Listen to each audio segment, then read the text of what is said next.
I invite the member for Kelowna Lake Country to lead the House in prayer or reflect.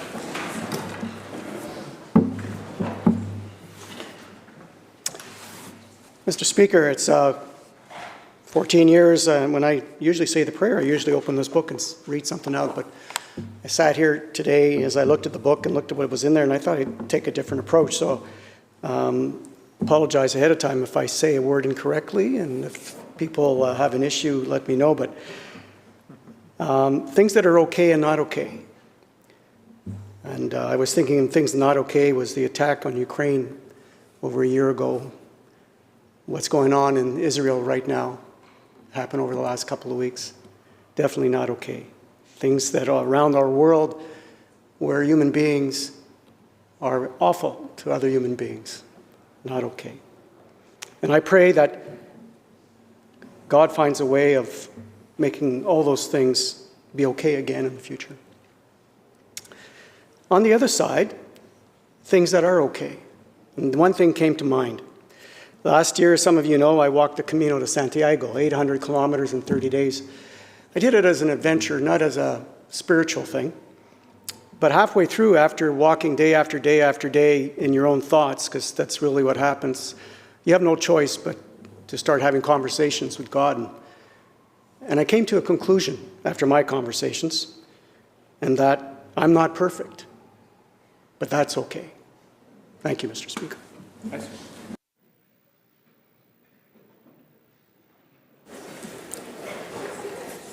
Introductions by members. Minister of Education. Thank you, Mr. Speaker. I have two sets of introductions, Mr. Speaker. We have the representatives of First Nations Education Steering Committee in the House today. We have Tyrone McNeil, Debbie Jeffrey, and Jen Hogan. I really want to thank them for all their hard work and the strong partnership they have with my ministry, Education and Childcare. Along with them, Mr. Speaker, I have some amazing staff from my ministry also present in the House. We have Chloe Nichols, Jennifer McRae, Denise Augustine, Dave Dirksen, Francis Rakalma, Kristen Brewer, Catherine Jeruka, Julia Hicks, Kelly Farish, Jonathan Fower-Aker, and Brad Baker. I really want to take this moment to thank this amazing staff that I have. They support me every day, make my work shine, and just amazing team that I have. Both myself and Minister of State for Childcare have in our ministry. Thank you so much. Minister of Post-Secondary Education. Thank you very much, Mr. Speaker. Mr. Speaker, today here in the gallery we have Suzanne Jolly. She's here joining us. She came known to me through my husband about 15 years ago. She's a multimedia specialist at North Island College, does some freelance multimedia consulting and independent film production. She's directed and produced 2 seasons of Where the Wind Meets the Tide, stories about people doing ocean-based jobs on North Vancouver Island. And she's a solo backcountry motorbiker, ocean kayaker, as well as yoga instructor, and a good friend of my husband's, and she's here to take in a question period today. So would the House please make her feel very welcome. Member for Skeena. Mr. Speaker, I've got quite a few guests today, very rare. We've got the Mayor of Terrace here today, a frequent visitor it seems. This time he's here to meet both sides of the House in terms of the infrastructure crisis that is experienced in Terrace right now. I've also got Matt, I'm going to say it's wrong, Buckholz? Oh good, he gave me the thumbs up. Matt Buckholz, he's actually working with McLeod Lake on their projects proposed for the territory. And some very, very special guests are Kelly LaValle and Sydney LaValle. Her late husband is very closely associated with the success of LNG in Kitimat, and very close dear friend of the Haida people, my band, as well as a very close and dear friend of mine personally. So I'd like them to feel welcome. And also, last but not least, Gary Lee. Yeah, Gary Lee's there as well. Very good friend of mine for the last 10, 15 years. And another person that's very instrumental in the success of LNG for the last 15 years here in BC. Would the House please make them feel welcome?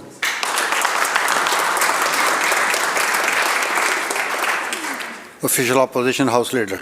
Well, thank you very much, Mr. Speaker. I am thrilled to rise today and welcome three guests that I think we're honored to have with us today. In the gallery is Craig Thompson, who is the president of the British Columbia Yukon Command of the Legion here in British Columbia. He also happens to live in Kamloops, so he's a good friend up in Kamloops. He's joined today by Dave Sinclair, who's the honorary president with the Legion. I think most members, if not all of this House, know Dave very, very well and the incredible advocacy work that he has done on a range of files. And also joining them is Michelle Courtney, who's the relatively new, not entirely new, but the relatively new executive director of the Legion. Had a wonderful meeting with them today as they updated us on a series of housing projects that they have on the go in different parts of the province. So I'd ask that the House please make these three very distinguished guests fully welcome here in British Columbia's legislature.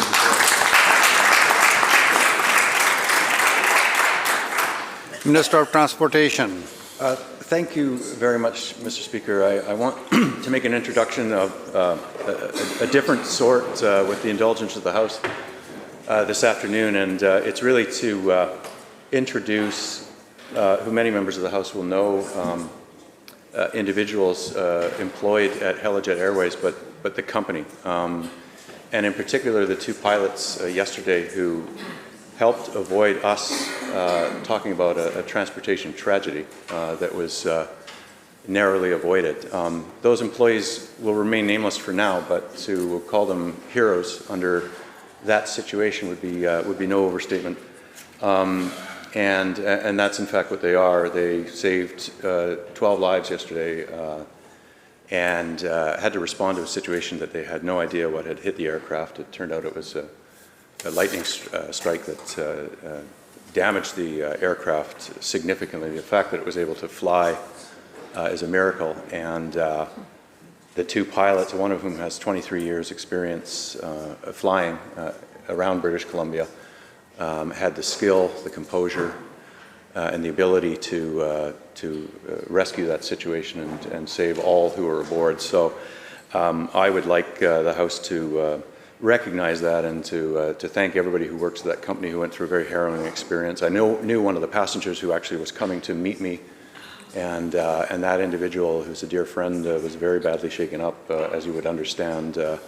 And all the passengers were, but we're very fortunate that they are today reflecting on what they lived through yesterday, and that everybody is alive. And so to the pilots at Helijet Airways and to everybody working at the company through a difficult situation, I'd like the House to recognize that this afternoon.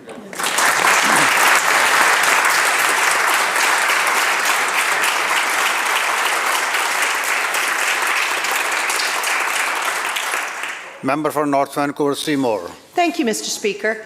Well, this afternoon on the precinct, not necessarily in here because they're talking with everybody and talking with the general public outside, I'd like to acknowledge the folks that are here from the Registered Disability Savings Plan group and also the Public Guardian and Trustee, who are outside in a booth at the base of the legislature stairs telling people about the things that they do and the services and support that they offer to people in British Columbia. And I just want to say, I think from all of us, thank you to them for the work that they do, and thank you to them for coming and advising us of what those services are so that we can tell our constituents.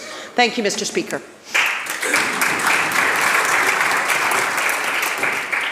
Minister of Transportation. Thank you, Mr. Speaker. I do have one more introduction. I see they're with us now, and it is a group of students, grade 10, from the fabulous Reynolds Secondary School Social Studies class. They're doing their government unit this semester, and they're with their teacher, Alicia Jones. It's the French immersion class from Reynolds. I understand my beloved Roadrunners soccer team are having a very good season, both the boys and girls team as well. Equally as important as the academic material that they're studying this afternoon, but the House make them most welcome today.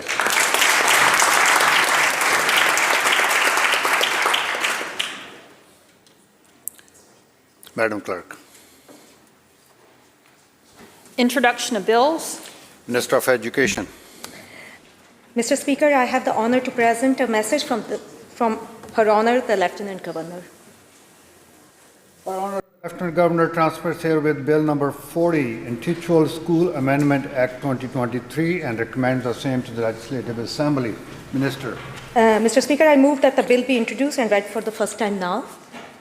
Mr. Speaker, I'm pleased to introduce Bill 40, the School Amendment Act 2023, which will make amendments to the BC School Act to fulfill ministry commitments made in the BC Tripartite Education Agreement and the Declaration on the Rights of Indigenous Act Action Plan.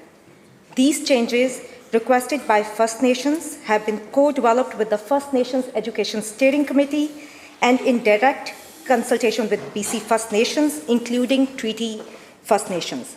The changes in this bill are intended to begin to address the systemic barriers faced by on-reserve students across BC and to support all Indigenous learners within the province. These important steps along the path of reconciliation will respect First Nation authority and decision-making over the education of their children. Mr. Speaker, while we have made significant changes in education that are positively impacting Indigenous students, there is still more work to do. The changes in this bill are especially important because they require boards of education to involve local First Nations and Indigenous people in making decisions about education programs and services provided to Indigenous children. An important step in reconciliation, this bill will provide mechanisms to boards of education to have effective relationships with First Nations, improving the educational experience and outcome of students in the public school system. The new provisions introduce three components: a co-developed provincial model local education agreement that will apply where a First Nation wants one, a requirement for every school district to have an Indigenous Education Council with a focus on local First Nations and First Nations' right to make their own choice of school for on-reserve and in-community students. The province is committed to continue to work together with First Nations, Treaty First Nations and Indigenous people to improve public education and educational outcomes for Indigenous students.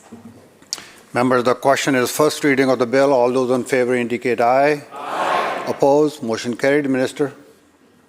I would like this bill to be placed for the second reading. Okay, sorry. Okay. Mr. Speaker, I move that the bill be placed on the orders of the day for second reading at the next sitting of the House after today. You have heard the question. All those in favor say aye. Aye. Opposed? Motion carried.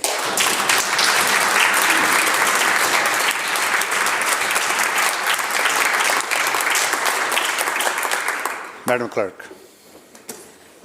Statements by members. Member for Richmond South Centre. Thank you, Honourable Speaker. Car wash fundraiser, not a typical topic for the Chamber. However, I want to take this opportunity to express how impressed I was with the Richmond Secondary Grad Committee hard work. First of all, I want to thank them for allowing me to join them for a car wash while raising money for a grad program. When I first arrived, it was windy, chilly, and a bit wet. However, there were already at least 20 to 30 students ready to go. While the sponsor teachers were busy gathering supplies, the students were proactively working together to set up a car wash. From taping signs to prepare audio equipment, they enthusiastically prepared themselves to welcome the customers. The morning had a slow start. Students had to dance and sing to keep the spirit high and to fight the cold. So I messaged a few elected officials and hoping they would show a little love to our grad class.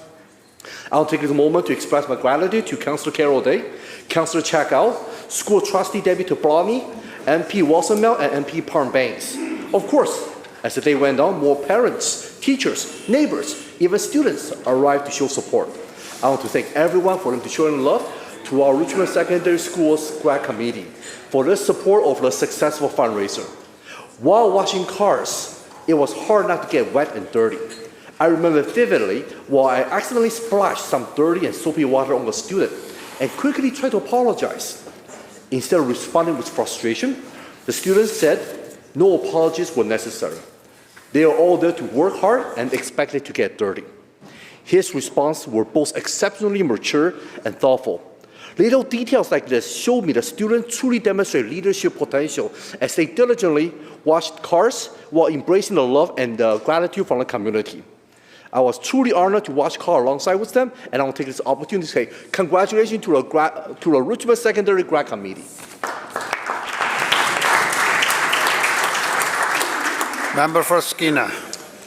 Mr. Speaker, in 2004, my band, the Haudenosaunee Nation Council, started exploring and advocating for LNG to be exported to the world. It was a massive undertaking, and we couldn't find examples in BC to learn from. We had good leaders and strategies, but found that we needed more for a rapidly changing world. We hired good staff, good lawyers, good advisors, and then Dave LaValle joined our team. As we melded pieces of our past with our plans for the future, it became clear that we needed a technical leader to work alongside our political leadership. Dave LaValle became that leader, and to say that he did an impressive job is an understatement. It wasn't easy to start this initiative given the opposition to LNG that lasted up until 2017, but we stuck with it on principles and facts. Dave took his direction from our council, but understood the pressures that we faced in our community, in the region, and in the province, and he addressed those issues head on. He was our interface for regulatory bodies, industry, and the financing world. And more importantly, he kept HISLA objectives and goals as his main priority.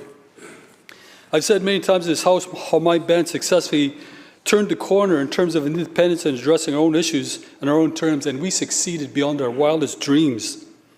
There are many people responsible for our success, but not many people know how much gratitude is owed to Dave LaValle specifically. I was there and saw his incredible expertise in action and recognized him as one of the key people who knew how to reconcile economic development with the issues that many First Nations face today. I am grateful for what he did for my people, and I miss him as a friend, because Dave passed away on August 15th this year.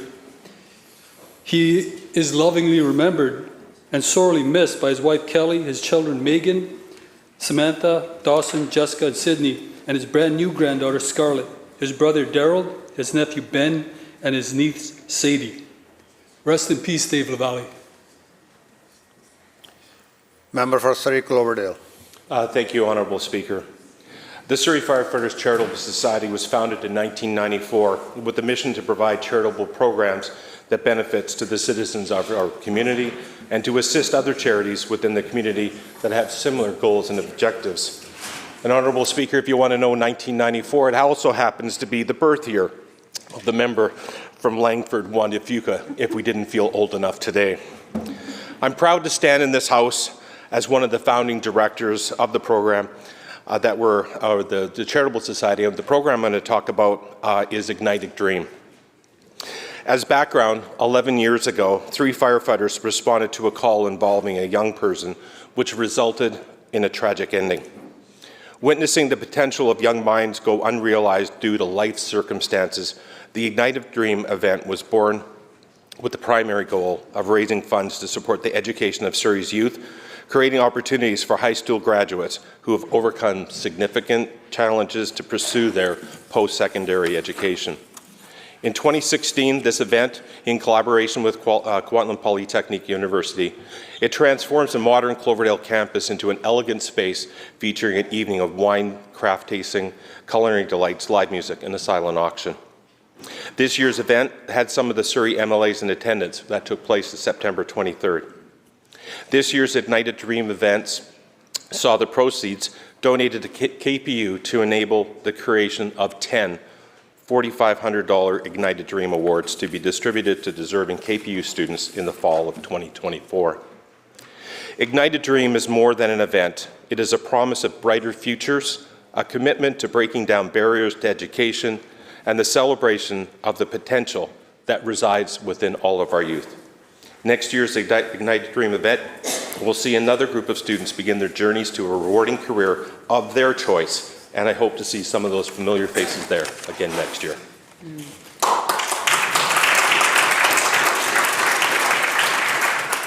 Member for Prince George Valemount. Thank you, Mr. Speaker. Prince George and our region are blessed to be served by the Prince George Hospice Palliative Care Society. The The Prince George Hospice Society has been providing grief and bereavement services to the community of Prince George since 1987. The first guest to Rotary Hospice House was admitted in May of 1995. The standalone hospice house was the first in BC. Since that time, the dedicated hospice team has been committed to leading hospice care initiatives both provincially and nationally, and they have done just that. The goal has always been to design programs in response to the needs of our community and to be leaders in the sector. Their latest initiative would bring home hospice care to Prince George. Why is this such an important program? Because we know, when asked, 70% of Canadians wish to die in their own home. For many people that make that choice, for a variety of reasons, they end up in an emergency room and pass away in a hospital. Prince George Hospice Palliative Care Society wants to change that by providing hospice care at home. Currently, the only other hospice in BC which provides that care is the Victoria Hospice. A lot of work has been done to consult, plan, and coordinate, including garnering support from a multidisciplinary, multi-organizational stakeholder group. There has also been alignment with the UNBC Centre for Technology Adoption for Aging in the North to ensure that there is virtual access for family, friends, and medical professionals to be in regular contact. Donna Flood and her team remind me that Prince George Hospice has for decades been offering people a place to die with dignity and compassion, surrounded by their family and friends. Our family and so many others have experienced that firsthand. As we look for ways to reduce pressure on our healthcare system and provide people with the best possible care at the end of their lives, supporting this program should be something that all of us welcome and take action to make a reality. For North Coast. Thank you, Honourable Speaker. This past Saturday, and just outside Prince Rupert, along the infamous Highway of Tears, I had the honour of witnessing a pole raising commemorating missing and murdered Indigenous women, girls, and Two-Spirit people. The foggy morning started out as a somber event, but through the sounds of drums, singing, and protocol, the sun came up and shined a beautiful light on the pole as it was raised in the right way. This also marked an important milestone between government and Rogers Communication to fill cellular gaps along the highway, following one of the 33 recommendations of the Highway of Tears Symposium report. Improving safety along this corridor is an important commitment our government has made and has been something I've been advocating for since I was first elected in 2013. In fact, my first question period was in regards to making the Highway of Tears a safer place. Thankfully, we've come a long way since then. This pole is not only commemorating and honoring lives lost and still missing, but it is sending a clear message to all of us. No more stolen sisters. The pole was carved in great detail and care by artist Mike D'Angeli and his team. It stands 10 feet tall and is a sister pole to one near Kitsimkalim, which was also raised for the same reasons. Following the pole raising, a feast was held at the Jimsokoni Civic Center where local cultural traditions, food, and speeches were shared. I want to acknowledge my friend and colleague, the Minister of Citizen Services, for coming all the way out to the North Coast to mark this important event. A huge shout out and thanks to event organizers and volunteers, Cynthia Barnaby, Reed Skelton-Morvan, Arlene Roberts, Murray Smith, Tricia Barnaby, Jennifer Campo, Bill White, Matthew Kloppers, the team at the Tsimshian Prosperity Society and Indian Residential School Survivor Society, and not to mention Rogers Communications for taking on the last gap of cellular service between Prince George and Prince Rupert along the Highway of Tears. Waiwa.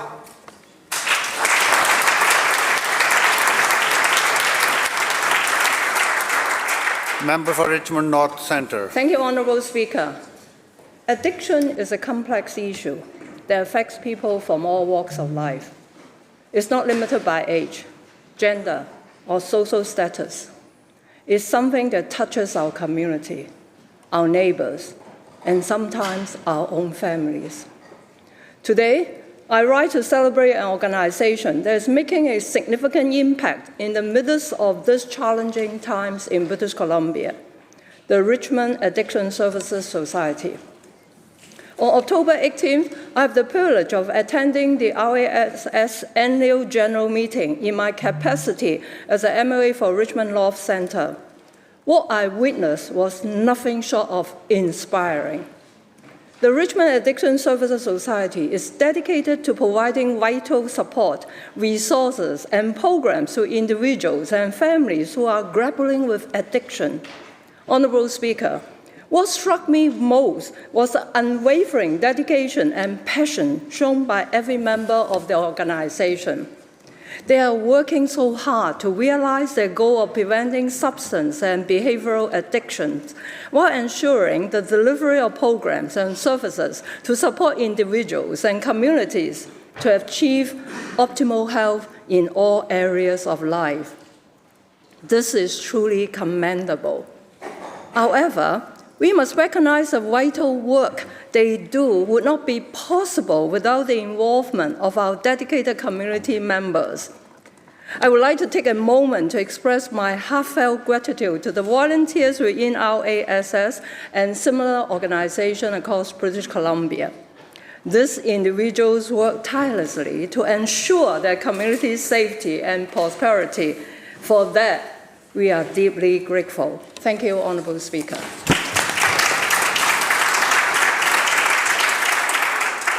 Madam Clerk. Oral questions by members. Leader of the Official Opposition.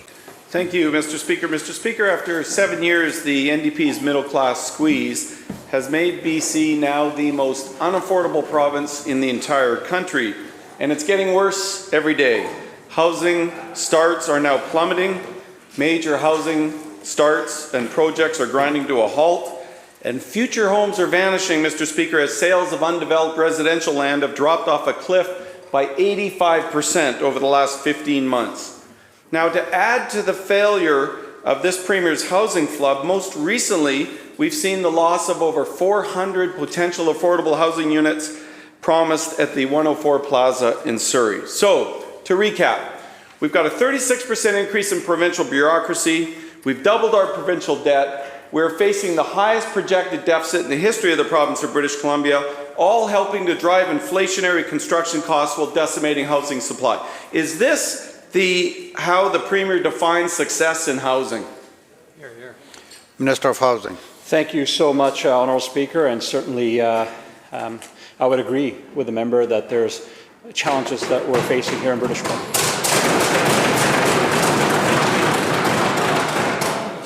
I would agree that some people are facing challenges when it comes to housing.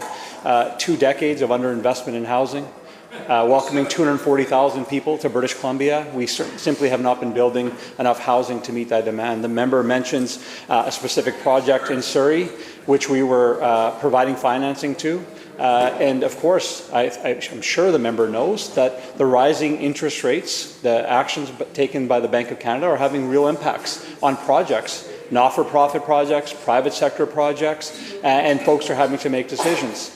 Certainly that's why we've been advocating, urging, hoping that the Bank of Canada doesn't continue to raise the rates because it's having a real impact, not only having an impact on families and their budgets, Honourable Speaker, but also having an impact on housing starts. Now, the member is correct to say that housing starts have come down a little bit, but I would also highlight to the member they're still significantly higher than when he was the Minister of Finance.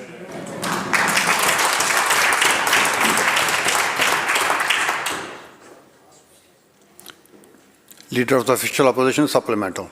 Thank you, Mr. Speaker. Well, I've got a message for the Housing Minister. Hope is not a plan. If you actually want to get results, Mr. Speaker, this Housing Minister better figure out how the housing sector works.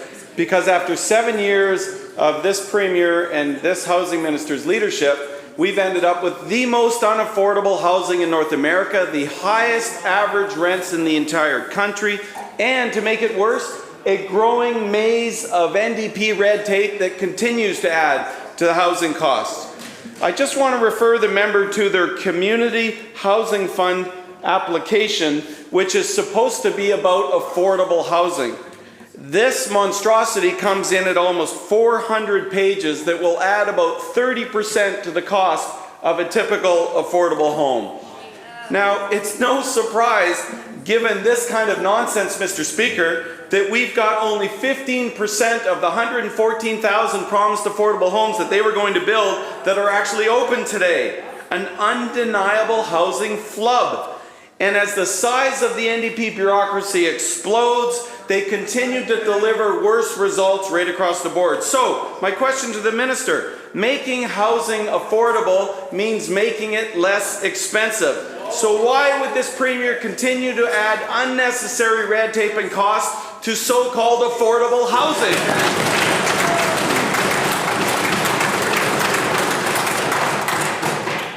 Premier. Thank you, Honourable Speaker. You know, we've had some helpful debates in this place for British Columbians to understand where the different parties are on the issue of housing. And I don't think any illustrates better where we are than what the opposition has been doing in relation to the short-term rental legislation. Here they spend every day they have, every opportunity they have, to drive a hole through to create loopholes for investors running private hotels in our province. Who are they? Members. We say 90 days, Honourable Speaker. They say 30.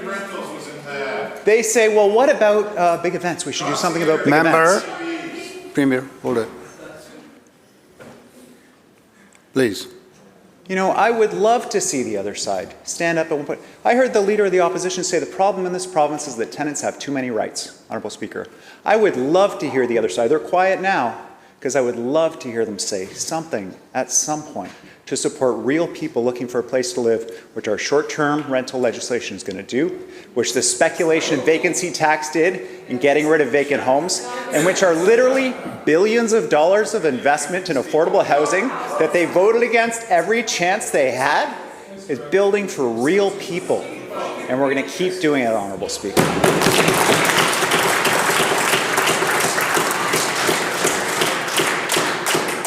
Leader of the Opposition, second supplemental. Well, thank you, Mr. Speaker. This coming from the condo king who sold his own condo weeks before we saw the new speculation tax project.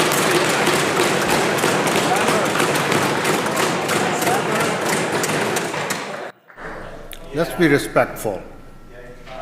Using the words like condo king and all that, please try to word that, okay? Thank you. Shh. Nothing. Thank you, Mr. Speaker. Thank you. Well, the fact of the matter, Mr. Speaker, is the Premier, you'll notice, never talks about the actual results they're achieving. It always turns into this. It's got to be the federal government. Maybe it's the Bank of Canada governor. Maybe it's the opposition from 15 years ago. But it's got to be anyone but his own record. Message to the Premier, you've been in power now for 7 years. You own this. You've ended up with the highest housing affordability in North America.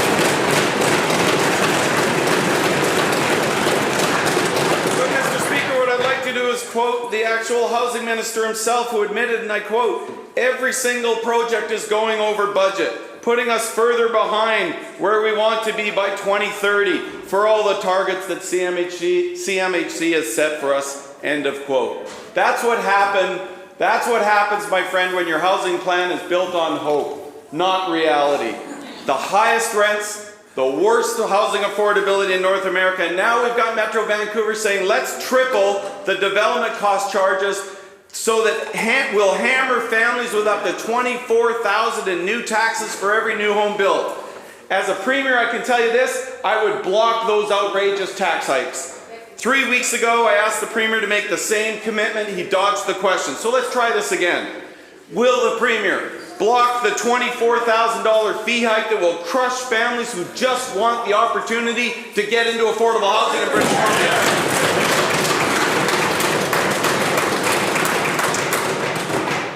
All questions and comments to the chair.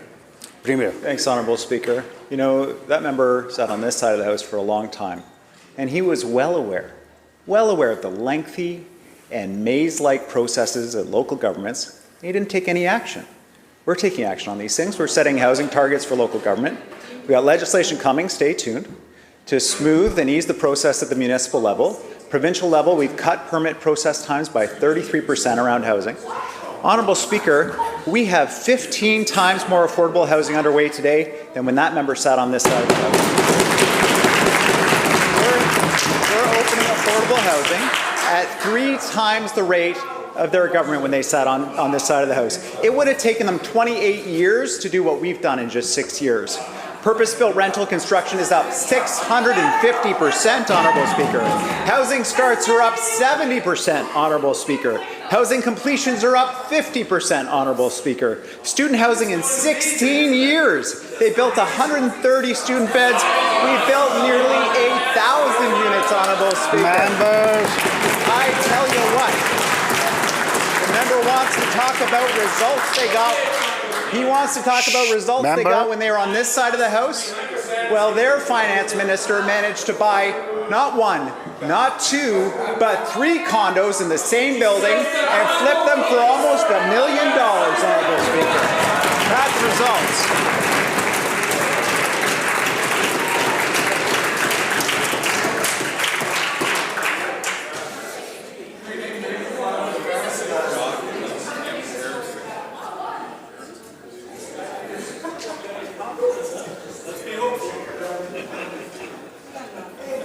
Member for West Vancouver Capilano. Thank you, Mr. Speaker. That is a hard act to follow. I would hope that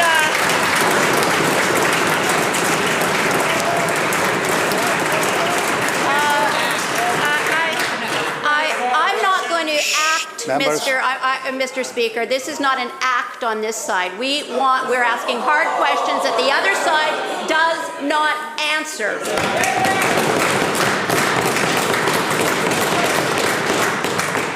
Mr. Speaker, if there's one project that's a poster child for the Premier's failure to cut through taxes and red tape and fees, it's their hopelessly delayed yet supposed flagship affordable housing and treatment centre at First and Clark in Vancouver. So 5 years delayed, not a single shovel in the ground, and costs have more than doubled to $109 million. Now, Mr. Speaker, this is just another housing flub in a long line of failures, stuck in a web of taxes and NDP red tape. 5 years ago, 0 progress, costs more than doubled. So this is a real question, Mr. Speaker, a real question that needs a real answer. A real answer. When will the project actually be built by this minister? Minister of Housing. Thank you, Honourable Speaker. You know, any day that the comedian from Kamloops has some comments, Honourable Speaker. Member. You're right, it wasn't funny. I ask both sides to be respectful, please. Understand. Both sides. Thank you, Honourable Speaker. You know, certainly we've highlighted already there's some people that are facing real challenges. Now, the members across the way make it sound like Vancouver didn't have the highest rents in 2016 when they were on this side of the House, Honourable Speaker. They did have the highest rents in the country, Honourable Speaker. We've seen British Columbia is a desirable place. People come here because there's an opportunity here, Honourable Speaker. People come here because we have the strongest economy. Now, what's the difference between when they were on this side and when we are on this side is that we are actually funding... Members. It's their time. It's your time. I'll see here. The difference is we're making actual investments in affordable housing. The member will know that, the leader of the opposition will know that when he was just recently in Mission posting tweets about a project that actually got funding from the province, Honourable Speaker. Yeah, he was actually visiting places that got funding from us. So, Honourable Speaker, I can list off all the projects in the members' communities that we're funding because we want to make sure there's affordable housing for people that desperately need it in our communities, and we're going to continue to do that important work. Member for West Vancouver Capilano supplemental. Thank you, Mr. Speaker. I think I'm going to have to look at the transcript now to see where in that answer there was even the slightest relevance to the question that I asked. So, enough talk. Where are the shovels in the ground? Les, stuck in a shelter for 4 years, is waiting for this project under the NDP in Metro Vancouver. is waiting for this project and warns, quote, "Any day I could become homeless again," end quote. BC's homelessness, as you know, is at an all-time high, skyrocketing 34% under this NDP in Metro Vancouver alone.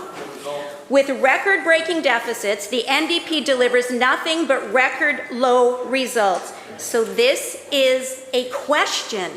Every single promise, every single deadline for this project, broken by the NDP. So when will this project actually be built? Minister of Housing. Thank you, Honourable Speaker. And, you know, the member talks about results. I'll share some results for the members. 58 new affordable rental homes for families just opened in Victoria.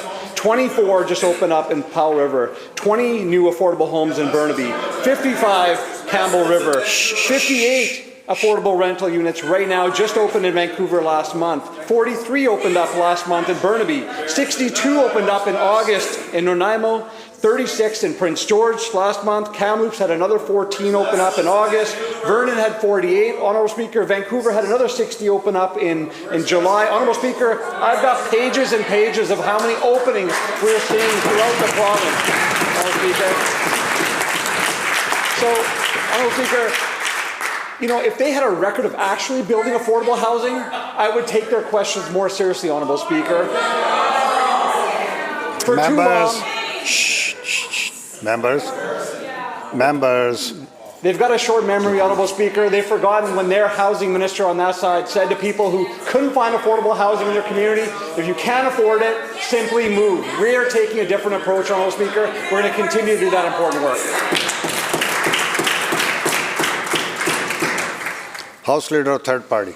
Mr. Speaker, healthcare continues to be a top priority of my constituents. On this health minister's watch, the emergency room on the Saanich Peninsula is closed indefinitely in the evenings, and walk-in clinics are closed or closing. On Salt Spring, there is a critical lack of family doctors, no walk-in clinics, no UPCC, or the long-promised team-based primary care network. So the ER at Lady Minto becomes the de facto healthcare for all. On Saturna, residents are in a frustrating healthcare bureaucratic vacuum. This minister celebrates spending more money and gets worse results. It's my constituents and the people who are working on the front line that are paying the price. Through you, Mr. Speaker, to the Minister of Health, when is he going to admit his approach to delivering the results for the people of this province is not working?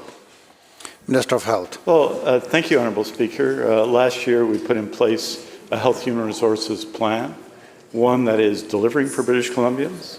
More than 5,300 more registered nurses, more nurses, I should say, registered this year with the College of Nurses, not my statistics, the facts from them. 564 international medical graduates approved this year. 66 primary care networks in British Columbia, and supports for communities across BC. There are challenges. There are challenges in many communities, but the way to resolve those challenges is to increase the level of staffing across our system, to recruit more nurses, and to retain more nurses by supporting them in the workplace. And that's precisely what we're doing in his community and across BC. Member supplemental. Access to healthcare is not improving in my communities. Access to healthcare is getting worse in my communities, and from what I'm hearing from British Columbia and communities right across this province. This morning, the government caucus heard about from the nurses about the dangerous impact that staffing shortages is having in their workplace. I've heard how chronic nursing shortages have left patients unattended. Seniors are left stranded in their beds with no access to washroom or shower facilities.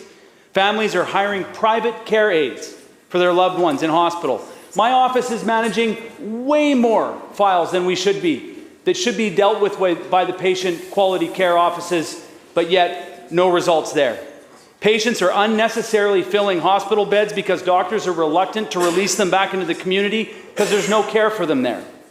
Hospital staff have approached me exasperated, devastated, traumatized, and fearful of speaking out because they don't believe this minister when he says they're free to speak without reprisal.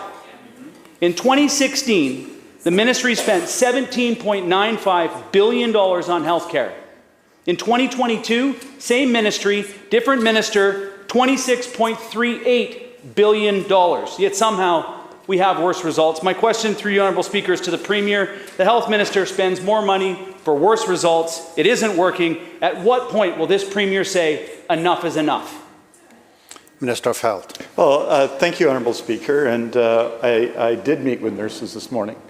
And British Columbia is leading North America, one of the leading jurisdictions in the world, in establishing nurse-to-patient ratios. We're doing that by working with nurses, by developing plans and programs, working with them to recruit more, and they're having some success. And those are directly funded. The member will know that. In our agreement with the Government of Canada, $750 million for nurse-to-patient ratios over the next 3 years, and in our collective agreement. More funding for nurses, for education, for leadership, more funding for opportunities for laddering in nurse communities, more funding and support, $60 million to support nurses in the workplace, Honourable Speaker, to support issues and challenges that they're facing in the workplace. This is practical, tangible action, and we're not doing it as we did with doctors. We're not doing it our own. We're doing it by working with nurses, and that is the way to get solutions for patients, Honourable Speaker. So members, that's the last two questions, the last two answers, the fine example how the question was asked, everybody listened to, and how the answer was provided. House Leader of the Fourth Party. House Leader of the Fourth Party. Shh. Please. Let's continue. Let's continue. Member has the floor. Member? Thank you very much, Mr. Speaker. Yesterday, our Conservative Party caucus met with the British Columbia Agricultural Council. Mr. Speaker, we heard loud and clear. BC farmers are concerned about the rising cost of locally grown food. We're one of the highest cost jurisdictions in North America for farming. BC farmers want BC families to pay less and get more farm-to-table, locally grown, healthy food. To the NDP Minister of Agriculture, can she name 3 pieces of red tape or taxes, just 3, that are out of date, unnecessary, or could be cut or reformed by this NDP government to find savings for British Columbia families and our farmers?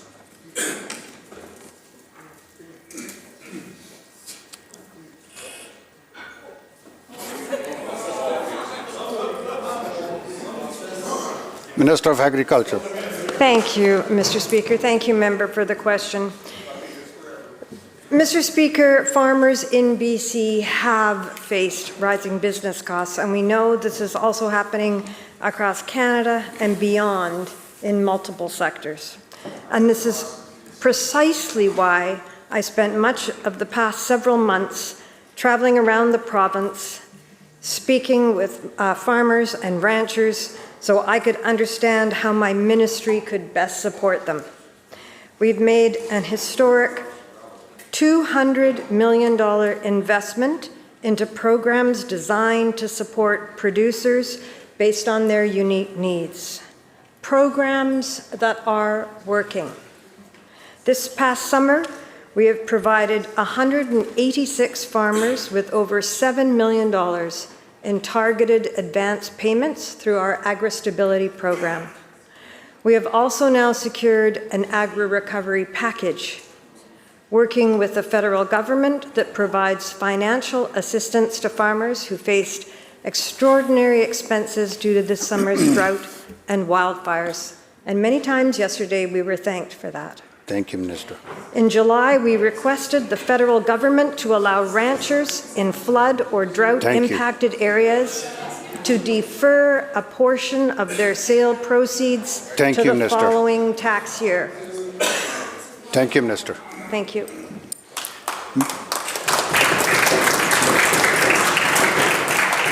Member has supplemental. Thank you, Mr. Speaker. Let me say to the Minister, what we heard from farmers was carbon tax, fuel tax, and ALR reform. Mr. Speaker, yesterday we were also told by BC chicken farmers that the NDP's policy of reducing rodenticides in chicken farms and food processing plants will lead to an explosion of rodents, hugely increasing the risk of salmonella outbreaks.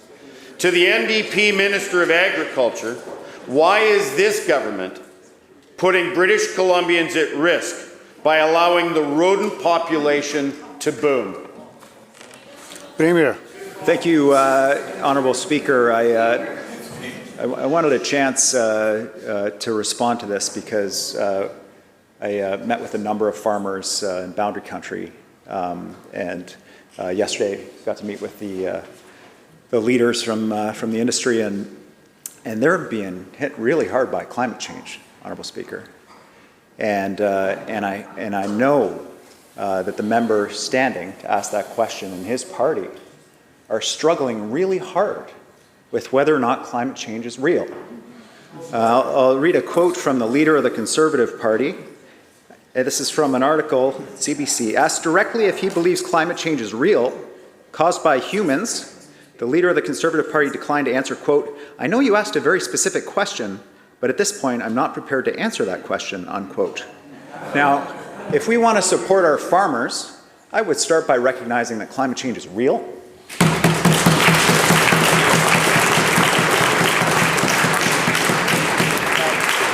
That our farmers are hurting and they need support, which is why we worked with the feds to get $77 million for those farmers hurt by wildfire, hurt by drought, and that's why we're going to continue to work on supporting farmers. And I would encourage your party to figure out your position on climate change, because farmers know it's real, and so should you.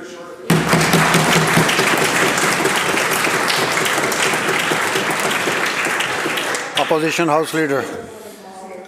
A week ago during question period, the Minister of Emergency Management dropped a bombshell saying that more than 7,000 artifacts, some dating back as far as 7,500 years, have been discovered in Lytton.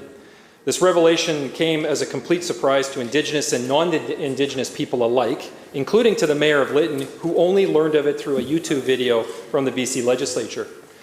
My question to the Minister is this: what is the process and timelines for residents to be informed about any artifacts discovered on their property? When will they learn if rebuilding is possible or not?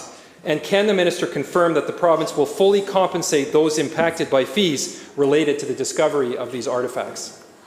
Minister of Forests. Thank you very much, Minister, and thank the member for the question. Everyone recognizes that the the fires that devastated Lytton were unprecedented in terms of completely wiping out the town, its entire infrastructure. Rebuilding has been a slow process and a very frustrating one. I acknowledge that. But the architectural or the archaeological remains that have been discovered there date back 7,000 years. The town at the confluence of the Thompson and Fraser Rivers has been a historic settlement place for Indigenous people for millennia. The town itself was built on top of an ancient village, and when the reconstruction began, the requirements of the Heritage Conservation Act required that the site be explored for archaeological remains, and that has indeed been done. Some of the results were communicated June 15th in a town hall meeting, saying that ancestral remains had been discovered there, and that process continues. I met yesterday by video with the mayor of Lytton, and she has made some suggestions about how we might better achieve a satisfactory result and more progress in rebuilding. Member for Caribou-Chilcotin. Well, thank you, Mr. Speaker. Slow would certainly be an understatement. It's been 847 days since the fire. Not a single home has been rebuilt in Lytton. During a recent community meeting, this government showcased a slide that outlined a staggering 42 steps ranging from permits and forms to a labyrinth of committees that individuals must navigate according to the archaeology branch's convoluted protocols.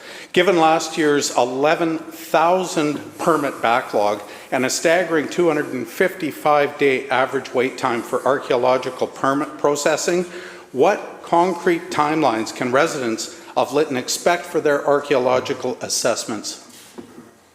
Minister. Thank you very much. Again, in the meeting with the mayor yesterday, she confirmed that there are approximately 20 homeowners, or property owners, who are expecting to rebuild and will begin very shortly. So the process has been long, it has been frustrating, but we are making progress, and certainly that's something that the mayor of Lytton acknowledged.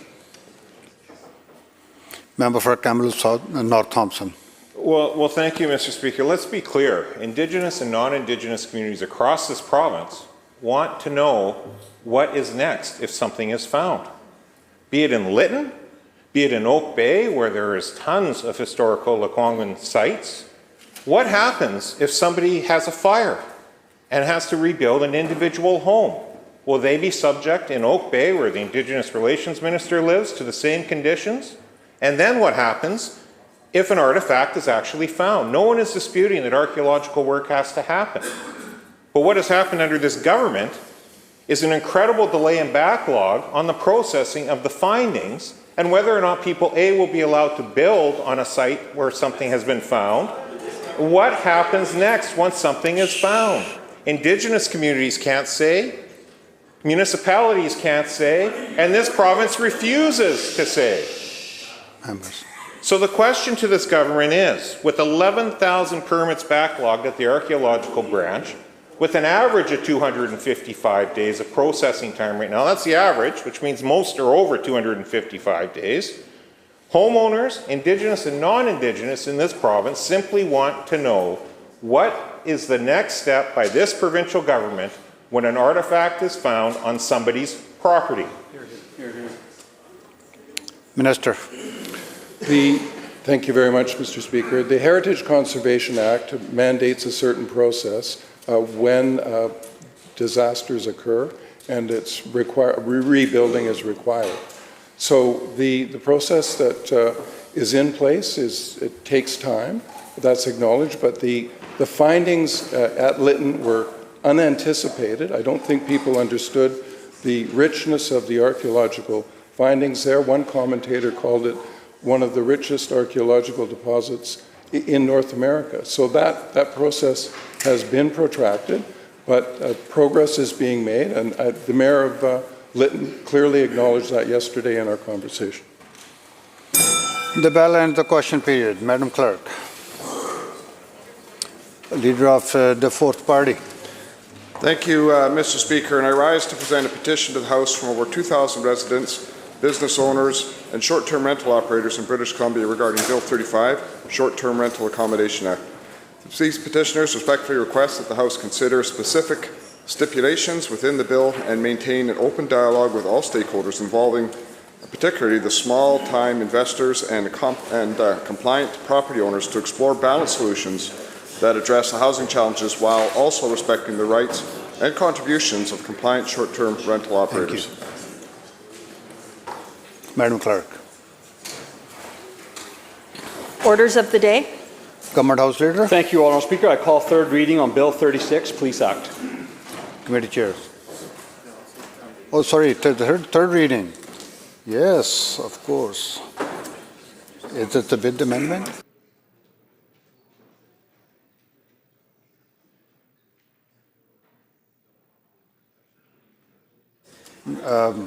Solicitor General. Thank you, Honourable Chair. I move third reading of Bill 36. That was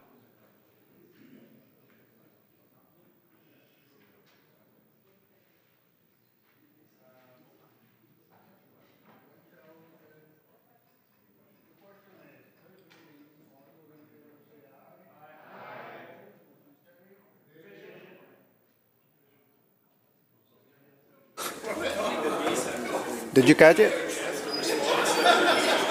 Okay. Division has been called.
Members, the question is third reading of Bill number 36, Intituled Police Amendment Act 2023.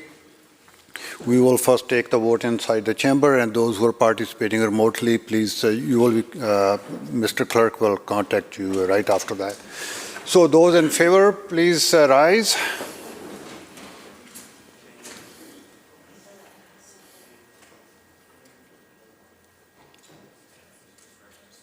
Thank you.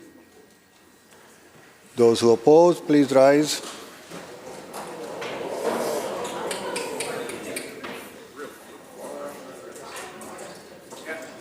Thank you. Be seated. Mr. Clerk.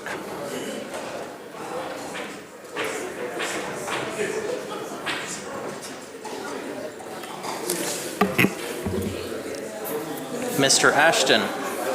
I vote nay. Ms. Babchuk. I vote aye. Ms. Leonard. I vote aye. Ms. Sandhu. I vote aye. Ms. Chen. I vote aye. Mr. Routley. I vote aye. Mr. Morris. I vote nay.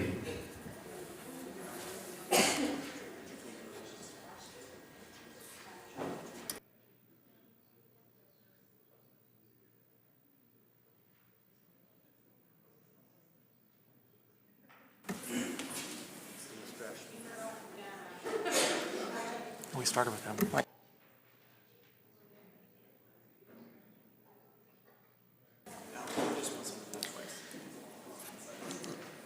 Those voting aye: Chandra Herbert, Parmar, Sims, Babchuk, Coulter, Lohr, Malcolmson, Bear, Kang, Ma, Heyman, Osborne, Cullen, Baines, Dean, Mercier, Brar, Russell, Routledge, Starchuk, Rice, Phillip, Leonard, Chow, R. Singh, Whiteside, Farnworth, Callon, Eby, Conroy, Sharma, Dix, Robinson, Fleming, Alexis, Rankin, Ralston, Popham, Simons, Elmore, Glumac, Routley, Yao, Deeth, Donnelly, Green, Anderson, Chant, Sandhu, Dykeman, Padden, Begg, Chen, Singh, Olson, and Walker, 56. Those voting nay: DeYoung, Dirksen, Millibar, Stone, Falcon, Bond, Halford, Ross, Oakes, Bernier, Payton, Davies, Morris, Kylo, Sturko, Kirkpatrick, Merrifield, Lee, Watt, Stewart, Shapitka, Ashton, Sturdy, Letnick, Taggart, Rustad, and Banman, 27. Motion passed.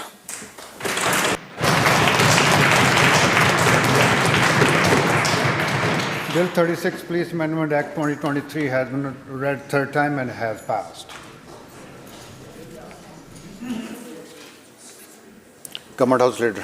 Thank you, Honourable Speaker. In this chamber, I call Committee of the Whole on Bill 35, Short-Term Rental Act. In Douglas Fir Committee Room, I call Committee of the Whole debate on Bill 31, Emergency Disaster Management Act. On Third House Committee Room C, I call Committee of the Whole debate Bill 32, Provincial Symbols and Honours Amendment Act. Committee chairs. A member for Abbotsford West. Thanks, Honourable Chair. I'll keep this brief, but I do want, as a matter of privilege, to place this on the record, if you'll permit me. And I understand that the procedures in this House have evolved over time, and it has now become far more commonplace than it once was to refer legislation to committees. Firstly, the Douglas Fir Room, and now what I call the attic up on the third floor. But I would only make this observation. The House, I think, has come to cross purposes. We have chosen to amend the rules where we recognize parties of a certain size. There are now 4 parties represented in this House. Logically now, half of the parties represented in this House will be precluded from participating in debates on the creation of laws in British Columbia, because we will have three sitting chambers. And I do think, Mr. Speaker, that represents, maybe assault is too strong a word, but a compromise of the privilege and rights of members of this chamber, where we have laws being debated at committee stage in 3 separate chambers. And I urge the House and necessarily the government and the government House Leader to consider the implications of that situation where members of this Assembly cannot possibly, in half of the parties represented here, cannot possibly participate in the creation and debate of those laws. Government House Leader. Thank you, Honourable Speaker, and thank the Honourable Member for his comments. And I think he makes an interesting point, which we certainly will consider and connect with the other House Leaders as we move forward. Thank you. Committee chairs.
All right, members, so we're here committee stage on Bill 35, and we were on Clause 7 yesterday. So we'll begin with Clause 7. Member for West Vancouver Capilano. Thank you, Mr. Chair. I'm going to start this line of questioning with a comment. I have to say I'm very disappointed in the words of the Premier today in question period with respect to what we're doing in this House during this committee stage. It was mocked. It was referred to as we are only asking questions and trying to find loopholes for private investors. If that is the position of this government, then what is the purpose of going through this process? And is government saying to us that they are not listening to our questions, that they will not consider proposals that we are making? And I can assure you that we are asking questions on behalf of all British Columbians, which is our job as the official opposition. And comments like those made in question period undermine this process.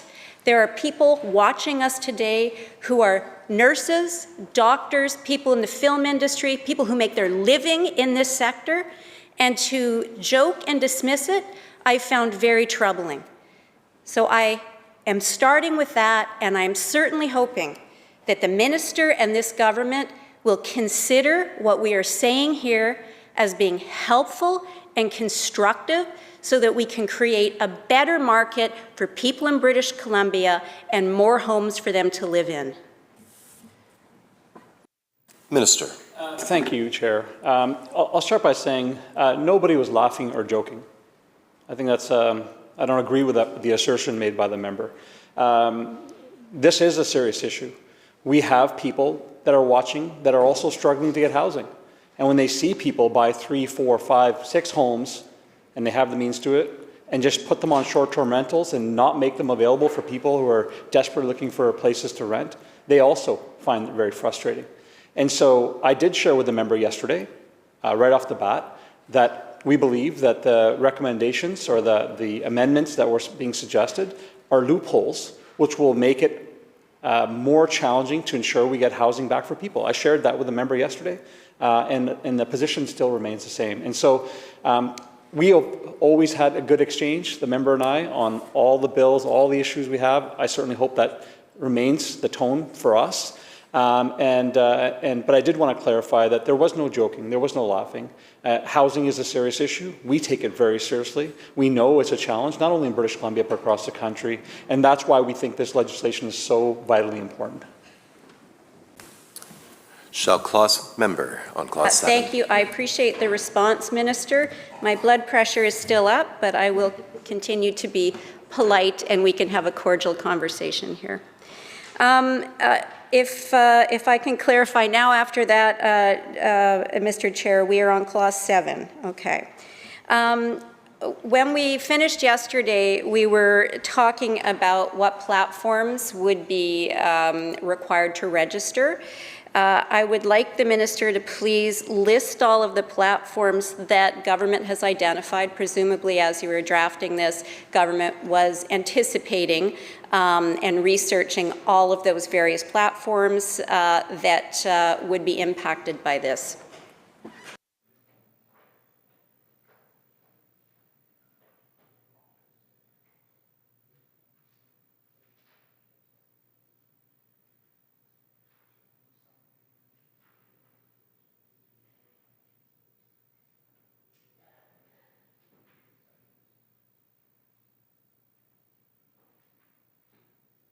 Minister.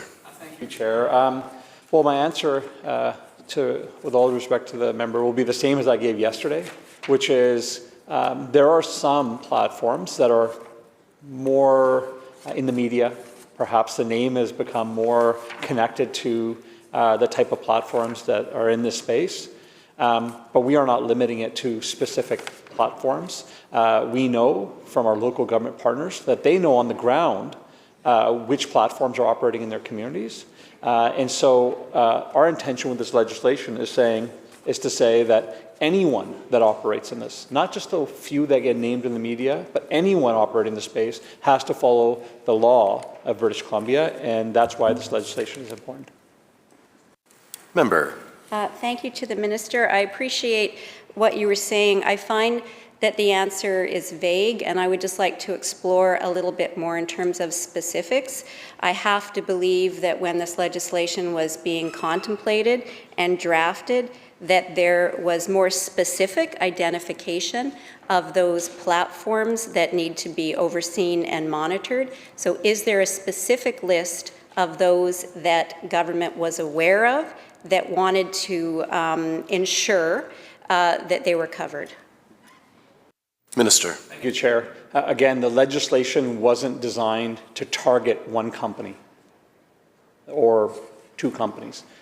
The legislation was designed to address a challenge in the system of housing we have. And so I appreciate the member wants a list of companies that I think would be captured by this. But what I'm saying is this legislation wasn't created to target one specific company.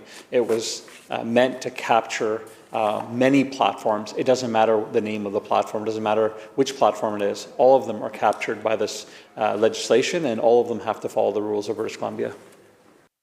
Member. Thank you to the Minister. Forgive the pushing on this, but this sounds like a very vague answer. And if there are not a number of these platforms which are actually identified, I'm not sure how we can look forward to compliance or ensuring that there's oversight on these platforms. And I do imagine that when the definition of platform was being created, there must have been discussion in the room about what those platforms look like, which ones they are. So I would hope that there is a list that can be provided, the specific ones, and I also appreciate, Minister, that it may not have everything in there, but at least the subset of those that have been recognized would be appreciated.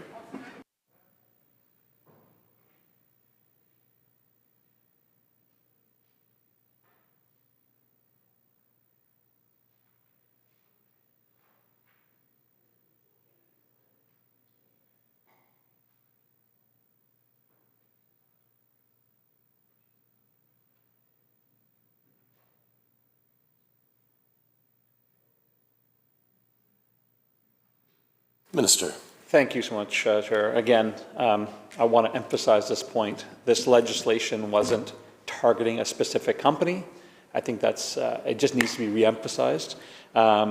What it does do is it focuses on any platform that has short-term rental listings on behalf of hosts, but also facilitates transactions and including collecting and processing payments. And so, I mean, we can go back and forth all day, I guess, on this question, but fundamentally, we weren't focused on one company or another. It was anyone that fits that criteria that fits under this. Now, we will identify through our local government partners who operates in their local community, and as that work evolves, it's going to have some of the companies that are already in the media that we know about, but it's also going to have some of those companies that were maybe just operating in a specific community. And so I'm not going to get into naming whichever company we believe needs to be targeted by this. This is about anyone that is operating in this space. And when they operate in this space, they should know the laws of the land, and our expectation is that they would follow the law. Member. Thank you. I find that answer not satisfying, but I shall move on to some other questions. Along the same vein, will entities like Facebook and Craigslist be affected? And what will government do in the case where they see a surge in underground listings for vacation rentals, as has been the case in New York City?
Minister. Thank you. Thank you, Chair. Well, first off, I don't foresee a massive switch. I think New York is not a fair comparison in that most folks who I think assess what New York went and how they moved on this question, it was a very aggressive approach. Essentially, they shut down all short-term rentals in New York, which drove a lot of folks to find other ways to do it. And I think it's, again, important because we just started the discussion today. It's important for us to emphasize that short-term rentals are still available to people in people's primary residency. So that's, I think, an important piece to say here. So it goes back to the members, the question the member asked me earlier, which was who gets captured by this legislation? And it's on behalf of a list of hosts that facilitate transactions, including by collecting, processing, payment. So now, if a person decided that they were going to list their complete home on Facebook, I think that's where the member is getting at, and is not registered, well, we will be able to find that home, the local government will be able to find it, and that person of that home would be issued a fine for not registering their property. So it would be required for a host to have the proper registration in place. And again, if it's not their primary residence, then they wouldn't be able to get a permit. Member. Thank you to the Minister. A couple of questions I've got out of that. The first, I'll just, the basic one is, as the Minister says, municipalities will be aware of things that are registered on Facebook or that are being advertised on Facebook. My understanding then is it's not the platform's issue at that point. It's an unregistered host or a host who's not providing these services in their own residence. And I'm getting a nod, so I will take that as the correct answer. Will the municipalities be required to be scrolling through Facebook looking for home rental sites?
Minister. Thank you, Chair. And we can go into this in Part 4, Section 19 to 31 in a greater detail because that entire section is around the enforcement, but I'll try to give the member an answer. And there's multiple ways. It could be complaint-driven. It could be through investigation. It could be through using technology, algorithms, et cetera, to be able to capture that data. So there's many tools available already. Many folks that you see commenting on this, those doing research, they use these algorithms now to be able to assess what's on these platforms. And so, we'll be exploring all those buckets. Member. Thank you to the Minister. So New York, although you say is not a fair comparison, I do think looking at the consumer behavior in terms of how people react to legislation like this is fair. Wired.com says in New York, people are using sites like Craigslist, Facebook, Hoofy, I've never even heard of that, Hoofy, and others where they can search for guests or places to book without the checks and balances of booking platforms like Airbnb. So in New York, they have raised an issue with respect to consumer protection now. Is there anything around consumer protection where these homes are now going onto these underground sites?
Minister. Thank you, Chair. I would say on the New York example, I would say it's too soon to see exactly what's happening in New York. You know, I did read early articles saying that this is where folks are going. There's a Guardian article now, I think today or yesterday, that came out and said they haven't really seen a big shift. And it's all recent, so I'm not entirely sure what's happening in New York, but they have taken a very, very aggressive approach to essentially shut out short-term rentals completely, and that is not what we've done here in British Columbia. So I don't expect that this legislation will lead to an influx of STR listings to go to these websites. And partly the reason why is that when you have these types of websites where you can't verify who's on the other side, you can't verify, you know, there's no payment transaction, it makes it more challenging for folks to certainly just to go there. And so I don't see that happening in a big way. Member for Surrey South. Thank you, Honourable Chair.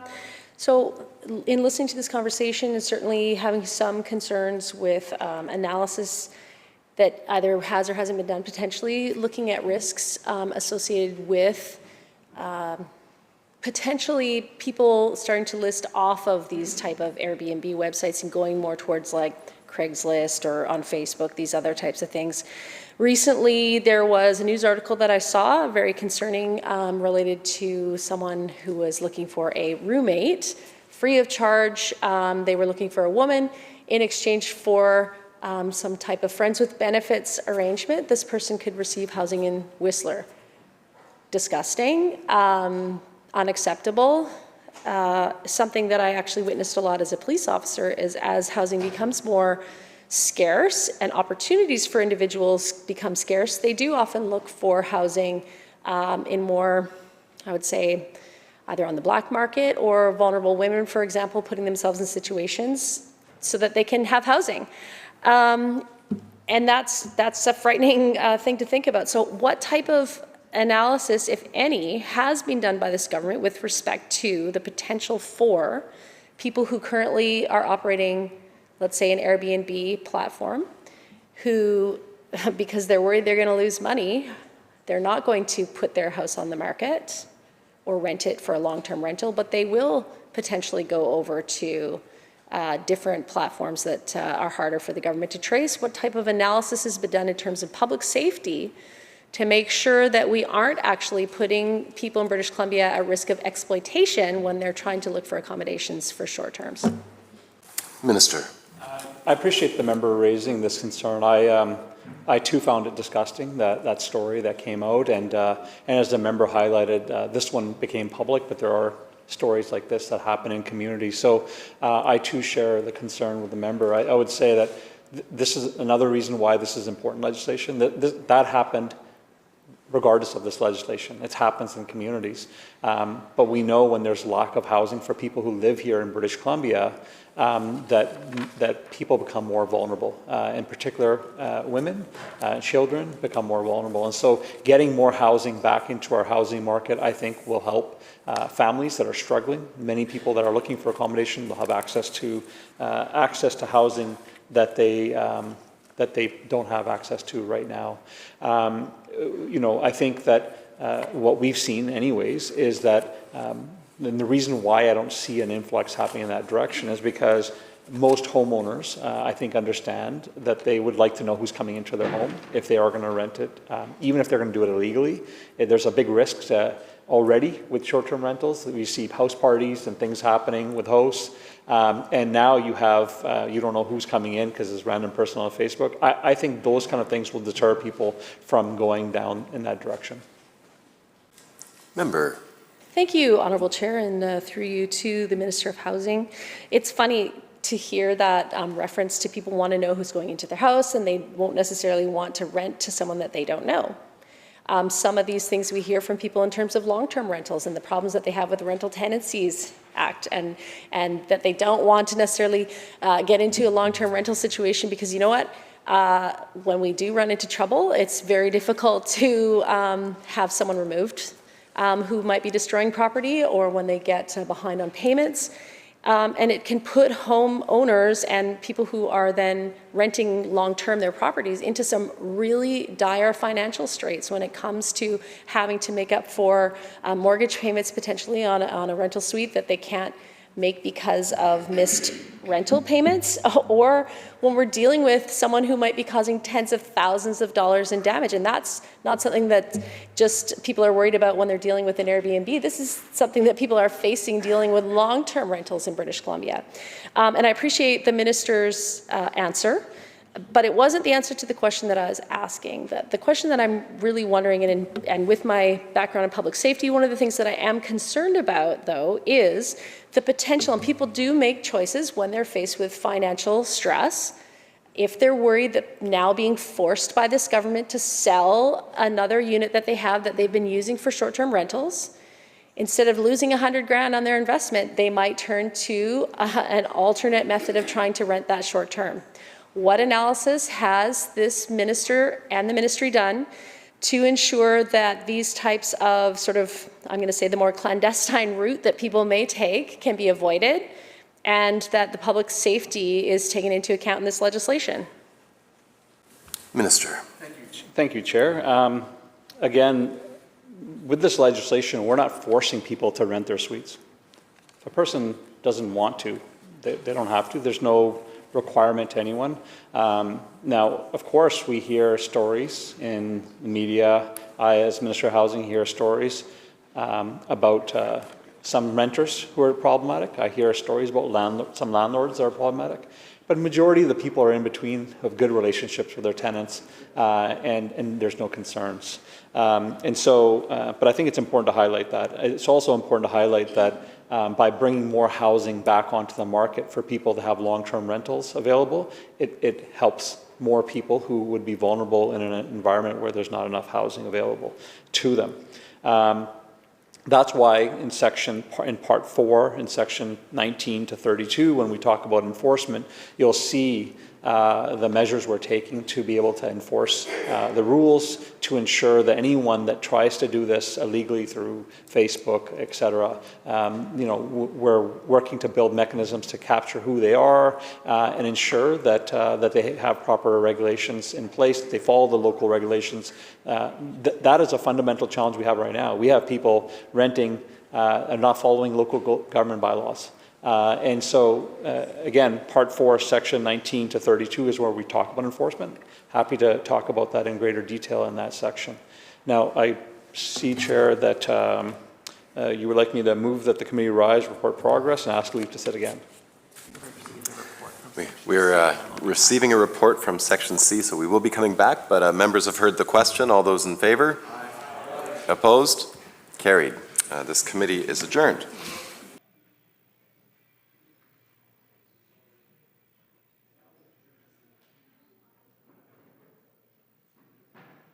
Committee Chair. Committee reports progress on Bill 35 and seeks leave to sit again. When shall the committee sit again, Government House Leader? So ordered. Committee Chair. Mr. Speaker, Section C reports Bill number 32 complete without amendment. When shall the committee, bill be read third time, Government House Leader? Now. Members, the question is third reading of the bill number 32, Provincial Symbols and Honors Amendment Act number 2, 2023. All those in favor say aye. Aye. Opposed? Motion carried. Bill 32, Provincial Symbols and Honors Amendment Act number 2 has been read third time and has passed. Government House Leader. Call the committee back. Okay. Honourable Speaker, I call the Committee of Whole on Bill 35, Short-Term Rental Act. Oh, in Section C, I call, call Environmental Management Act, Amendment Act, Bill 29. Committee chairs.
All right, members, now that that's dealt with, we're back to Clause 7.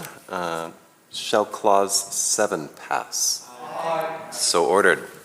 Shall Clause 8 pass? Aye. So ordered. Shall Clause 9 pass? Aye. So ordered. Shall Clause 10 pass? Aye. So ordered. Shall Clause 11 pass? Aye. So ordered. Shall Clause 12 pass? Aye. So ordered. Shall Clause 13 pass? Member for West Vancouver Capilano on Clause 13. Thank you, Mr. Speaker. To the Minister, who is responsible for authenticating registration and business license numbers?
Minister. Nice to see you, Chair. So in this section, it's the requirements, and in Section 17, it's how it's how it will be validated. So I think the member's asking a question about Section 17, which links to this section.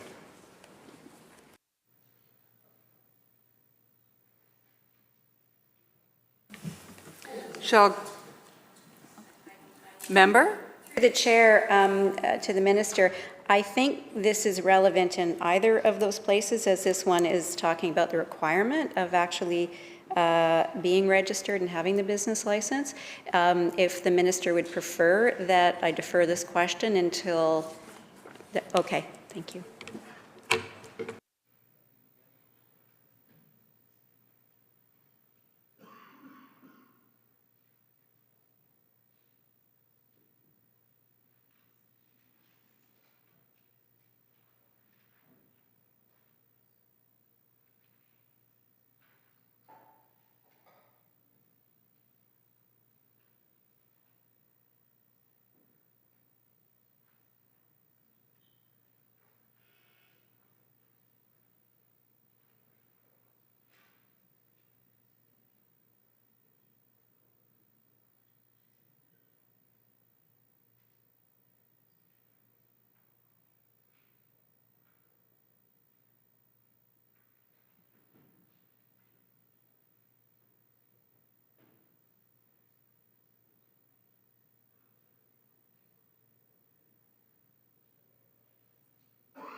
Minister. Thank you, Chair. No, I wasn't trying to say to the member that it's Section 17. I was saying that Section 17 is where the language is around. But fundamentally, to the member's question, the host will be responsible for registering, and the platforms for validating the numbers. And that information will obviously be available to both local governments, but also to the platforms through the data sharing agreement section. Member. Thank you to the Minister. Then I actually will leave a couple of questions I have here. If I understand, the other piece is more compliance, and that's where I can really get more into kind of who's doing what. And okay, thank you. Shall Clause 13 pass? So ordered. Shall Clause 14 pass? Member. Madam Chair, I move the First Amendment on Clause 14, standing in my name on the order paper. Member, to the amendment. The amendment is deleting text and adding, sorry, Madam. It's the afternoon, okay. Subject to the regulations, if short-term rental accommodation services are provided outside the exempt land in respect of a short-term rental offer, the short-term rental accommodation services must not be provided except, and what we are doing is actually adding, so it is not just in the property host's principal residence. We are adding the ability for one additional short-term rental to be owned that may be outside of that residence. So we are adding B to a residential property that is not a primary residence. I'm not sure, Madam Chair, if I use the appropriate process to explain this. And now you can speak to it? Yes, Still thank learning. you. Thank you for the opportunity to speak to this amendment. We felt this was an important amendment. We were surprised, actually, with the way that the legislation is written. And if you think about it, government is in this legislation giving preference to those people who own their own home and who are in a position where they can afford a home, where they have a secondary suite, or they have an auxiliary building on their property. And what it is doing is actually hurting those people who may be renters in an apartment or owners in an apartment who do not have the capacity to afford a house with a suite in it. They are being left out of this opportunity. We've heard from many of these people who are renting. Their only ability to get into the housing market, because as we know, we're in a housing crisis, the only way for them to attempt to get their, I guess the term, foot in the door with respect to ownership is, as many have done in Victoria, are the purpose-built short-term rental units. So they will purchase one of those, and that is their opportunity to start to build equity and participate in ownership. So one of the concerns that we wanted to flag, and one of the reasons we're putting this amendment is, we feel that it is unfair to those people who don't have the luxury of actually having a single-family home with a suite. Also concerned that there will be, now that the short-term rentals are coming off the market, which are outside of people's principal residences, that there will be pressure or opportunity for more owners to rent out their secondary suites now as short-term rentals and displace long-term renters who are currently in those spaces. So this to me sounds like it could potentially, if there wasn't some flexibility here, could potentially have the opposite impact as to what government is intending to do. So the purpose of this legislation is to try and balance the playing field a bit, make it a bit more level for those people who don't have the luxury of having a home with a suite in it. And also to take away the potential, which I think is a valid concern, is that more people will then use their secondary suites for short-term rental as opposed to using them for long-term rental. Minister. Thank you, Chair. And as I shared with the member, I did appreciate the amendments being shared with us in advance. And I did share with the member that we didn't support the amendment. First, this suggestion that people can buy an investment property and use it for short-term rental is essentially the opposite of what we're trying to do here. I did refer to it as a loophole. I'll still refer to it as a loophole, which will allow investors to buy a property and put it on short-term rental when we're trying desperately to get more housing back into the housing market for long-term rental. So I do appreciate the member bringing this forward, but we disagree with the amendment. Recognizing the member for Surrey South. Thank you, Honourable Chair. So I would like to take an opportunity to speak to this amendment. I just want to be really, really clear that, I don't think anyone is in denial about the fact that we're in a tremendous housing crisis, an affordability crisis. You'd be scarce to find a single person in this House that would deny that we need to try and find ways of getting people who've never had an opportunity to own their own home into a home, people to be able to find affordable rentals, to make sure that students have places to live, to make sure that newcomers to our province have places to live. But one of the things that's also concerning me very much so is with regards to that desperation that, the minister just mentioned, actually a desperation to try to get more homes released onto into the rental market and for sale. But there's another flip side of the desperation as well. And it's actually with regard to some of the families that we're hearing from. These are not families who are, I wouldn't classify them as speculators. I wouldn't say that they're even people who would have maybe a few years ago even thought about getting into having a short-term rental or a secondary property. Because some of the families that we're hearing from actually are doing this because without this opportunity, they actually wouldn't be able to afford what they have. They wouldn't be able to afford to have any income. So some of them have bought these very small 200 square foot little bachelor pads that they use for short-term rental, while they themselves might be either renting or living with their family members. In my community, it's not uncommon for people to live in multi-generational housing, some of it because they wish to and some of it because they really just don't have any place to go. So while their growing family is staying with their family members, they have the small income that they're able to generate that might help them to actually be able to afford a down payment on an appropriate accommodation.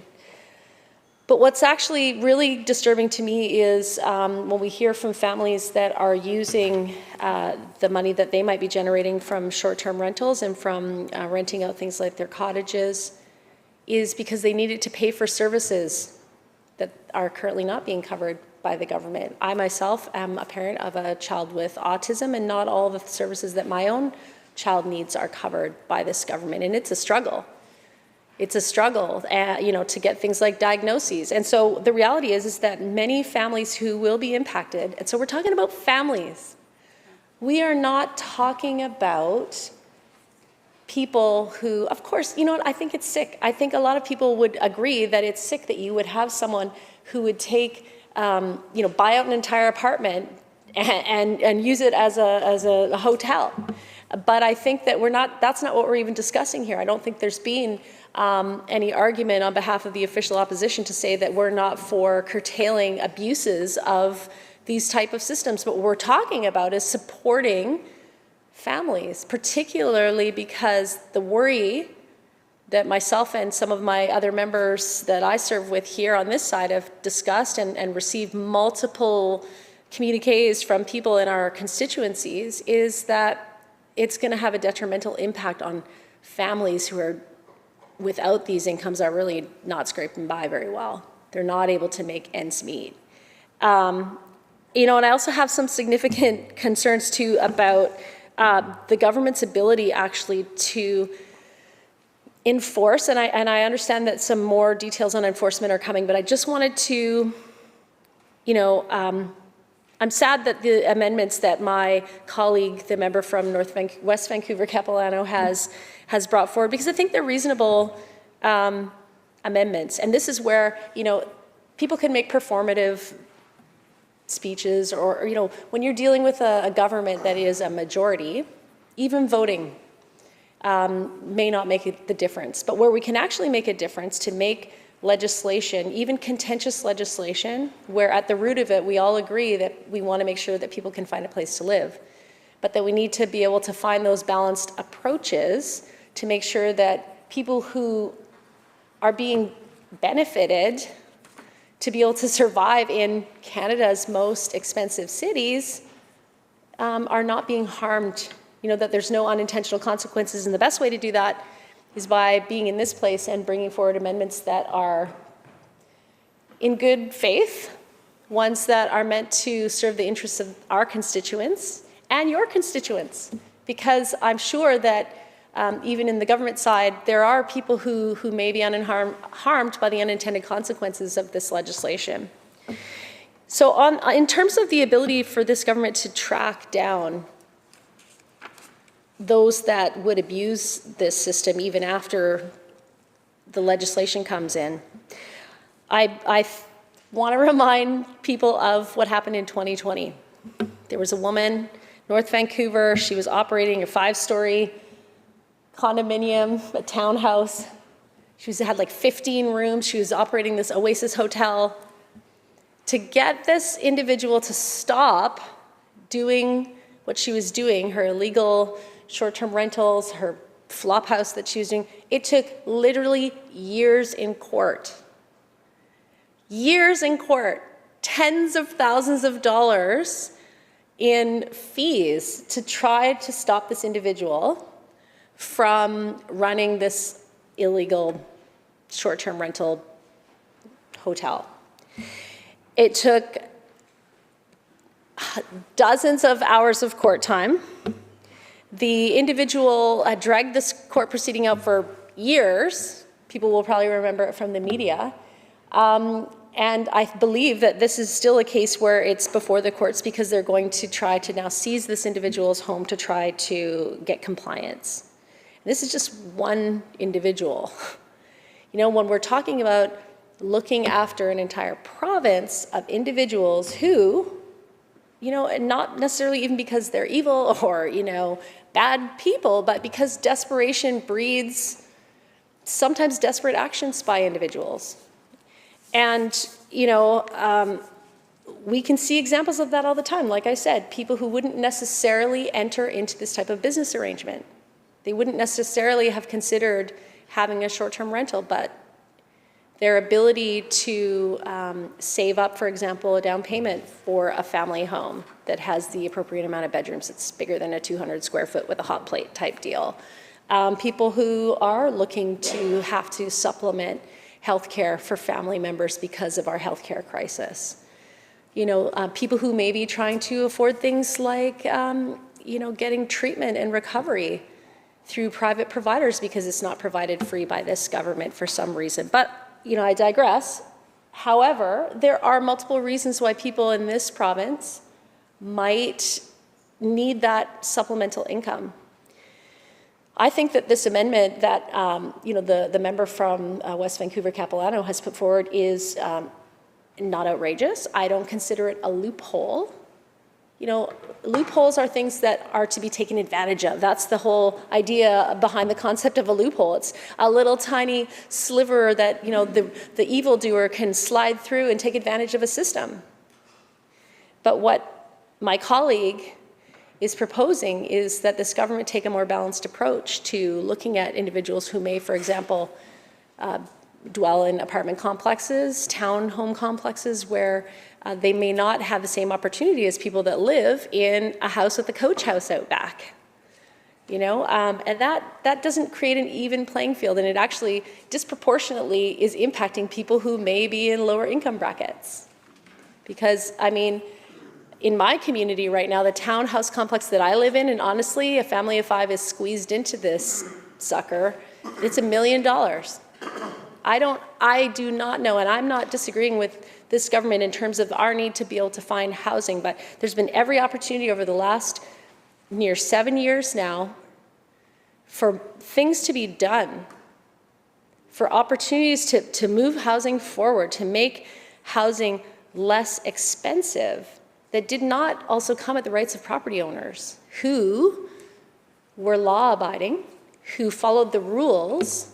You know, regardless of whether we think it's ethical or not to own multiple units, people didn't break the law by doing that. Whether it's a moral question of, you know, hoarding housing for a business opportunity during, a housing crisis, well, that's another question that can, be debated. But they didn't do anything illegal. They followed the law.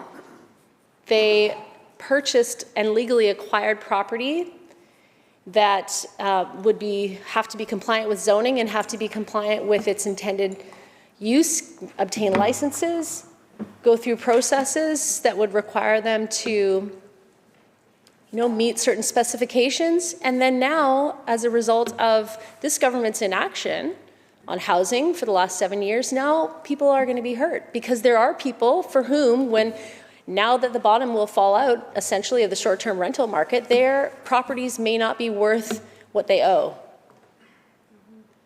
And that's a huge part of the communications that we're getting from people who are writing into the constits. They're not, they don't even disagree that, it'd be great, we need more housing for people. They're not greedy,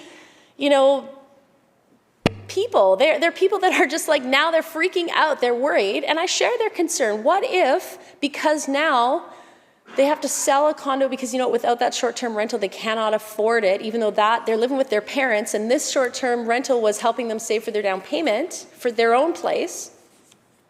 Now they're going to have to get rid of it, and it could come at a loss because guess what? The bottom fell out of their ability to market it as a short-term rental. Who's going to pay if they lose $100,000 on that?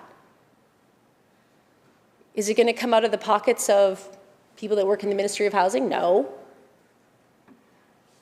It's going to come out of the pockets and the futures of people who were law-abiding. They did everything right. They saved up, they scraped together what they could so that they could build something for themselves, a little nest egg, to help build them up. Property ownership, you don't often start off by buying a massive mansion. You start off, many people, including myself, I started off with a house that was $50,000. I had to live in Winnipeg to get it, but that's another story. But you start small, you build that equity. And for a number of people who are writing into our constituencies, that ability to build that equity is being taken away. And worse than that, they're seeing now that any equity or savings that they had been able to build up are going to disappear. And so, I want to make sure that I'm clear. In no way is the message that I'm delivering to this government one that says that I want to see people hoarding housing and profiteering off of the, shortage of housing so that, people suffer and become homeless. Absolutely not. That's the opposite. I want people to get housing, but I also have a responsibility to the people in my community who are involved in short-term rentals and are not asking to be able to have 10s and 20 and have this like Oasis hotel with 5 floors and 15, illegal suites in it. They're talking about people that live on a farm with their parents. They want to be able to afford to buy their own townhouse that, like I said, in my community, a townhouse with like 3 bedrooms is $1 million. How do you save even a down payment for that? Take you 38 years, according to the Bank of Canada. Honestly, they're just looking for an opportunity. And so, I'm not here defending people that would take advantage of a system. I'm here talking about the everyday person who now is extremely worried. I hope that the minister will please take a look at this amendment proposed by the member from West Vancouver Capilano. I think it's reasonable. It is meant to even the playing field. It is meant to help protect those families with that one unit, so that they can build that equity and have and have an opportunity to participate in our housing ecosystem. I would say that, as I mentioned earlier, Madam Chair, that, the best we can do when we're facing a majority government that has the ability to, regardless of looking at amendments, to ram through legislation regardless of the concerns of our constituents, our work to make sure that British Columbians are represented fairly is by introducing fair and reasonable amendments to legislation to make sure that the best interest of all British Columbians are taken into account. Those that are struggling to find housing and those that are trying to build up equity and who are, through no fault of their own, being penalized after legally acquiring a suite to be able to do better for themselves and their family. Thanks for the time, Madam Chair. Thank you. Recognizing the member for Parksville-Qualicum. My colleagues here by speaking to this amendment. And I just want to say that while I don't support the amendment, I do very much appreciate that the member for West Vancouver Capilano brought this forward. The concerns that we're hearing from constituents who own one other unit in buildings that are designated through their local government for short-term rentals, that have invested a significant amount of their equity into that, a unit that, if it is converted into a a multi-family residential unit, probably won't contribute to rental stock or new housing stock. These units that I'm hearing about, the same emails that members are hearing about, are not suitable generally for people to live in year-round. And so I will be very brief, but I just wanted to while I don't support the amendment, I think that this is a way of having a conversation to address some of the concerns that we've heard, and I just want to commend the opposition for bringing this forward so that this discussion could take place. Recognizing the member for Kelowna Lake Country. Well, thank you, Madam Speaker. And first of all, I'd like to say that I do support the amendment. I think it's a very, very good amendment. My conversation with the Minister, Madam Speaker, will be in a series of questions. I will be asking questions, and hopefully the Minister will answer those questions. This is not just a 15-minute debate speech on my part. So I just want to clarify with you, as is the case with committee stage, may I ask questions of the Minister, or am I just expected to talk for as long as I want and then sit down with no response from the Minister? You can ask questions. I can ask questions? Yes. All right. Well, I'll ask those questions, and I hope that the Minister will respond as I ask the questions. He doesn't have to, of course, but I just want to frame it that way. I'm not trying to make a filibuster speech and then sit down. I would like to actually get into the question and answer piece. So my first question is this of the Minister, Madam Speaker, is because this amendment will actually address some of the issues that are happening in my riding of Kelowna Lake Country. UBC Okanagan is in my riding.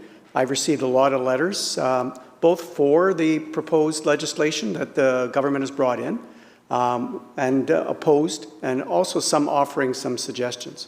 In this particular case with this amendment, I think it would address this particular issue, which is a lot of students are saying that this is the only way they can afford housing, whereby they are in their apartments for 8 months of the year while they're going to university, and then the owners of the apartments are then renting out those apartments for the 4 months on some kind of social platform like Airbnb or some of the other ones.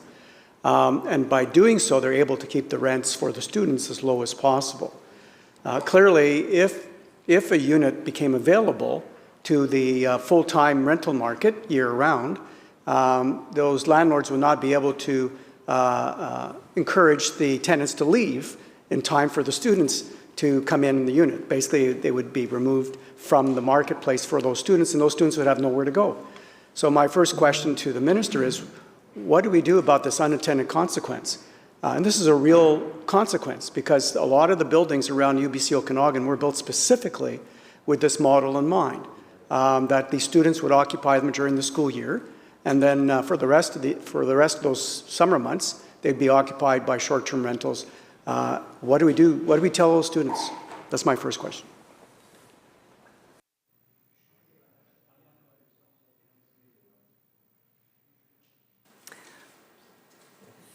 Member? So I didn't get an answer to the question, so I'll go on to the next question, and then I'll sit down and wait for another answer. And every time I do that, the clock will start over at 15 minutes, so I can actually be here for hours, Madam Speaker. I think it'd be better, but anyway, that's up to the minister to decide how he wants to answer those questions. So my second question is to deal with these units that are actually very, very small. They were designed for students in mind, designed so that they're only maybe 250 to 300 square feet. There's no way that anybody else, any family, Madam Speaker, would want to move into these units on a full-time basis. And since they don't want to move into these units on a full-time basis, they will sit practically empty most of the time, if not forever. And obviously people who have built these units or purchased these units will be faced with some decisions, either to leave them empty, hoping for a change in policy down the road, or sell them, of course, at a loss. So again, my second question to the minister is, how do we make sure, and this amendment would address that, by allowing for people to have more than their own home, they can actually go out and get a unit. What would the minister say to those owners that now have an empty unit or have to take a loss on those units because the students, when they move out, people who move in just can't live in such a small place on a year-round basis? Member. So thank you, Madam Speaker. We'll start the clock again. This is an interesting process. My third question, Madam Speaker, is to do with tourism. We have many situations in Kelowna where we invite people to hold conventions, and we don't have enough hotel accommodation. And since the pandemic, the hotel accommodation prices have been very, very high. So what do we do with all these events that are coming, or hope that we can get them to our location if we tell the existing owners of Airbnb and other similar platforms that they're going to have to basically sell their units or convert them to full-time year-round rental housing. And in that case, we lose the capacity to provide those people that are coming to the Central Okanagan, in particular in my riding, with an opportunity to have accommodation while they're coming to the unit. I would suggest, Madam Speaker, to the Minister that this amendment would actually address that quite well. That this amendment would then allow people who aren't in the business of using Airbnb as an investment tool that have 6 or 10 of these units, but just the ma and pa or the young student who's trying to get a leg up, get into the market themselves of owning a home or being able to subsidize their income a little bit.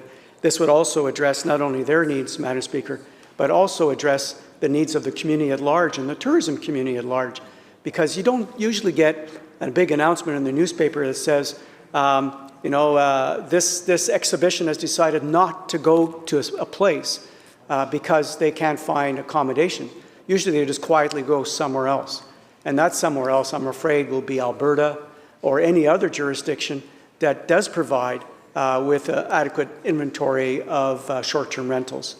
So again, I would suggest that the amendment that's on the floor would help to address that in giving people that opportunity to find accommodation.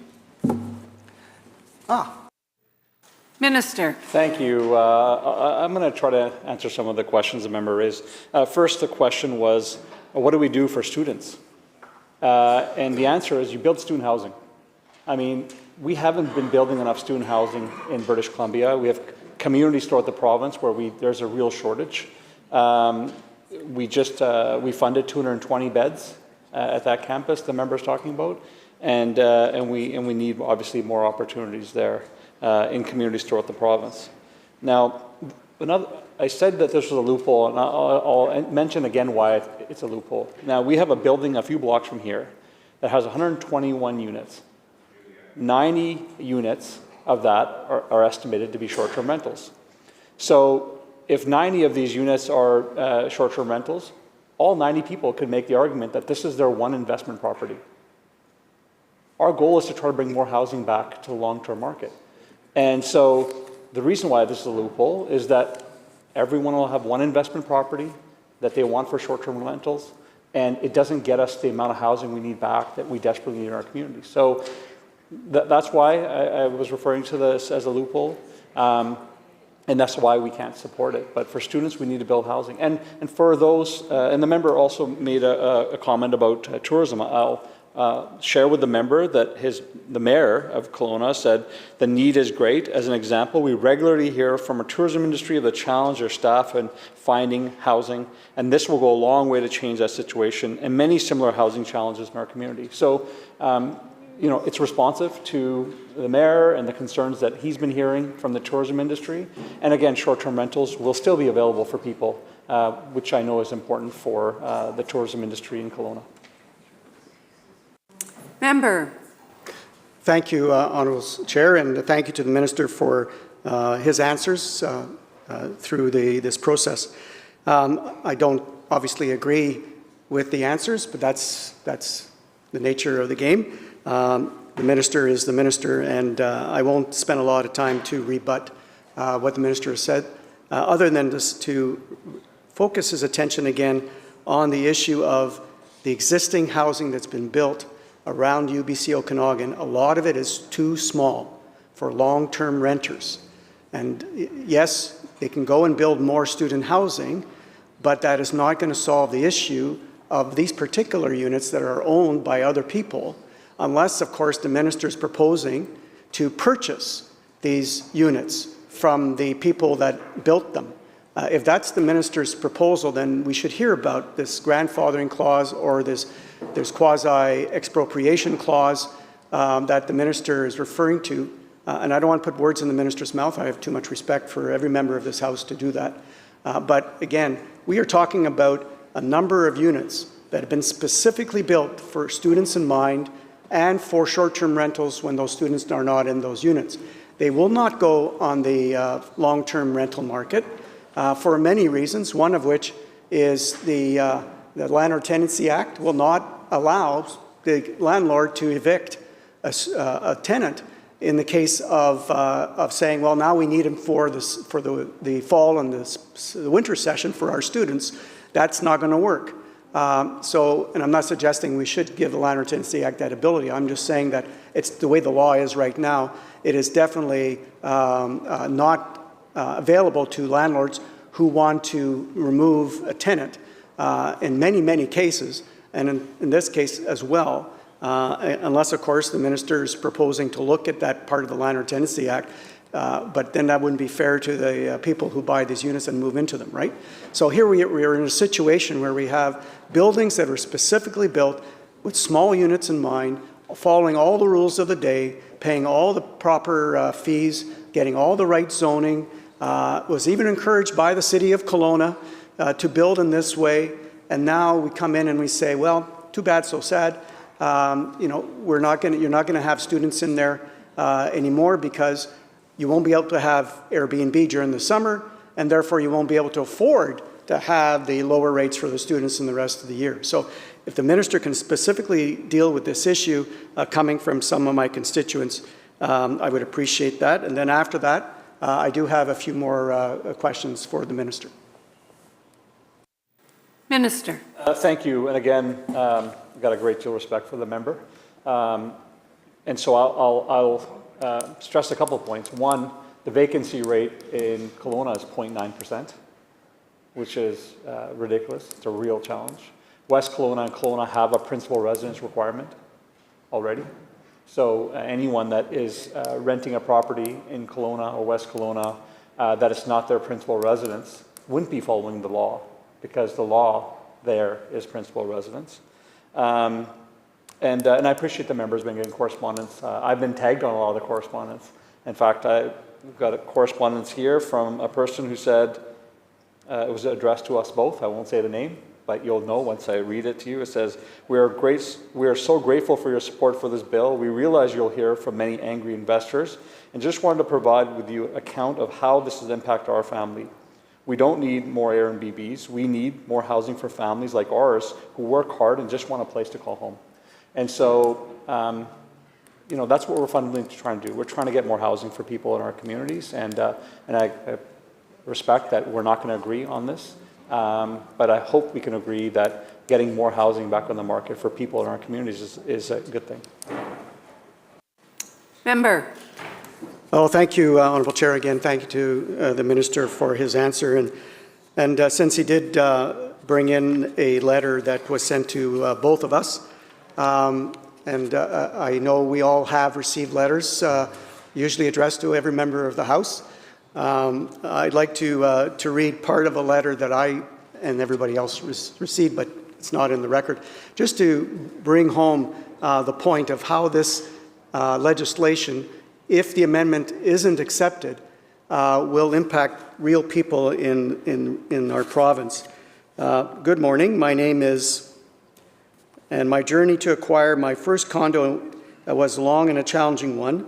At that time, I had the option to choose a more affordable condo priced at X number of dollars, but I had bigger aspirations. I attribute my inspiration to my family, who had operated a bed and breakfast for over 25 years. When my mother finally retired, platforms like Airbnb were just beginning to emerge and gain popularity. As a millennial with a fresh perspective, I began to explore unconventional possibilities, and through the beginning stages of looking at properties, I started learning more about Victoria's legal non-conforming buildings. As I continued to learn, it became increasingly evident that this path could not only allow me to carry on the family legacy, but also embark on my own entrepreneurial journey. Even though my family, who had endured the relentless demands of tourism industry, initially struggled to comprehend my vision and attempted to discourage me, I remained steadfast in my conviction. I knew in my gut that this innovative platform, coupled with technological advancements, would offer me a level of flexibility that unfortunately they had never had. And in the end, I was proven right. However, purchasing a condo in these buildings came at a premium, a cost I was more than willing to pay, acquiring the zoning necessary to realize my vision. During the time of purchase, I was also in the middle of finishing my degree. It was during this period that another idea struck me. Given that I had purchased a property in a zone building, I thought about financial benefit of living 6 months at my mom's place during the peak season and utilizing it as an Airbnb rental during this time. It allowed me to pay for my mortgage while also completing my university degree with minimal debt. I felt a sense of pride in my accomplishments, and I could see things were finally going to start paying off. Bill 35 threatens everything I've worked hard for. This past week, I find myself on the verge of tears and ultimately hopelessness. All I want to do is share my story. However, I'm hesitant because of how the media and the majority of the government has portrayed us. Despite the ugly descriptions, I am not a wealthy investor with an expansive real estate portfolio, nor am I someone who doesn't care about the housing crisis. What I am is a millennial, and this property is my only asset, an asset that took years of self-discipline and self-sacrifice to acquire. It's an understatement to say that living in today's world is expensive, with inflation and astronomical mortgage rates without any foreseeable relief in sight. I'd like to reiterate that I purchased my property at a premium price. What was once affordable quickly turned, and these days I'm just trying to keep my head above water. My one saving grace is the fact that my partner graciously shares his space with me, allowing me to utilize my property as an Airbnb. I can't stress enough how crucial it is for me to maintain this income source. I've never been deeply involved in Canadian politics, but now it consumes my every thought. SDR owners with grandfather transient zoning and legal non-conforming buildings should not be punished for following the law. A majority of us are local, love tourism, and are vested in our cities.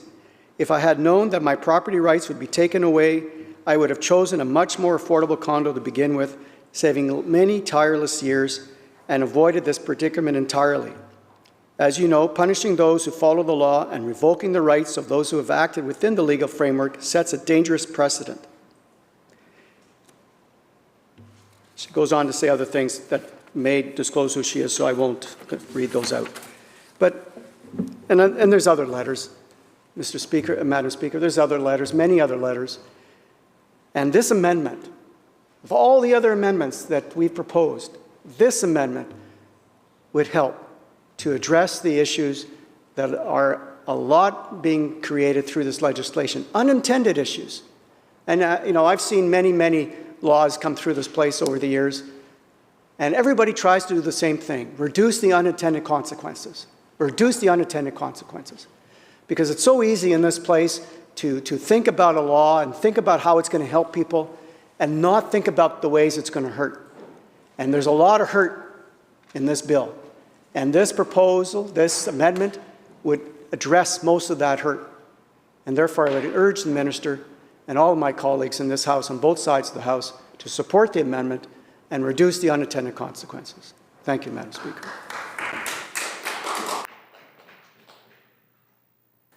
Recognizing the member for Kamloops North Thompson. Thank you, Madam Chair. I rise to speak to the amendment on Clause 14, and I'd just like to raise some points around this, because I think what's getting lost in this conversation around this amendment specifically is, and we heard the Premier today talking, characterizing, trying to look out for big investors that have, you know, 50, 60, 100 Airbnbs. Well, this amendment doesn't do that. This amendment says that you're allowed one unit in addition to your principal residence. So that takes that whole boogeyman kind of narrative out of the equation. And it's important, I think, because, you know, and the minister may say, well, it would be very hard to track. Well, this government has implemented so many different layers of rules and regulations and laws on people on how you have to register your property, that the cross-reference check, and it's this day and age of AI, really wouldn't be that hard to track. Because of all the registrations that we've had to do in terms of our tax forms and everything else, and the shifting of the homeowner's grant and everything else, and all the information government is starting to collect around home ownership and who owns the property. So they have actually gone out of their way to collect this massive amount of data. So let's use it for something that actually won't be too punitive for people that simply would like to have that second unit. Now, the minister talks about students and how this will actually benefit students. Well, it won't benefit students. Because as we've heard, if the student leaves in May or so, or June, when their courses end and they're not coming back till September, that landlord will no longer have the ability, because somebody will move in June. And unless the or at least the tenant by choice decides to leave in September, the landlord legally will not be allowed to have that tenant leave. So yes, somebody else that is looking for a long-term rental will benefit, absolutely. But students will also feel the pain of this, because it's the law of unintended consequences. And you can see that just because when you layer this with the rental tenancy branch and their rules, it doesn't create the situation the minister is talking about. It simply can't. It would be illegal. So that's a problem. And then you look at, well, how, with this wording of this existing bill, who does this actually benefit? Well, now, the government is saying two things. If you're a large multinational hotel corporation, we've set up a set of rules for you that you're going to love. And if you own a single-family home on a detached lot, you're going to love these new Airbnb short-term rental rules. But if you live in a condo, if you live in an apartment-style condo building, you're SOL for an STR.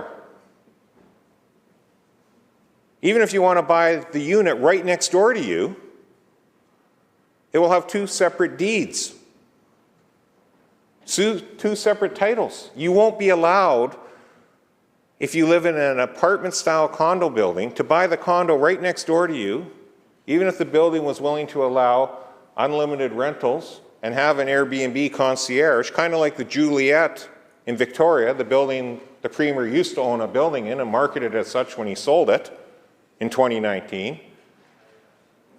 And I would point out this government in 2019 was already engaged with the UBCM around developing rules for short-term rentals. That had started back in 2018. And that report on how to deal with short-term rentals actually came forward to government in 2021 when the Premier was actually the housing minister. And that report sat and collected dust with government for 2 years because the Premier decided to get in the middle of a leadership race. So for 2 years, the government sat on that report, watching the housing crisis get worse and worse and worse. And then we're left here today with Bill 35 and another finger-pointing exercise by the government instead of taking responsibility for them sitting on their own hands. So now we've created a situation with this government piece of legislation that says if you own a freestanding single-family home, you will be the only ones allowed to have Airbnbs. You can build a carriage house on your property, or you can have a basement suite. Basement suites, which are typically the lower cost housing accommodation for people that are on a monthly long-term rental. But the pressure for those suites to turn into short-term rentals is going to skyrocket. Because people will realize they won't be tied to the rules of the rental tenancy branch of a longer-term tenant. They can make the same, if not significantly more, by going into the nightly rental market and go through the process over the next 5 or 6 months as this becomes law in May. And our lower cost basement suites will no longer be for long-term rents, which pushes people to the apartment-style condo previous Airbnb rentals, which the sheer economics of those are going to mean people will now be facing $3,000 and $4,000 and $5,000 rents monthly after being evicted out of their basement suite because of this legislation. But again, the government is deciding that if you live on a single-family detached home, the same people that renters and others are saying, you know, you bought your house in 1969, you see all the memes, for 7 almonds and a pack of Tic Tacs, and now it's worth $2.5 million. This government is now saying, oh, by the way, you can also be the only people that can have short-term rentals anymore in this province. So our amendment is just trying to make that equal. We're saying if the single-family homeowner is allowed to have 1 short-term rental on their property, why should not the condo-style apartment, the apartment-style condo owner be entitled to have 1 unit for short-term rental somewhere? Not 10, not 50, not like the union pension funds that likely have banks of short-term rentals in their real estate portfolios, because that's their responsibility to find a good rate of return of their investments for their pension fund holders. I don't begrudge them doing that. But they own apartment buildings, they own lots of real estate, as do all pension funds. Because that's what they're supposed to do. So they're doing their fiduciary duties. So I'm not worried that they might have to recalibrate their business plan. I understand that. But to not see the flaw in this legislation, that is saying if you live in a multi-million-dollar single-family home, you have now been conferred the exclusive right by this government to have a short-term rental. But if you live in an entry-level apartment-style condo and want to buy the entry-level apartment-style condo next door to you to try to get ahead a little bit, so you might be able to eventually afford a freestanding home, you're not allowed to do that. Government knows best. And then the minister was talking about Kelowna and the tourism industry having a shortage of space for workers to live. I totally agree. He's 100% right. So then why in this legislation did they remove resort communities from short-term rental restrictions? Resort communities, all based on tourism, all have massive shortage for housing for their workers. All of them do. And yes, the housing in those areas is incredibly expensive and owned by very wealthy people, absolutely. But the workers there are getting paid workers' wages. And that's why they have struggles finding housing in those areas. So the minister's already recognized that there's a need for larger numbers of short-term rentals. But not if you're a resort worker. Not if you live in a town that's 10,000 people or less, where there are still housing shortages and very expensive rents. That's okay. Not if you live in the unincorporated areas, as the member from Parksville pointed out yesterday, that surround cities, and outside of Metro Vancouver area, there's a lot of those areas. Just outside of Kamloops, you can drive longer inside the city boundaries in Kamloops, neighborhood to neighborhood to neighborhood, to get downtown, than it would take you to drive from the outskirts of town, where there are still, in the unincorporated areas, large nodes of population. They're all okay, but the urban area is not. Or the suburban area in those cities is not. That's the fundamental flaw with this legislation. It's not going to actually solve what the government is marketing, because if it did, ask yourself, why are they going to sit on this for the next, 8 months before it's implemented?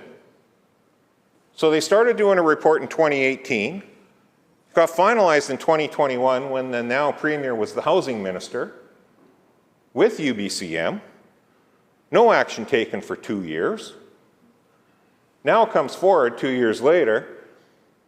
Oh, and let's sit on the implementation for another 8 months. So just from the time the report was finalized, when the Premier was the housing minister, to the implementation of this will be almost 3 years. But this is going to solve the housing affordability crisis for people, according to the minister and this government. And that's why they're going to sit for another 8 months to implementation. Convenient, when the writ will be dropped in about another 10 months or so, 10 and a half months. Very convenient timing to talk about how this is going to transform housing in British Columbia. Very little time for the public to actually understand and see it in practice, be it for medical travel, as we've talked about, special events, as we will be talking about. So to bring forward an amendment like we have that simply says the style of housing that your primary residence is should not dictate whether you have the legal right to have a second area that is considered short-term rental. That's essentially what our amendment says. It says that if you live in an apartment-style condo, you have the same right to one short-term rental space, the same as if you live on a piece of free title, freehold land, single-family dwelling detached home. It's shocking after 7 years of this government characterizing people that have had the audacity to live in a freestanding single-family home in this province, that this bill will now confer the ultimate privilege to somebody that lives in that style of housing, while punishing anyone else that wants to literally have the same mix within their real estate holdings. And I say holdings because those pension funds I talk about, they highly unlikely to mass sell off any Airbnbs they have. They'll just roll those to long-term rentals, absolutely. And that's not a bad thing. That'll put some units back on the market. It'll address some of the problems around people that have hundreds or 30 or 40 Airbnb units. But that's not what our amendment's trying to do. Our amendment's not trying to confer a benefit to them. Our amendment's trying to rebalance the benefit, the privilege this government is trying to extend to people that live on single-family lots at the expense of everyone else that lives in an apartment-style condo building will no longer have the ability to do as a citizen, as a taxpayer of British Columbia. It's fundamentally wrong. So that's why the government needs to admit they erred, support the amendment, and bring some semblance of fairness to a very flawed piece of legislation to begin with. And while they're at it, they could consider maybe not taking 8 months to implement if they actually pass this piece of legislation. Thank you.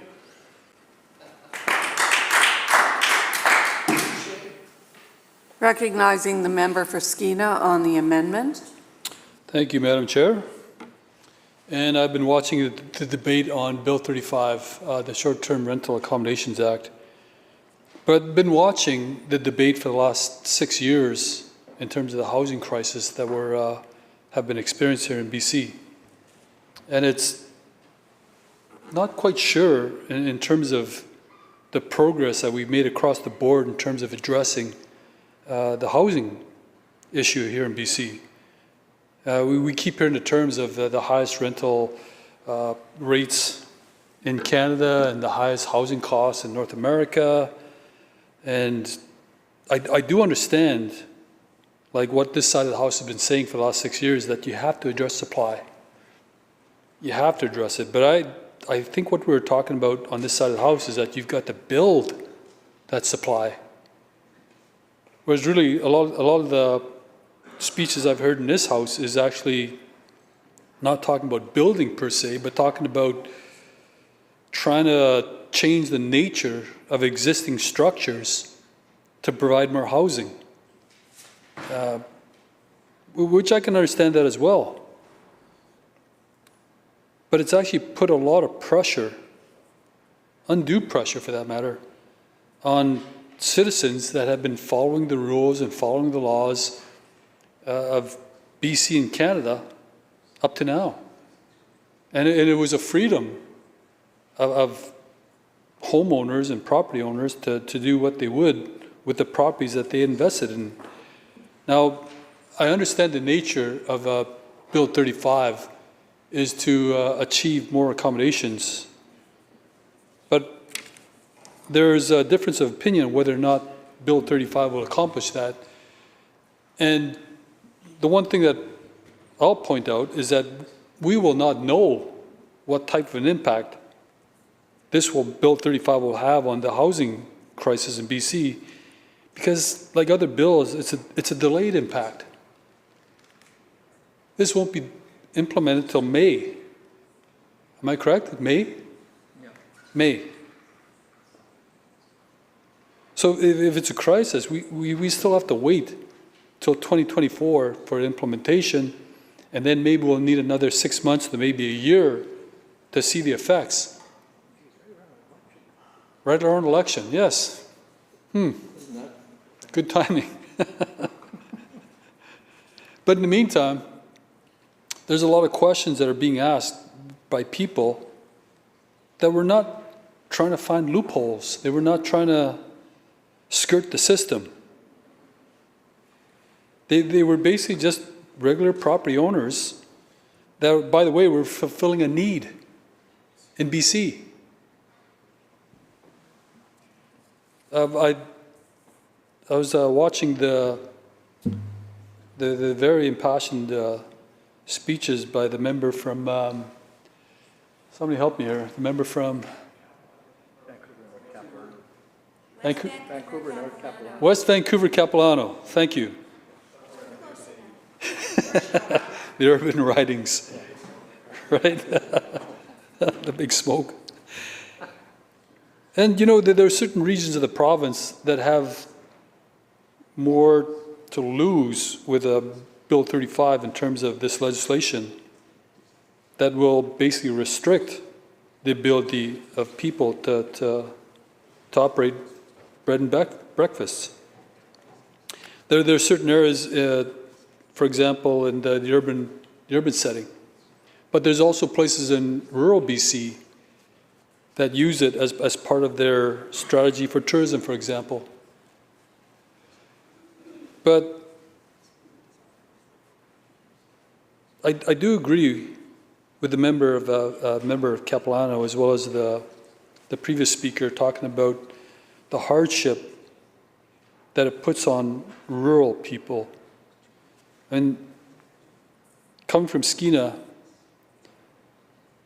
meaning the people living in Terrace, Kitimat, Niska, Kitimat Village, Kitsimkilam, Kitsilas, we are already at a disadvantage in terms of being located so far away from specialized services. And I understand it's just the nature of how we're set up here in terms of services, specifically medical services. But it's a cost that a lot of our constituents can't maintain, especially when you consider somebody from our riding, coming from Terrace, puts their life on hold. Sorry, member. Can the member help the chair understand the connection to the proposed amendment? Yes, in terms of the restrictions of Bill 35, in terms of the secondary suite that the member from Vancouver Capilano is proposing, that would help people from rural settings when they're coming down. I do understand in this House that the other amendments were struck down. But I think what we're really getting at is that we do need these purpose-built B&Bs, purpose serving B&Bs for specific purposes. I mean, we've gone over this already in terms of people that use B&Bs for medical treatments because nobody can afford a hotel. I still think this is relevant in terms of the proposed bill that was put together by the member from Vancouver Capilano. In fact, to be clear, the amendment that we're proposing, because the other amendments have failed, the other amendments were voted down by the majority of the people in this House, meaning the government. But this latest amendment is still trying to look out not only for property owners, but also for the people that utilize B&Bs for different purposes other than just trying to make a buck. And I don't see the connection in where specifically where the B&B owners are responsible for the housing crisis. I don't see it.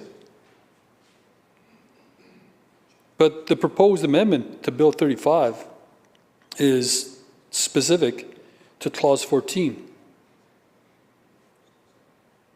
By deleting the text as struck out and adding the underlined text as shown, and the principal residence requirement. 14, subsection 1, subject to the regulations, if short-term rental accommodation services are provided outside the exempt land in respect of a short-term rental offer, the short-term rental accommodation services must not be provided except, and then the proposed amendment is saying to cross out in one or both of the following. And subsection 14A, 1A is in the property host principal residence, or B, and not more than one, in addition is one of the following. 1A, a secondary suite or other accessory dwelling unit that is a prescribed location in relation to the property host principal residence. That's existing language in Bill 35. But the additional language is or a residential property that is not a primary residence. I think what we're trying to get at on this side of the House is that B&Bs serve a specific purpose that a lot of people utilize that is not being addressed fully by Bill 35. And like a lot of the other bills that have been approved in this House in the last 6 years, people will get a wake-up call probably 6 months later after May when this bill is approved. And I have no doubt that this amendment is going to fail. I don't see anybody from government getting up to speak to the amendment, to the benefits of the amendment, whether there's pros and cons to it, or even try to debate some of the issues that this side of the House has been trying to advocate for on behalf of residents of BC as well as property owners and B&B operators.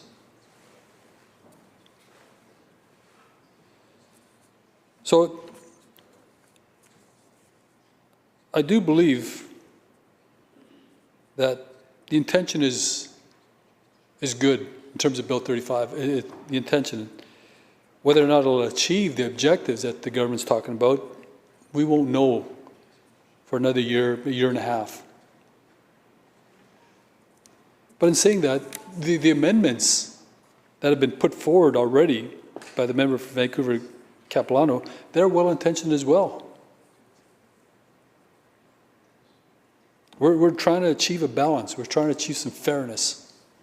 We're trying to achieve some level of recognition that says there is a purpose, a well-meaning purpose for B&Bs that is not really, truly being entertained in this House. And I think that's really why the member from Vancouver Capilano is pushing so hard for these amendments. And so I will be voting in favor of the amendment to proposed Bill 35, specifically the proposal in terms of the amendment put forward by the member from Vancouver Capilano. Thank you very much, Mr. Speaker. Thank you, member. Member for Kootenay East. Thank you, Chair. I'm just trying to, somebody lifted my papers here. I won't say who, member from Skeena. So I'd like to talk to the amendment that's proposed here in Bill 35. And it's a reasonable amendment. We've already seen a couple come and go that were equally as reasonable. And I think that's kind of going to be the theme on this one. What we're saying on this side of the House is we're looking for something that's reasonable, something that's responsible, and something that we will get results from. I think that's what people of British Columbia want. And this is what the proposal is right now in front of us. And it kind of blows me away, Chair, the fact that we are in a crisis. We are in a housing crisis. Everybody in this House agrees with this. But we're only seeing one-sided debate here on something that's absolutely critical. And we're trying to find that answer. I think this government's looking towards this amendment, or to this bill, Bill 35, as some sort of a silver bullet. Something that's going to solve all the world's problems.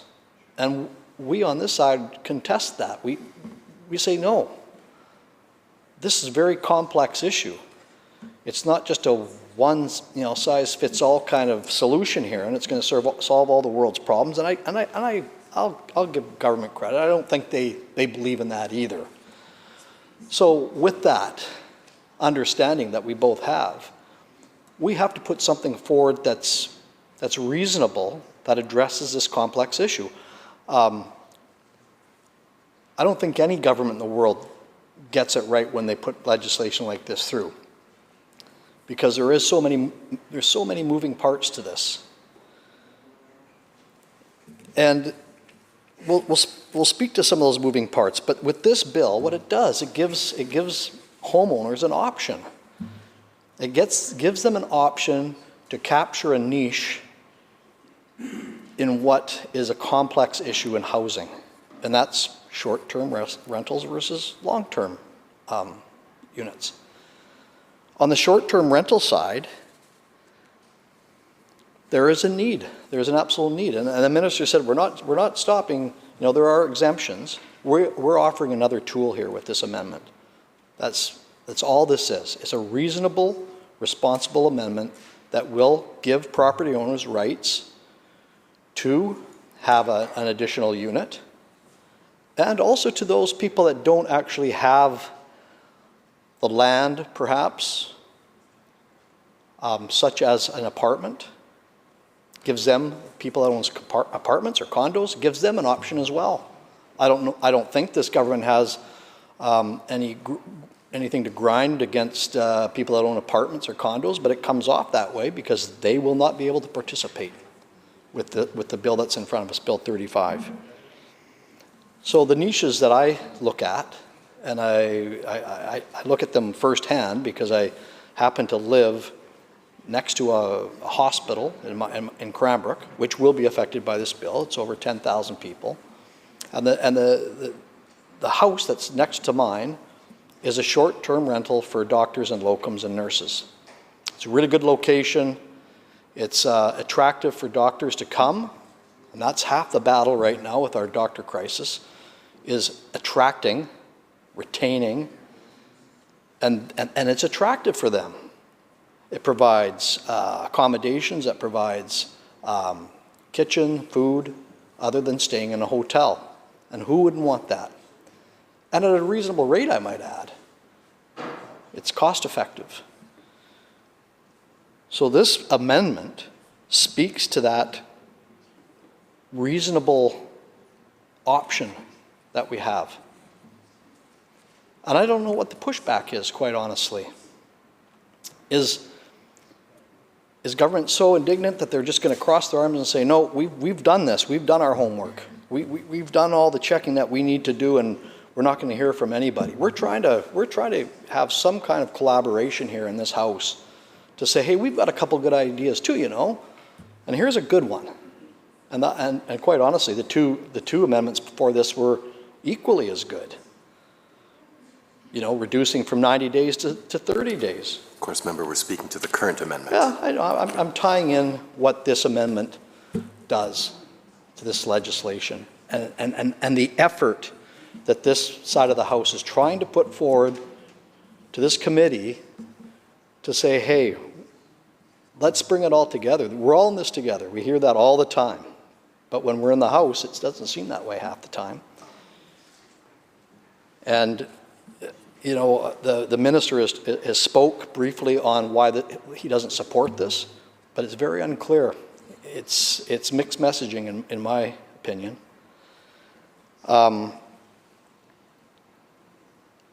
Sadly to say, I've got a family member that's going through cancer right now. And in the remote area that I live in, Kootenay East, we have been given the only option to receive radiation treatment is, in some cases, 1,000 kilometers away, 6 mountain passes. You've heard the spiel before, Chair. Doesn't seem to resonate too much, though, because, well, no, not to you. I've seen generally, Chair, not to you directly, sorry. Apologies. But it doesn't seem to resonate the issues that rural British Columbians have. We've been essentially cut off access to health care in Alberta. We can no longer go there. That's another topic for another day, and I'll stay within the amendment. But what it does do, these short-term rentals provide that financial relief for a person to go from Cranbrook or Sparwood or Elkford or Fernie or Invermere or any other place in the East Kootenays, that long 9-hour trek for 6 weeks at a time, perhaps maybe even 2 months, a little refuge financially to say, okay, we don't have to spend $400 a night in a hotel for the next 6 weeks. That's crippling. That is absolutely crippling for anybody. And quite honestly, a lot of people don't do it. And that's a sad conversation around the dinner table, Chair, is to say, hey, guess what? It's not in the family budget for Dad to go get radiation treatment because we just simply can't afford it. We don't have the funds. So that quality of life that we're kind of hoping for that would come out of radiation treatment is now gone. Because there's a bit of a guilt factor there because of myself. I wouldn't want to burden my family with going to debt and to give me an extra 6 months or a year perhaps. It's a big discussion.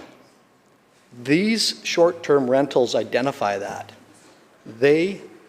And I take offense. I said it before, I'll say it again. I take offense by the minister referring to this as a loophole. That is not a loophole for people that want a better quality of life. It's insulting. I can't even imagine going to the person in my family to say,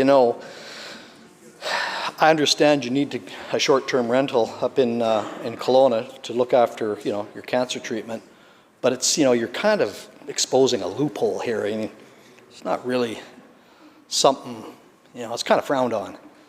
That's what government's saying.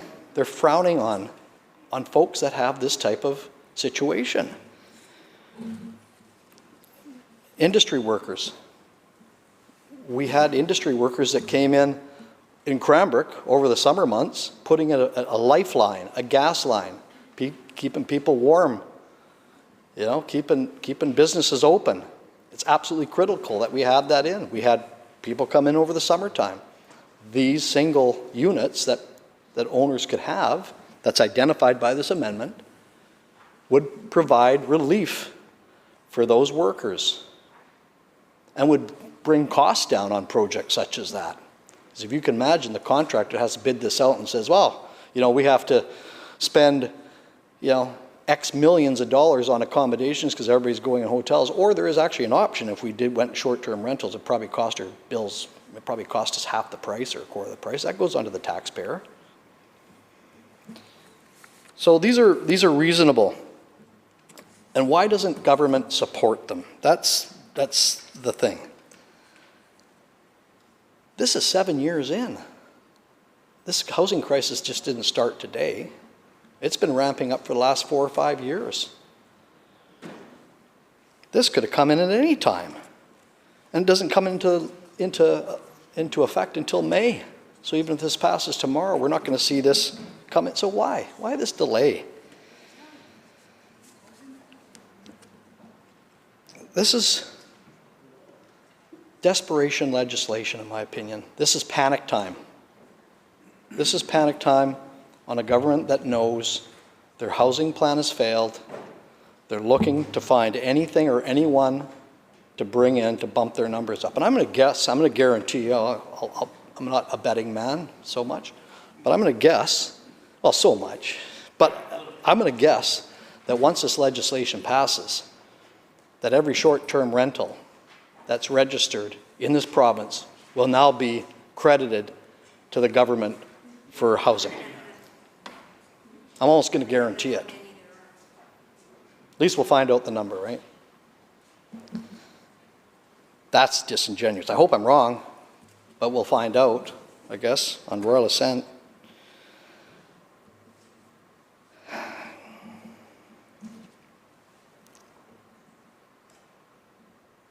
So I 100% support the amendment. It's a brilliant amendment. It's a reasonable, responsible thing to do. We're trying to come together. We're trying to collaborate with government. They have crossed arms. We don't hear anybody on the other side speaking to it, which really shocks me. We all understand it's a critical issue, and yet we hear nothing on the other side. It's amazing. Well, I mean, we don't have as large of a caucus as we'd like to, and we're going to try to change that. But we've got you outnumbered probably 6-1 on debate on this issue at least. So that's a concern. We need to find some middle ground on this. We've given you reasonable amendments. The government keeps pushing back and crossing their arms, and I'm sad by that. And I'm sad for all the people this is going to affect, because this will pass. This will pass in the House. And those options will be gone. And those little niche markets that we need builds all these wheels, these moving parts in the housing crisis that we have are now going to be extinguished. And I hope the minister can reconsider. We still have time to do that. We can still do that right here today if the minister agrees to these amendments. Then I'd be the first guy to give him a standing ovation. I would. And I know that's on his bucket list, Mr. Chair. I know he has dreams of that. But in all seriousness, this is a serious issue, and we need to come together on this, and this bill does just that. This amendment, sorry, to that, this bill does that. So with that, Honourable Speaker, I support the amendment, and I'll take my place. Thank you, member. Of course, we are here talking about a proposed amendment from the member of West Vancouver Capilano to Clause 14. Member for Peace River North. Thanks, Honourable Speaker, and certainly pleased to stand here and support my colleague from Vancouver Capilano and sorry, West Vancouver Capilano. I'm going to write this down right now so I don't say it wrong again here. West Vancouver, there we are. And it's like the Peace River North, Peace River South mix-up, right? So certainly want to support my colleague's amendment, and certainly have supported the others that unfortunately were not supported by government over the last bit of this debate. Because really what this is in this quite frankly flawed legislation were recommendations to improve this piece of legislation, improve what we see are, and we all recognize there are issues. We recognize there's issues with housing. And I think we need to recognize the issues with housing, go back some time, but I'm going to focus on certainly the last number of years that this government's been empowered to try and create some sort of housing numbers. And we keep hearing these housing numbers, and my colleague from the Kootenays there had mentioned that these numbers, whatever the numbers come in from the closing down the Airbnbs, are going to be counted now as units that the NDP government have created. And I think the line that was just used, desperation legislation, I quite like that, because I really do feel that this builds on the back of 6 years of failure. And amendments like that has been proposed that we're talking about right now are to try and make this legislation better, to try and undo some of these issues that we've been seeing grow over the last number of years. The shortage of housing and the housing crisis in general, which is really, quite frankly, out of control right now. And it is for a lack of action by this government that has got us to this point. There has really been no significant amount of units built in this province, affordable units built, that are going to be supporting what is indeed needed. And again, as desperation legislation, this is a great way we can say, hey, we just freed up all these numbers, look at what we've done.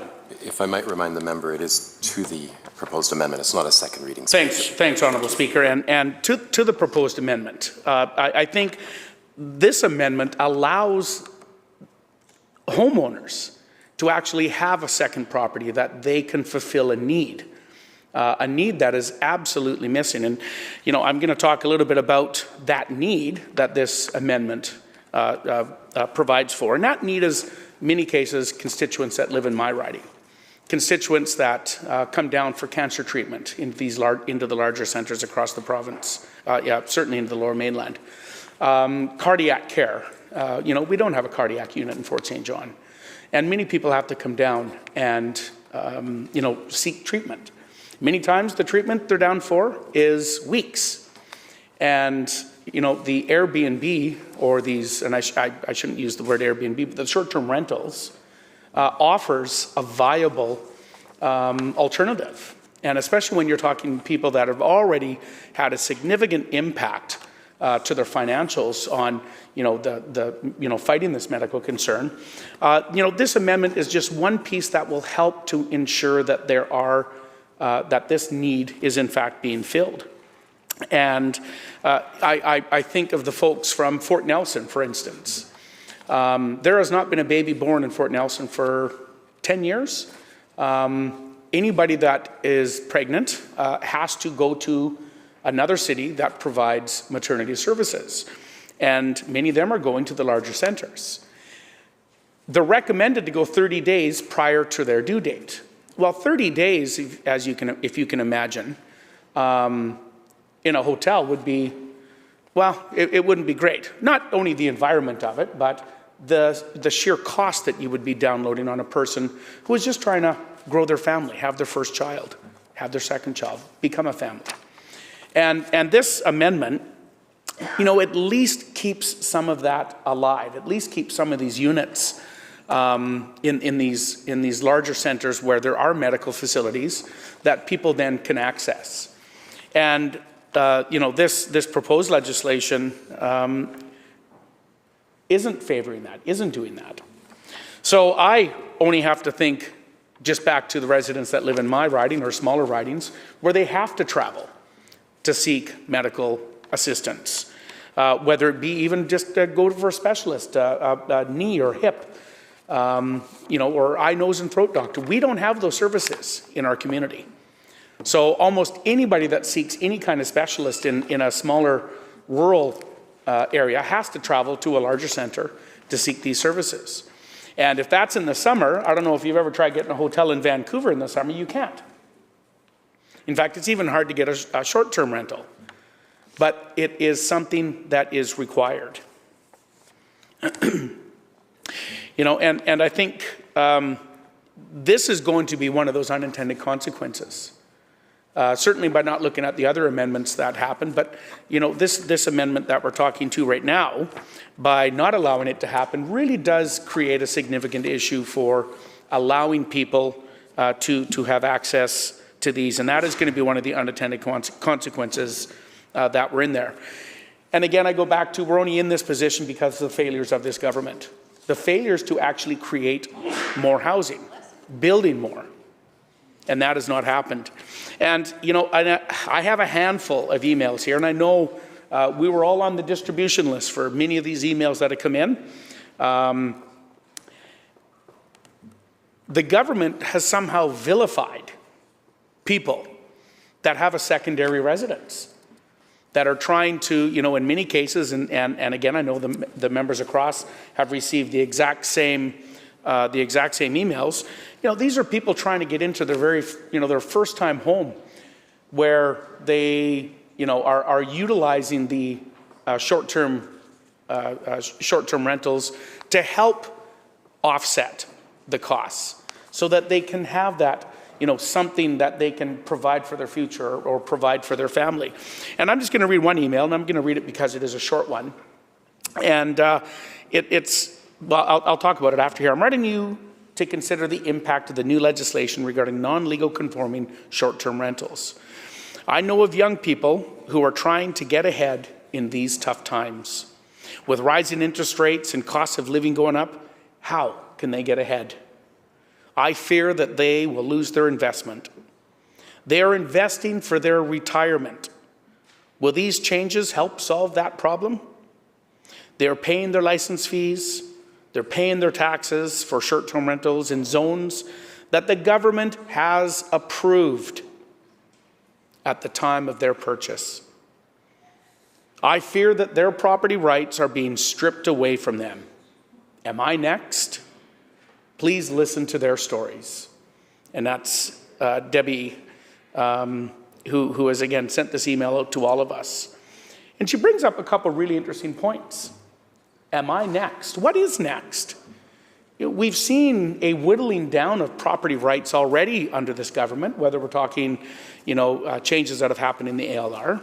Now we're seeing this. We've seen others. What is next? And, I was just, joking with the House Leader of the third party just a second ago, and I've heard this before, are we going to be going into people's houses next and demanding an inventory in their homes about what rooms are available? Is this the level of government overreach that we're moving toward? Where are the people's rights? that individually own these homes and have made a choice under what is allowed by this government to all of a sudden now be villainized and say you're bad because you're trying to plan for your retirement. And this amendment that has been proposed is one step to help make this legislation a little bit better. And we're not seeing that. A few of the emails that we've seen is, you know, in one instance, I think one of the units is around 350 square feet. It's tiny. And, you know, the person's bought this in hopes that they can, you know, one day move out of their rental and move into this, you know, into this smaller suite. This is not something that you're going to be out there trying to get large families into. This is a small one-bedroom apartment, a studio that someone is paying approximately, well, in this one email from one individual that, again, everybody in here has received, $3,700 per month is what their costs are. $3,700 per month between their mortgage and their utilities. So,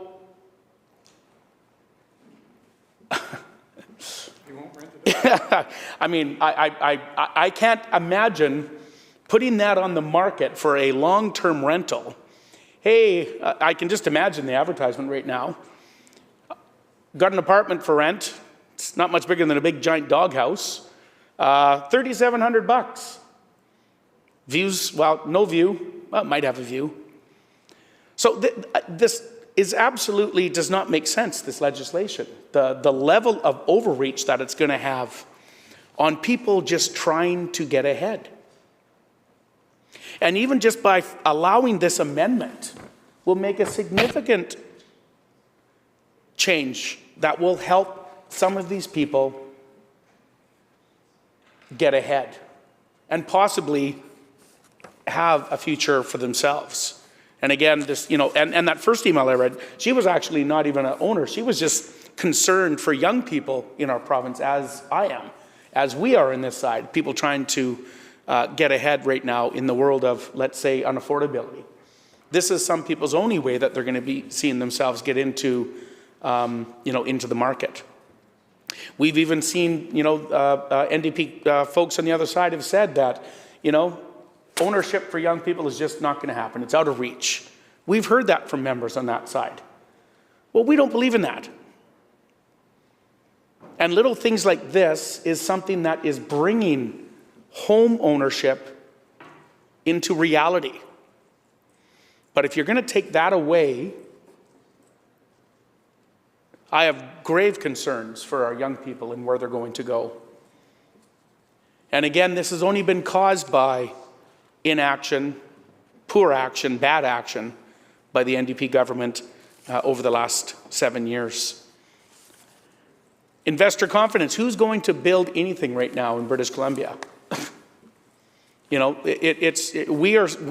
it doesn't, and I could talk about this with any industry, whether it's the housing market or the resource sector. It just is a challenge. So with the proposed amendment, I wholeheartedly support this. Sadly, I don't believe that the government will support this and will, I'm already seeing head shaking, you know, to allow people to get ahead, to allow young people, you know, we heard earlier hope, you know. This actually does give hope because it allows people to actually move forward and show that they might be able to get into the owner's market without having to leave the province. And we're already seeing record people leaving to Alberta right now.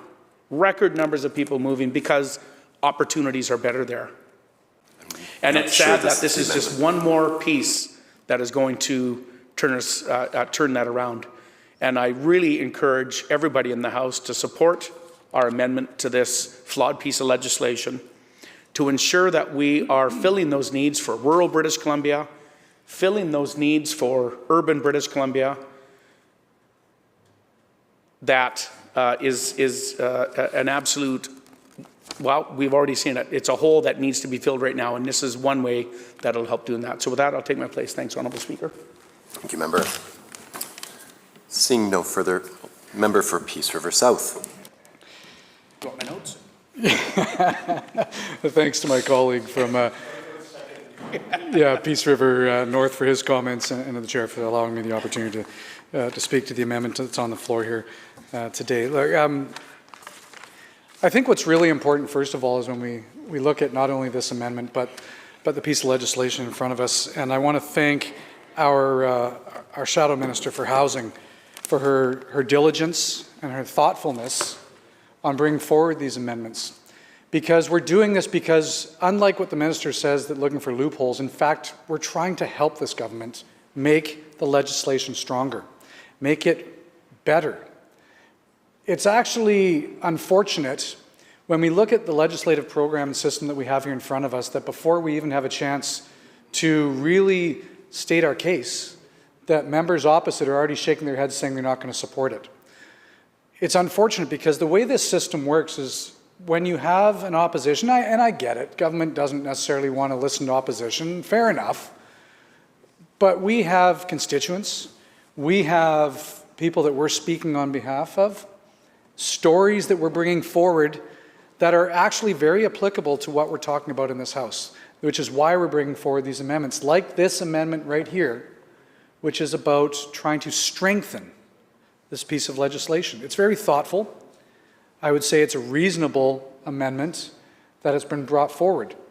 And we've done that because we're trying to make sure we're helping the people in the province of British Columbia, the families, the people that are trying to get into the housing market, maybe the people who are already in, who are actually bringing forward opportunities for people.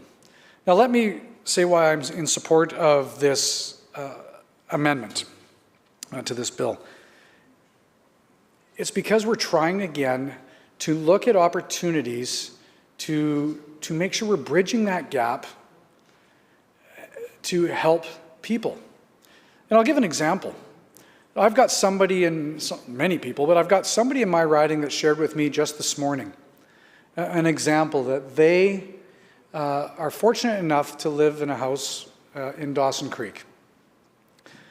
And they also were looking down the road for their family member that might want to be going to university down in the interior. So what did they do? They bought a condo in Kelowna, but they have been short-term rentals to students that are going to university right now. And it's been very successful for them because they have family members that have been using the condo in the off-season, and they've been short-term rentals to students when they're going to university in that. And it's been a win-win right now, I would say, for everybody. It's fulfilling a need because these students are unable to afford the hotels right now, especially in that time of year in the hot market of Kelowna. I had a child who was living in Kelowna for a while and was really struggling because of the high costs in the hotels and even in some of the rental markets. And for the short terms, for the stays that they needed, these situations worked very well. Well, I also talked to this couple in Dawson Creek, as well as many others that have been sharing stories with me. So unlike what the minister is saying, there is no way that it's going to go onto the rental market if they're pushed in this position. They will leave it vacant, and so now everybody's losing. The reason why they'll do that is because of all of the struggles they're having right now in the Tennessee branch, but more importantly, they also want to have the opportunity for their family, their loved ones, and their children when they grow up to be able to utilize that facility when they go to university. The unintended consequences, as my colleague was saying from Peace River North, we're trying to bring these issues to the attention of the government and the minister. It's unfortunate that they won't even be considered. Maybe the minister will say, we consider, we're just not agreeing, and then that's fair enough. But before we even get to those conversations, members of the NDP, even though we tried to be thoughtful and reasonable and give advance notice and explanation of why, are actually just pushing our amendments to the side. And I want them to remember that they're not pushing the opposition to the side. They're actually pushing aside people in the province of British Columbia by not even considering the message that we're trying to bring forward. And I know the minister knows this. I know his colleagues know this. There are example after example, story after story, where people have been in the unfortunate situation. We talked about one of the amendments around some of the health concerns, maybe somebody that's pregnant and has to go into another jurisdiction. My community of Dawson Creek, we have a lot of short-term rentals, and I guess understanding this bill, it might not apply possibly in my region, but it does apply for people in my region that have properties outside of Dawson Creek. And they've been able to fulfill a need when somebody in my region has a heart attack and has to go down. And I know the minister yesterday, I don't think quite understood the examples we were trying to raise, because he said that these people don't have to go to a short term. But having the opportunity for people to have a secondary suite, a secondary unit that they can rent out. We're not trying to say that we're supporting large conglomerates, and I'll give an example. Just a couple of weeks ago on our break week, I had the, I don't want to say fortune because it was for a funeral, but going back east. And I was looking into this exact situation because this, we're seeing some of these challenges, and I understand why the government wants to bring forward some legislation around this. There was a complex in the one community I visited on the East Coast that had 300 townhomes that were built, and one investor came in and bought all 300 of them, every single one of them, and actually used them all for short-term rentals. In fact, I stayed in one of them. That's how I knew about it. That's not what we're talking about. We're not talking about, a large maybe pension fund or corporation that's buying out all these rental stocks and using them for an Airbnb or a short-term rental. What we're talking about is the mom and pops. We're talking about, maybe a young person who's trying to get into the markets and looking for different opportunities. That's what we're trying to bring forward as examples to this minister and to this government, that they are going to be excluding, in fact, penalizing a lot of people. Nowhere in this legislation does it say going forward. It's actually retroactive. And so what they're saying is people who have made those investments in good faith, maybe somebody who bought a condominium here in Victoria from a now premier in good faith, thinking that they could use it as a short-term rental, are now going to be told, no, you can't. These are the examples we're trying to bring forward for the minister to consider. So this amendment that was put forward is trying to fix and enhance and make better a piece of legislation to try to fill some of the gaps that we see, because we're hearing them from people. This isn't us in the back room saying, coming up with just ideas. This is us actually saying we are hearing from people. We're hearing from families. We're hearing from homeowners that this piece of legislation is flawed, and on behalf of them, we're trying to bring forward thoughtful amendments to make it better, to try to find a win-win compromise, a way that we can say, look, if the government was willing to put forward these amendments, it's something that now we can support because we're knowing that it's going to make it better for the people of British Columbia. All we're asking as the minister is to not just keep pushing it to the side without consideration. And by consideration, I mean real consideration. Maybe take this legislation, if he wants to reword it, make it his own, put it in there, we're happy with that. He can take credit for it, I don't care. We're not asking for political credit, we're asking for government to make the legislation better for people. I think, well, we'll take credit anyway. I think my colleague said, the minister, don't be surprised if he did this, that I'd still tweet out and say, thanks, it was our idea. But I do, in all seriousness, this is not trying to be gotcha moments. This is actually about doing the right thing. We know that there's people out there that this is benefiting.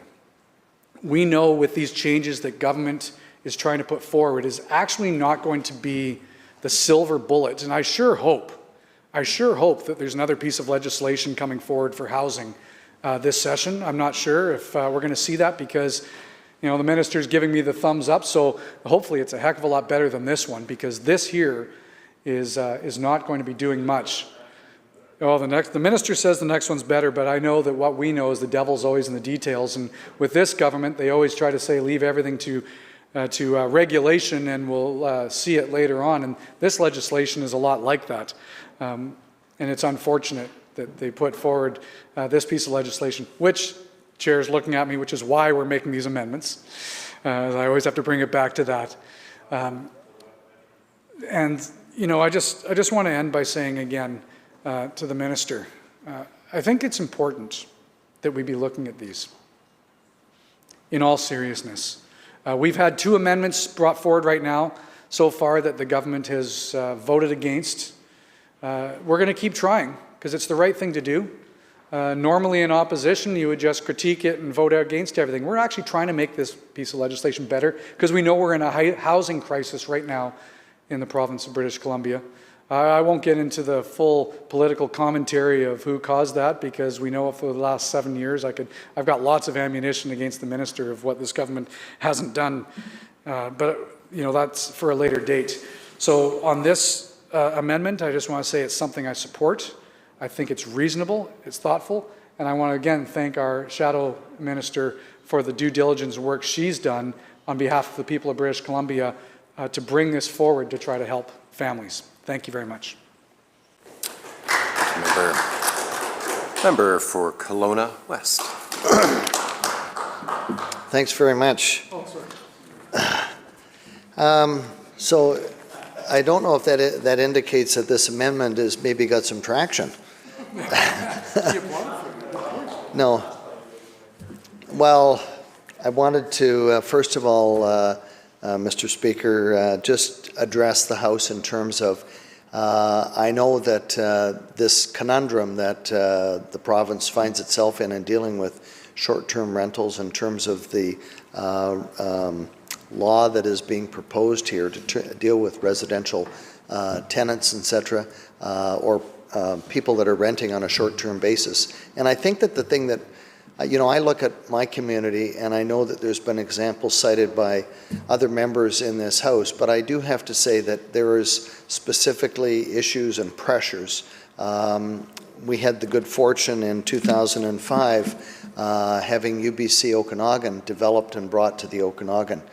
It started off with a very modest amount of on-site accommodation, which was identified as being one of the drawbacks of UBC Okanagan, and we needed to add more. And I know that I've been there with the former Minister of Advanced Education opening up Skeena House, and other ones have been announced. However, the student population was originally forecast to get to about 7,500. It is a destination institution, and currently there's a big gap between what is available for those students, that whether they're coming in for the full semesters that are there for their college or their university education, but more importantly, this gap is growing. The 7,500, which was the target population back in 2005, is now over 13,000 and growing rapidly. It's considered one of the best universities or small universities in Canada, and I'm sure that that's up for debate, but I do want to tell you that it's been very successful. The students love it, and the students that come there often do depend on this. So during COVID, we had many challenges because there was a lot of these students that couldn't get that accommodation, working with the rules around that.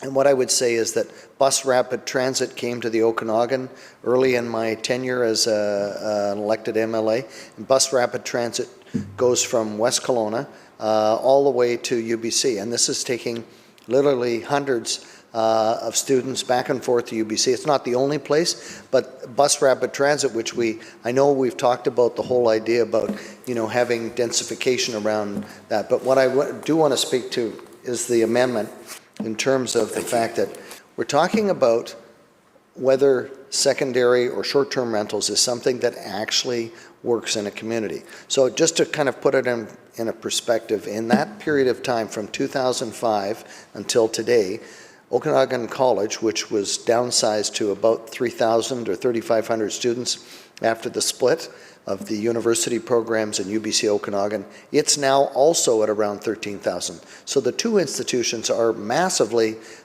successful, and one is in trades, obviously, and health and other matters like that. But I think that if these accommodations, and there is two different types of people that are there, apprentices and other things like that. But on the other hand, there's technician jobs, et cetera, that we desperately need. So going back to the accommodation part and the need for it, what we're doing is that the city of Kelowna, and this just was Monday, they had a regular council meeting because MLA Merrifield and Letnick, no names, member. Yeah, sorry. The MLAs from Kelowna Mission, Kelowna Lake Country, and myself met with the mayor of Kelowna, and what we were trying to establish is what were the options that may exist for a city like Kelowna and the other surrounding communities. And they very specifically went out of their way in trying to deal with the dilemma of short-term rentals and vacation rentals by creating buildings and zones where these would be specifically set up. Now, I can give you examples. A constituent of mine, his name is Stephen Gilroy. I can use his name, I'm assuming. Anyway, Stephen has bought into one of these as an investment. He's a modest merchant that is across the road from my constituency office. And as soon as this happened, he came in and he's wondering what he has to do because the building was specifically set up with the short-term rentals in mind. He has his own home. He's not somebody that owns dozens or whatever, and he doesn't meet the criteria of having this at his principal residence. He's an example of somebody that has invested in areas that are zoned properly in the city of Kelowna to develop short-term rentals. And by this amendment, what I'm suggesting is that there's very specifically exemptions that allow for ownership besides a principal residence to have a secondary unit or suite or a short-term rental that is not disqualified. I'll give you another example. A fella in Vancouver, his name is Colin Metcalf. The same thing, invested in a building called Brooklyn, right in my riding, downtown Kelowna, with the idea that it would meet the demand of that. And they do stay there. And I have to say that this is the problem. The dilemma is we had rules in place to try to create rules around short-term rentals in the city of Kelowna.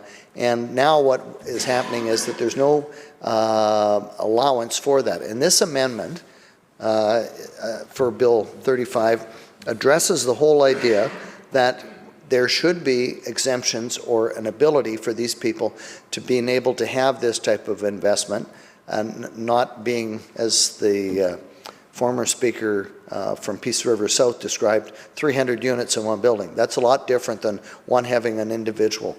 So anyways, I think that these people are finding it not only perplexing, but it's kind of a form of expropriation where they're sitting there and all of a sudden they're being either forced to do something. I mean, this is and I say that, expropriation is a word that, is used to describe something when you have something and it's taken away through a means. And I'd say that these rules, this gives some relief and I think shows that the fact is that the government is not trying to do that. It shows the fact is that people that have maybe chosen to invest in this as a longer term investment, but not necessarily trying to become, a hotel or something like that. They're in the business of having a single unit that meets the current zoning and was intended for that. So I do think that that's one of the things that we should be considering. The second thing, if we go back to 2018, former finance minister from Beacon Hill, she introduced the speculation tax. Speculation tax was intended to take the speculation or homes that were bought up, etc., and not available for renter. And very clearly, if you have a home and you meet the requirements for making that available, it would take it, and it means that it's not a property that should be charged speculation tax. And so I think that the situation with the speculation tax is that it was intended to do something. I know the government speaks often about the fact that it's created some 19,000 plus available units, but what I really want to go to is the fact that you put in a set of rules to kind of attack what people would call second homes, which we have a lot of those in the Okanagan, and I mean some people are not happily paying, but they're paying the speculation tax. And when it comes to this amendment, what we're talking about is the fact that under the rules of speculation tax, the law says that if you follow this and you rent it out, I'm not certain if short-term rentals fit into that, but the situation is that we're trying to create options for people that are both there on a temporary basis, whether it's school, whether we've heard about the fact that there's locums, other reasons why professionals might be in a community. And I can give you a really good example. We heard from the member from Kootenay East, and he was talking about people from his riding. 30 years ago, I was one of the people that worked on the campaign to build a cancer center in Kelowna. It was to encompass an area from the Alberta border all the way through to Hope and make certain that people could come there. But many of these people, and I know that he's visited the cancer center in Kelowna, but many of these people come there. As a matter of fact, the former member from that particular riding was here with his wife last year, staying in a short-term rental, just to get exactly that, to get treatment. Happened to be over the summer. I'm sure it wasn't inexpensive, but it was a better option than trying to find a hotel in peak season in the Okanagan. So it's beyond me why this type of amendment that would give the option of the fact that if there was a secondary suite or another accessory dwelling unit that is in a prescribed location in relation to the property's host principal residence, or residential property that is not a primary residence, that would be exempt under this particular amendment. So I'm speaking in favor of that because I see that there's a lot of flaws in terms of this broad-based approach, and assuming that all of the issues around short-term rentals, in terms of the fact that these are corporate ownership, they're people that are immensely wealthy.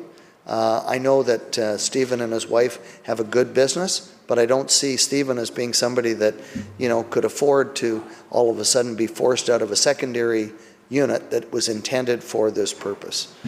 So with that, Mr. Speaker, I'd like to conclude and make certain that the House knows that I will be supporting this amendment. Thank you. Thank you, Member. Seeing no further speakers, the question is the proposed amendment as moved by the member for West Vancouver Capilano relating to Clause 14. All those... Sorry, is the member for Prince George Mackenzie want to address this particular amendment? Is that... To address this particular... yes, if I could, Mr. Speaker. Okay, so we're speaking to the proposed amendment to Clause 14 specifically. Thank you. Yeah, no, I appreciate that. A bit of technical difficulty signing on from up here this morning or this afternoon.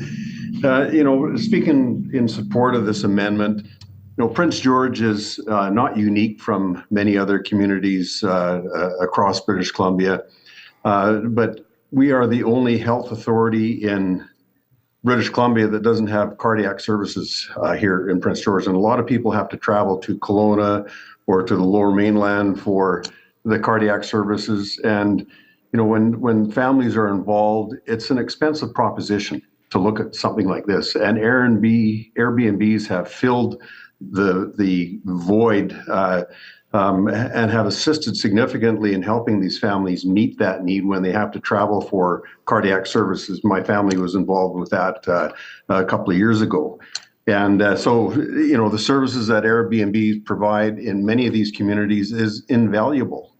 And the entrepreneurs that have ventured into this have ventured into Airbnbs based on the existing rules of the day. They've invested significant amounts of money, time and effort, and as everybody knows, being an entrepreneur is not for the faint of heart at the best of times.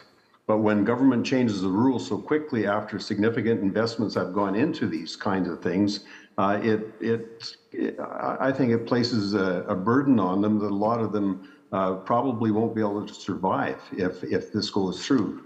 So that's one of the other issues. The Airbnbs provide a service in areas like Prince George and throughout British Columbia in a number of factors. When we consider one of the consequences that has occurred with the province's approach on social housing, for an example, in eliminating, they bought up a lot of the motels and travel lodges and whatnot that we have throughout the province here. And one of the results of that decision by government has been to eliminate that market in many of these communities that we have. And it's impacted the number of hotel spaces and motel spaces that the traveling public have available to them.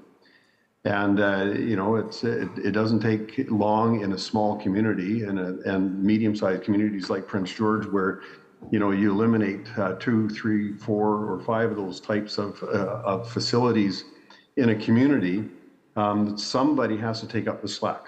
And, that we don't have enough hotel spaces in many of these communities. So that's one of the things that I think government hasn't really put their mind to look at the impact of some of the things that have resulted from their decision to go in that direction. And I'm certainly not criticizing them in going in that direction, but there are consequences to that, and there's a gap that needs to be filled. And these entrepreneurs have stepped up to the plate. They have filled that gap, and they provided that level of service in these communities that were left void as a result of that decision. So that needs to be looked at. The other factor is major events take place in all these communities, but we don't have major events in Prince George that require hundreds of thousands of rooms like perhaps Vancouver would have, but we do have major events in Prince George where every hotel room is occupied and every available space is occupied, and Airbnbs fills that void. Every single one of them in Prince George or during the Natural Resources Forum, as an example, are filled. So this amendment speaks to a lot of the different issues that Airbnbs are facing that are going to eliminate those opportunities for the traveling public, for a lot of government workers to stay when they come to Prince George for these kinds of major events. It doesn't take an event, if you get 200 people converging on Prince George or 300 people converging on Prince George for an event, it really stresses the existing accommodation structure that we have, and Airbnb step up to the plate and provide that level of service for it. A lot of the individuals that are involved in Airbnbs that I'm aware of are younger. They have invested in it as an entrepreneur, and like I said, they followed all the rules that were in existence when they applied. They got their permits, they did their building, or their renovations or whatever the case might be, in order to provide this level of service. And they've invested a lot of time and energy into it with a long-term vision of a return on their investment and building their capacity as a business person over the coming years. And this is going to be taken away from them. And when you look at the added income, the taxes that are paid, the revenue that comes into a community like Prince George or any other community in BC from the B&Bs themselves, and the tourists that are coming in and spending money, or the government workers that are coming in and spending money, the doctors that are coming into a community to provide locum services or specialized services, the engineers that are coming into the community to provide the level of services that they provide, because there are a lot of professionals that do travel into places like Prince George and provide that level of service. And they are frequent flyers. I know a couple of Airbnbs in the area here where people they've enjoyed the accommodation and the level of service and the proximity to wherever they need to be. And they come back on a regular basis for whatever business or profession that they're engaged in. And the other part of this, when we see the transition of workforces over time, where people might live or choose to live in southern part of British Columbia, on Vancouver Island, or in the Lower Mainland, or in the Okanagan, because they like living in those areas, but they work in the northern interior of the province or the central interior of the province. So they will be traveling back and forth, staying in B&Bs or Airbnbs, and conducting their business up here, and then they fly home and stay with their family, and conversely, they keep doing that on a routine, regular basis. Where are they going to stay once these accommodations are gone? And they built it into their business plan. They made family decisions to move to wherever they're going to move and work from remote locations like this.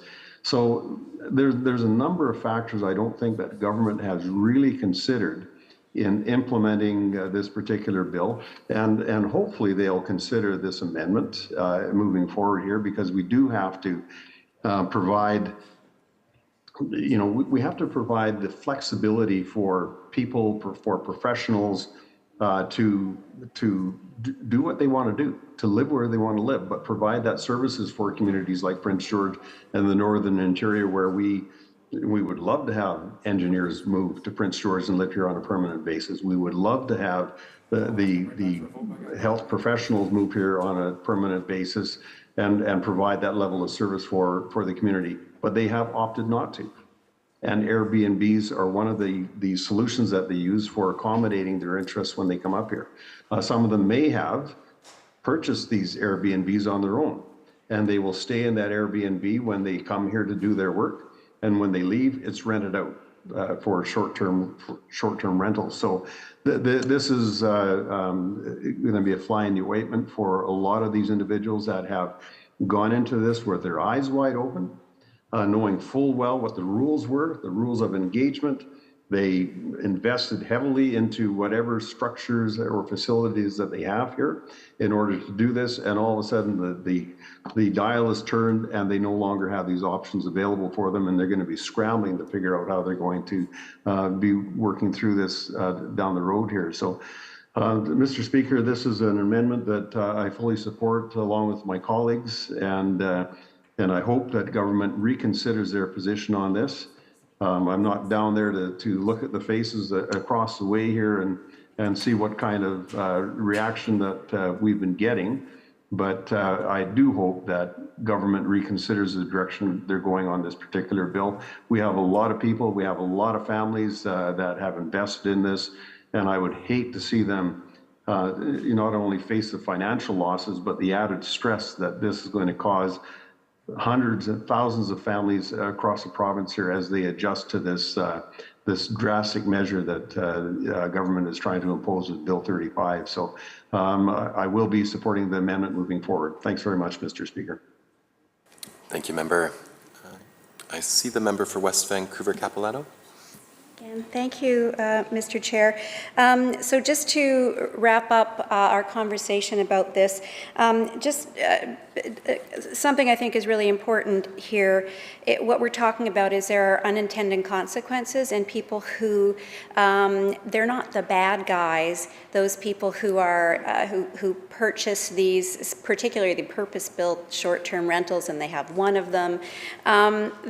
10% of the Airbnbs in BC, those are people who own multiple units. In Vancouver, 12 investors have 30 listings or more, and one investor has 123 separate listings. Now that's where we want to focus this. It's not on the small family that, or the renter that lives in Beacon Hill, who I heard from, that purchased in the purpose-built rental. So just to again remind government that we are trying to propose something that's going to equal the playing field between those who live in large houses and can afford that secondary suite and those who are trying to get a foot into the housing market and trying to build themselves up, and they have one unit outside of the rental that they're living in or the condo that they're living in. So I thank you for hearing us, and I'll take my seat.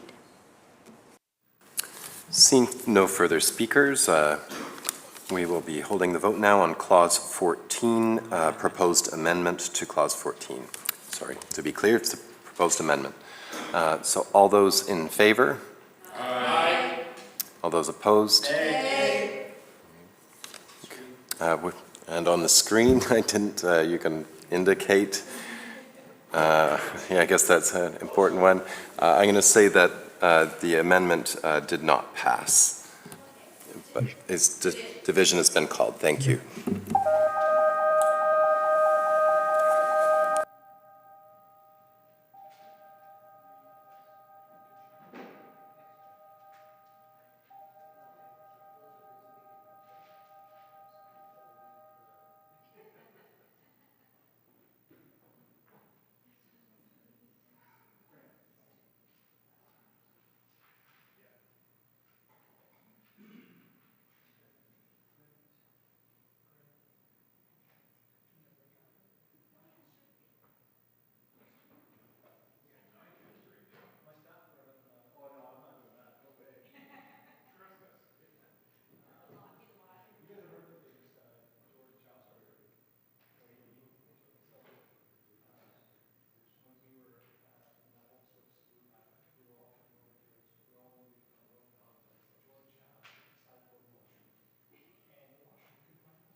All right, thank you, members. We're here for the proposed amendment moved by the member for West Vancouver Capilano to make an amendment to Clause 14. All those in favor, please rise or indicate.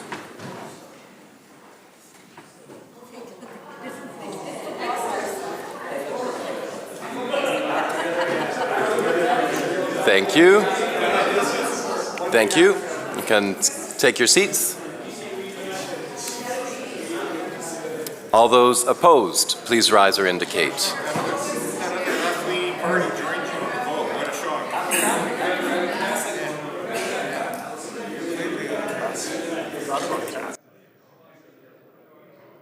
Okay, you can please be seated. And we'll go to those joining us online. Honorable Clerk. Thank you. Mr. Ashton. I vote aye. Thank you. Ms. Babchuk. I vote nay. Ms. Chen. I vote nay. Ms. Leonard. I vote nay. Mr. Morris. I vote aye. Thank you. Mr. Routley. I vote nay. Ms. Sandhu. I vote nay.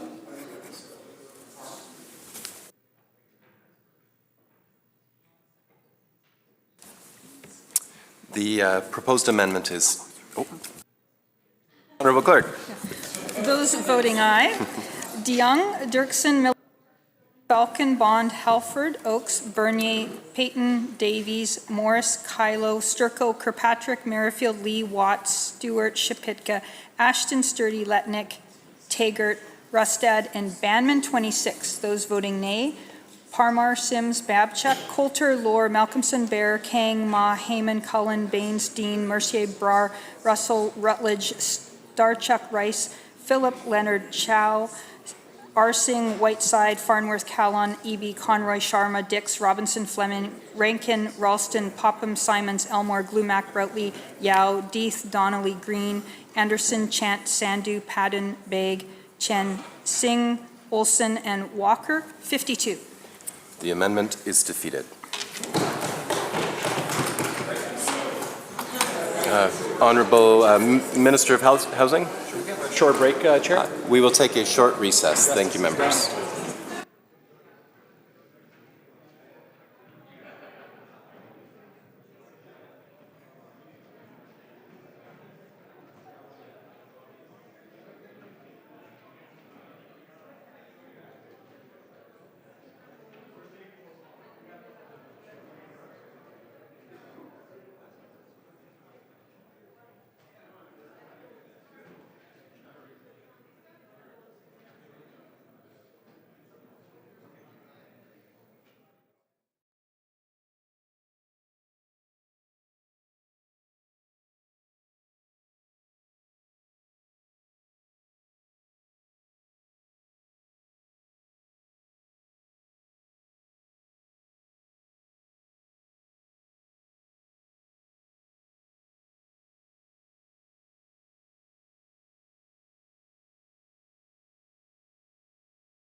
We'll call the committee back to order.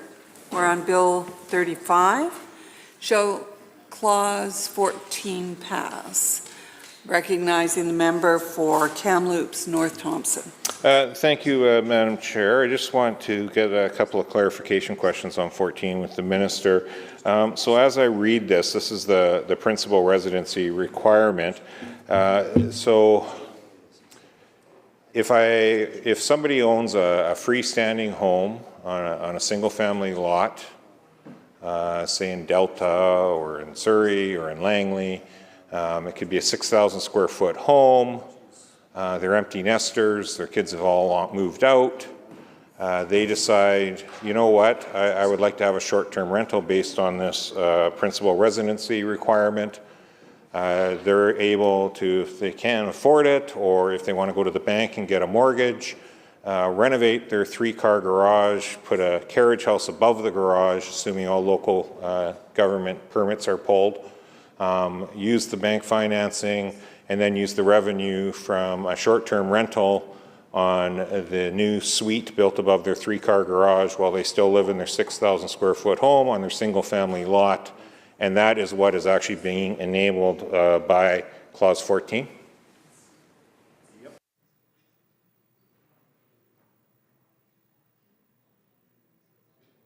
Minister. That was a very detailed question. A lot of things about applying for what they can do on garages, et cetera, and I can't get into that. Every community's got their own rules around what it requires to have a legalized suite. But to the member's core question, I think, is that if a person has a basement suite, they are allowed to have short-term rental there. Member. Well, thank you. I thought it was a pretty straightforward question because in the media that the minister did after this bill was introduced, the government was very clear that, in fact, carriage houses or laneway houses would be applicable. So in the scenario I laid out, it was an empty nesters in a 6,000 square foot house on a single family lot with a 3-car garage, and they decided to go take out a loan and finance that loan by single short-term rentals over above the renovation that they do above their 3-car garage. That would be a laneway house or a carriage house, however you would like to characterize it. Would that not qualify based on this legislation?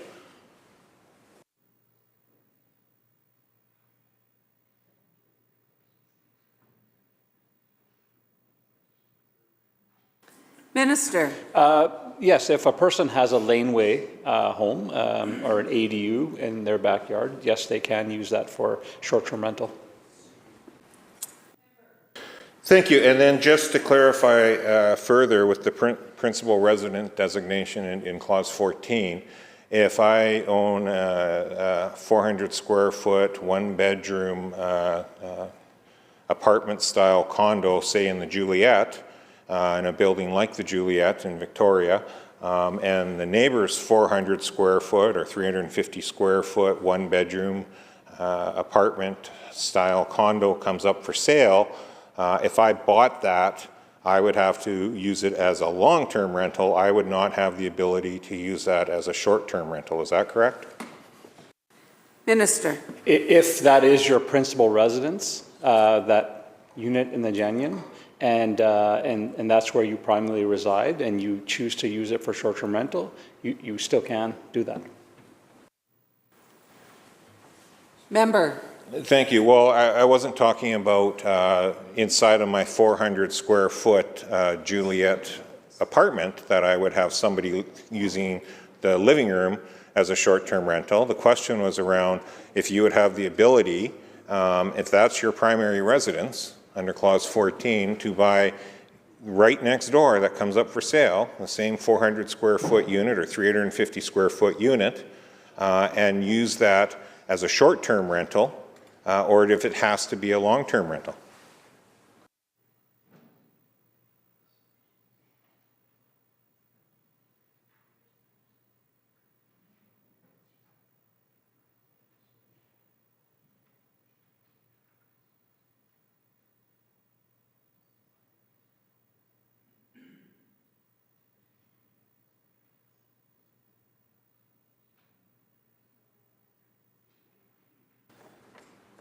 Minister. Thank you, Chair. So a secondary suite or accessory dwelling unit in the prescribed location in relation to the property's host principal residence. And so I think the member's getting into one of the pieces that will be coming through regulation. But our intention is that if it's your primary residence, you would be allowed to rent it for short-term rental. But if it's I assume he's saying if you have one condo in a building and you buy another condo in the building, through regulations, we want to ensure that if it's a primary residence, you can rent it, but if you buy another condo unit within that building, that is not considered something that can be available for short-term rental. Member. Okay, so just one last summary. So just to make sure I do have this completely correct then. Single-family detached homes have the ability essentially for short-term rentals, and anyone in a multi-unit building, unless it's within the 400 square feet or so of that unit that they live in, would not have the opportunity to have a short-term rental unless they want someone sleeping in their living room. Minister. Thank you, Chair. The answer is the same as the answer I just gave previously. Member for West Vancouver, Capilano. No one will remember. Thank you, Madam Chair. Are tenants and owners treated the same in this section?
Minister.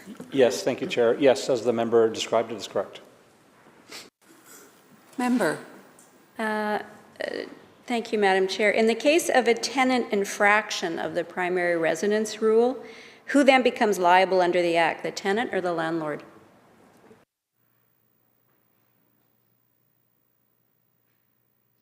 Minister. The tenant.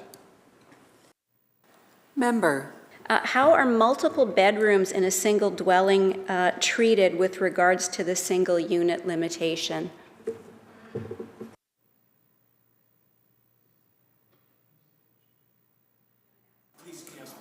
Member. Oh, sorry. What section? I'm. No, sorry, say the question again. Oh, say the question again. Okay. Member. All right. Thank you. How many multiple bedrooms in a single unit dwelling? How are they treated with regards to the single unit limitation?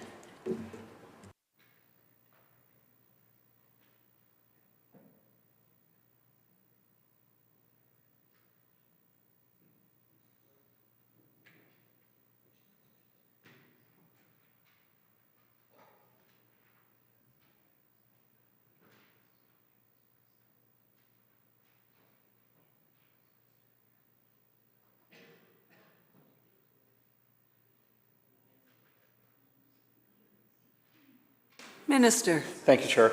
So there's no limit to bedrooms as long as it goes with the definition under Section 1 for dwelling unit.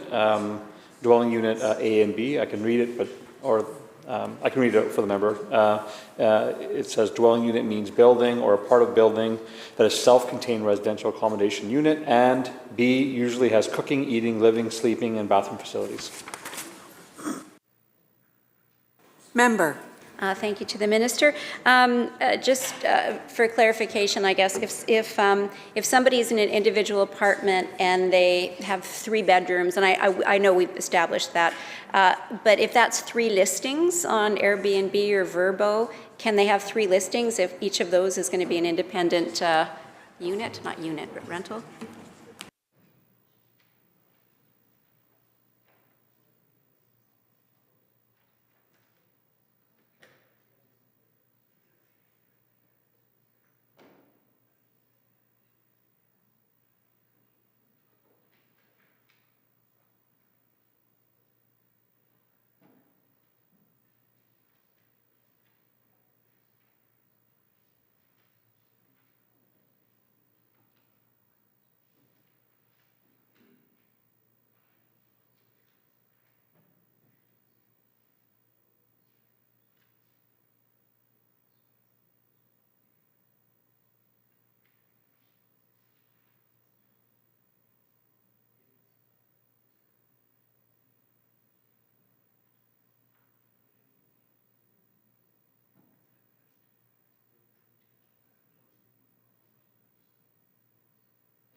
Minister. Thank you, Chair.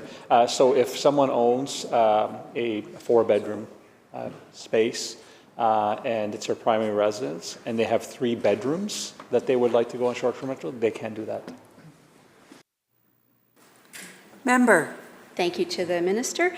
Is the minister able to tell us of the Airbnb listings, we can either do the Airbnb listings or all the short-term rental listings. I'm not sure when you've talked about numbers and 16,000 and whatever metric you're using for that. How many of those are in residences now, so that would actually very likely be able to qualify to be short-term rentals, and how many are not? How many are outside of somebody's residence?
Minister. Thank you, Chair. Well, there's some studies that show that up to 16,000 complete homes are used in short-term rentals in British Columbia. Even for Vancouver, where they have access to data, it would be hard to know exactly, partly because many people have been skirting the rules. Even as the member will know, we've been getting emails from people saying, I've been doing this in Vancouver. Well, they've had a primary residence requirement, and so they've been going past the rules. And so it's hard to know exactly, but now with the data sharing agreement that we have part of the legislation and that we're going to have to sign with these host platforms, we'll be able to have very accurate data, both is something that local governments have been asking for, but I think it's also important for us as well. Member. Thank you, Madam Chair. I'm very concerned about that answer. And the reason I'm very concerned is how on earth can any estimations be made in terms of units that are going to be returned to the market if government is saying you can still have short-term rentals in residences, but you can't outside the residence? How does government have any idea then how many are actually going to be able to be used for long-term rental if government doesn't know the division between those two? Minister. Thank you, Chair. Again, there are studies that have pointed that 16,000 complete homes that are available through short-term rentals. So, our answer on the day of the announcement and now is even if half of those come back, that's significant, considering that we build 14,000 purpose-built rental units a year. It is a challenge. It's been highlighted by UBCM, by all our local government partners, which is all of them had a real challenge because they don't know exactly how many units, but they know that it's increasing dramatically. And that's, again, just the ones who actually follow the rules, because we know there's many that didn't. Shall Clause 14 pass? Aye. So ordered. Shall Clause 15, member. Thank you, Madam Chair. Clause 15 deals with the government's request for exemption or inclusion. Can I ask the Minister, has the Minister received any requests for inclusion already, and from what areas?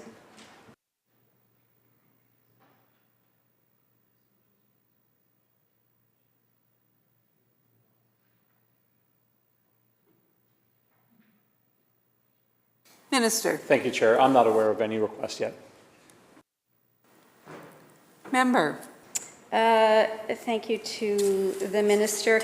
Can the Minister explain, now I don't have the wording in front of me, but in Clause 15, how there is the ability for an exclusion, if I understand correctly? So if there is a community that is over 10,000 and is subject to this, there is an ability in 15.1 to change the exempt land or remove or add the geographic area of the local government. Am I misunderstanding that, or can a community ask to be exempted from this legislation? Minister. Thank you, Chair. No, you're correct in that if a community has a vacancy rate higher than 3%, which CMHC deems as a healthy vacancy rate, then they can request to opt out. Member. Thank you, Madam Chair. Will that process be set out then in regulation in terms of what is felt to be a healthy market rate? Minister. Yes, that's correct. Member.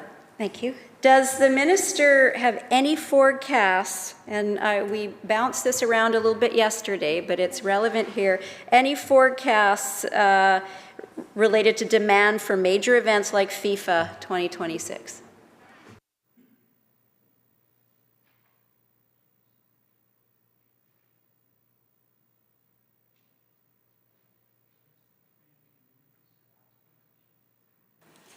Member? I may have, I don't think I said it wrong.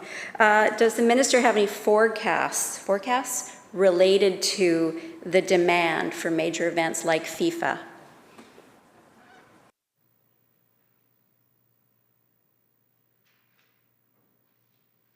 Minister. Thank you. I think we canvassed this yesterday, and certainly it'll vary on a whole host of different things. It'll vary on how many games we get, what teams there are, and so there are some preliminary estimates being put together. Tourism, Arts and Culture leads that work, but I don't have that information with me right now. Member. At this point, I'd like to move First Amendment on Clause 15, standing in my name on the order paper. Did I said it wrong?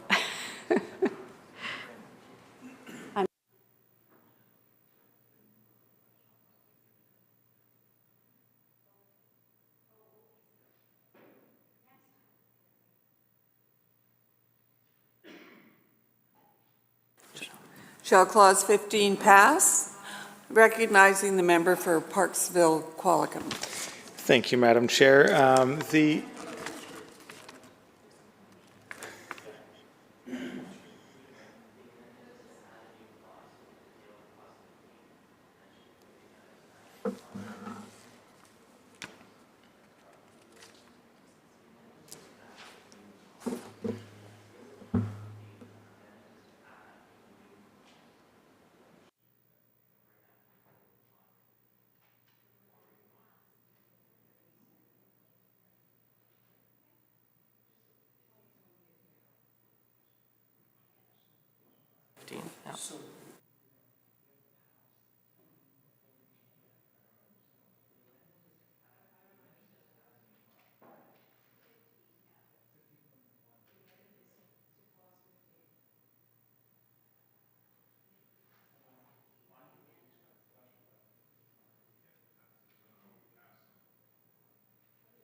Recognizing the member for Parksville Qualicum. Thank you again, Madam Chair. I'm learning a lot through this process as well, so I appreciate being able to watch this. I heard the Minister mention that no community will be considered to be allowed to request an exempt area unless their vacancy rate is below 3%. Through the Chair to the Minister, are there any communities in British Columbia with a vacancy rate below 3%? Minister. There's majority of the communities in British Columbia are below the 3%. So maybe I'll flip the answer the other way because it'll be easier. If the member wants to know which communities have vacancy rates higher than 3% that are captured by this legislation, which will be easier for me because it's a shorter list, I can share with the member that Prince George, Mission, Fort St. John, Central Saanich, Williams Lake, Prince Rupert, Dawson Creek are the communities. Member. Thank you, Chair. I guess living in a community that's had such a low vacancy rate for so long, we sort of think that this is an experience that others across the province face. I guess through the Chair to the Minister is what other criteria would be potentially considered? I obviously don't want to get into regulation, but as this legislation was drafted, what other considerations could be considered to be factored in as far as whether a community would be allowed to request a land exemption?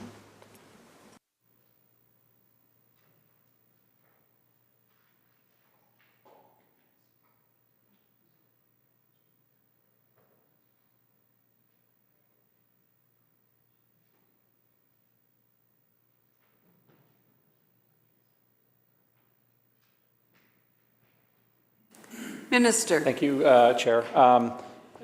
So the member is correct. This will come in regulations, but I will share with the member that our primary concern is around vacancy rates, and so that'll be one of the key things when considering community opting out.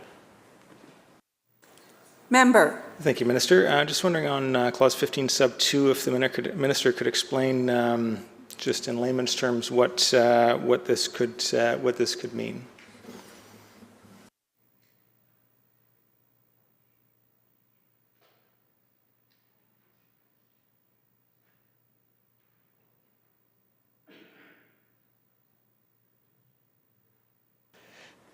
Minister. Thank you, Chair. It essentially means that if after the regulations come out, if a community meets the criteria that we've set out in regulation, they would have to pass a motion in council for us to opt them out.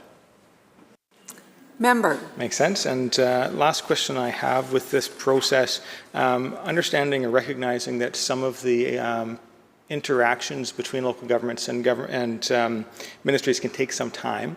I'm just wondering, through the chair to the minister, if there's a desired length of time or a limit for these exemptions to be considered.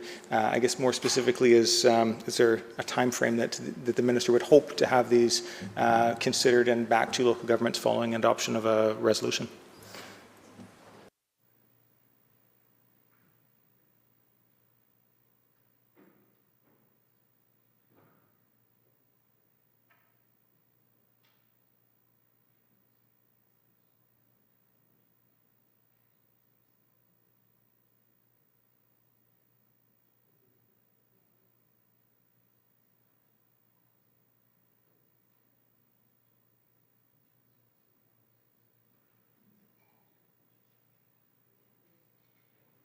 Minister. Thank you, Chair. So there will be a start point and end point for local governments. It's going to be in regulations. One of the key things, though, and it'll be yearly, so there will be an opportunity yearly. And one of the key considerations is for us is the data I shared with you about communities that are above 3% vacancy rate. That's 2022 data. And so we expect 2023 data to come out, I believe, in January. And so the window will come through regulations after we have the 2023 data. Member. Thank you to the minister. That's actually answered a couple other questions I have. I guess the last question, just in consideration of a community, tourism-dependent community like mine, Parksville, Qualicum, and some of the surrounding areas, our vacancy rate has been near zero, or essentially zero, or in some arguments, some could argue it's actually below zero with couch surfing and whatnot. It sounds like that there will be zero opportunity for a community like mine to designate tourist zones where this type of activity could take place. And so I guess through the minister, or through the chair to the minister, just a confirmation, if the community of Qualicum Beach and Parksville that has relied heavily on tourism, that is designated in their official community plans, long-term planning, we've got some tourism accommodations that have literally taken 20 years to get to the point where they are. Just clarity through the chair to the minister. Does that mean that unless the vacancy rate can be adopted, that these tourism-dependent communities can never expect to have tourism areas exempted? Minister. Thank you, Chair. When a community gets to the vacancy rate that we've set, which is healthy for a community at 3%, then they can be considered to opt out. And so that will be coming in regulation. That is the moment for communities to be able to opt out. When people in the community have access to the housing they need, then there will be ability to have more housing opportunities for others. I do also want to re-emphasize that short-term rentals are still available in communities. But what we're saying with this legislation is we have communities that are struggling, and we need to make sure that people in the communities have housing. Member. Thank you, Chair. And I do support regulating these short-term rentals. I think this is a significant problem across this province. We are in the midst of a housing crisis, and there should be no playing light of that. I recognize that there will be some short-term rentals in laneway suites or inside people's homes that will exist ongoing, and that's fine.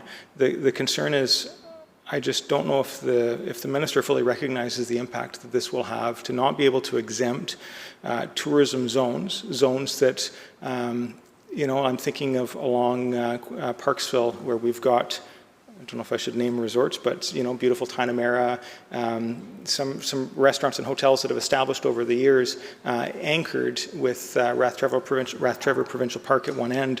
These are areas that have not ever been considered zones for places for people to live, and the lack of tourism accommodation in these spaces will have a significant economic impact on not just nearby tourism accommodations, nearby tourism businesses, but the community more broadly. And just hoping yet again through the chair to the minister, if there's some advice that the minister can provide to a community like mine that is dependent on these tourism zones to try to protect those investments and that long-term planning that we've seen in our community. Minister. Thank you, Chair. If communities want a zone for hotels or timeshares, they certainly can do that and contingency units come on. I can share with the member that I've spoken to folks that represent tourism sector and talk about your region, the member's region, sorry, through the chair, and about the vacancy rate being so low that they can't actually find any affordable housing for the workforce that they need. And so I appreciate the member's question, but my answer is the same as previously shared with him. Shall Clause 15 pass? Aye. So ordered. Member for West Vancouver, Capilano. Thank you, Madam Chair. I propose to add new clause 15.1, standing in my name on the order paper.